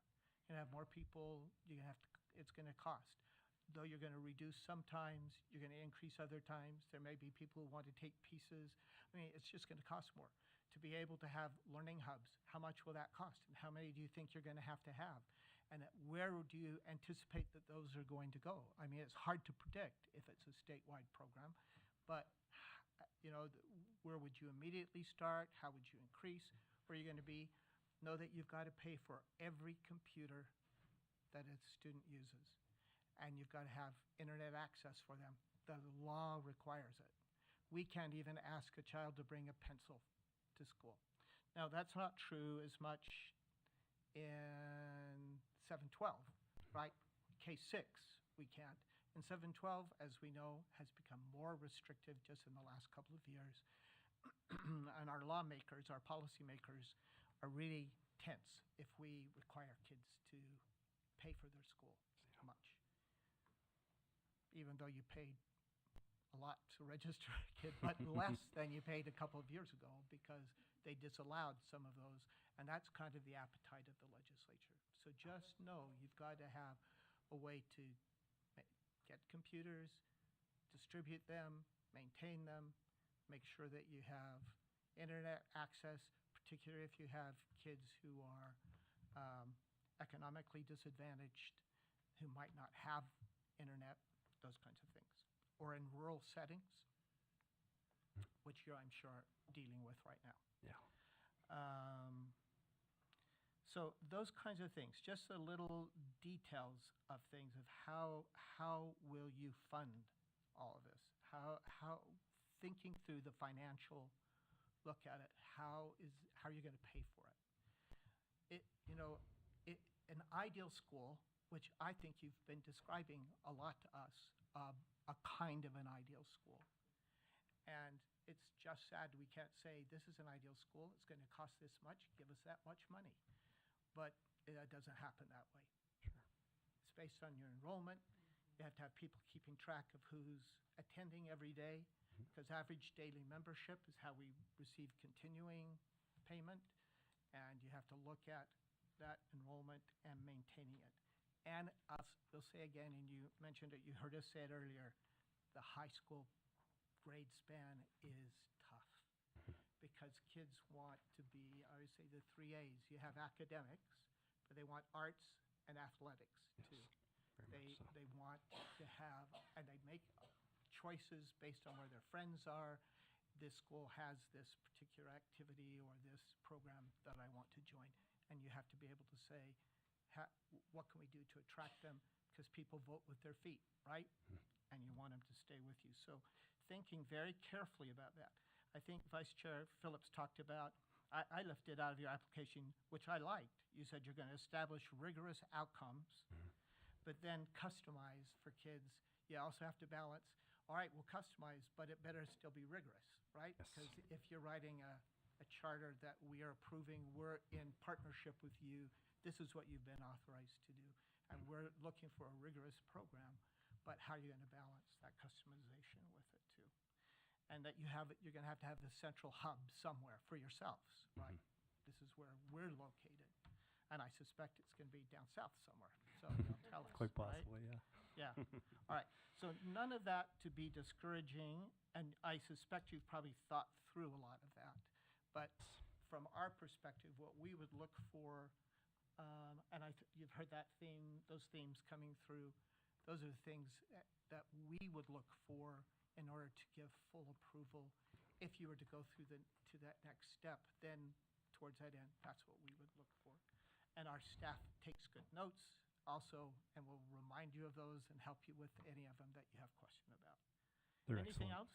Yeah, sorry. Oh, I just said they're excellent, the staff, and they've been so far, and I appreciate all of those details because they're something that are vital to making this workable. Yeah. Just Yeah. in my own experience, I feel pretty comfortable in many of those spaces as we deal with those currently in my current position. But there is a lot to work through, and we look forward to working through it with staff and hope to have the opportunity to do a full application. One of the pieces that is interesting in the online school market that I see, and I'm sure many of you are very familiar, but there are some that are growing in that space and others that are not. And that adaptability and to meet the needs of folks is very much why we're interested in this opportunity. So we're excited for the opportunity, but of course recognize the daunting nature of what we're after, and we hope to put together both a budget proposal as well as a break-even number that helps build confidence that we'll be able to be fiscally responsible. And note when I said online, state online, I'm talking about the schools we authorize. Correct. Not all state online Sure. schools, just Yes. the schools that we authorize. Mhm. And some may be growing outside of that, even though we're seeing ours flat. Some Right. may be growing. There's a distinction. Why? Yep. Why? And you can look at that. and Sure. See. That'd be So, great. Yeah, the college credit one, I know you talked about if folks say we want a college degree for our student, or even complete all of their general work, they have an associate's degree or any of those kinds of things. That can happen in Utah through concurrent enrollment Correct. without additional cost if you have a qualified teacher with the certifications that a university agrees this person can represent us in a high school setting. Mhm. But if you're doing New Hampshire, Yeah. Much of it is dual enrollment instead of concurrent to offer those opportunities to students. Some of them include concurrent enrollment, certainly, but others more dual enrollment options. paying tuition or having to do that to offer it through your school, those are additional costs. Costs, So it's all yep. the finances. Yes, piece very of much it. so. Okay. Did I leave out anything if I'm trying to summarize somewhat from us? All right. We really do appreciate you thinking hard about a school. First of all, thanks for Red Rock Hockey League. Thank For you. taking good care of kids. Thanks. Thanks Thank you. for taking the initiative to do something really good for kids. Thank you. And thank you for now expanding your thinking to do other good things for kids. And in that process, we want you to be successful. From our experience, we've tried to share what we would look at as red flags and help you. We appreciate it. Thank you so much for being here. Thank you so much for your time. Thank you. Thanks. Okay.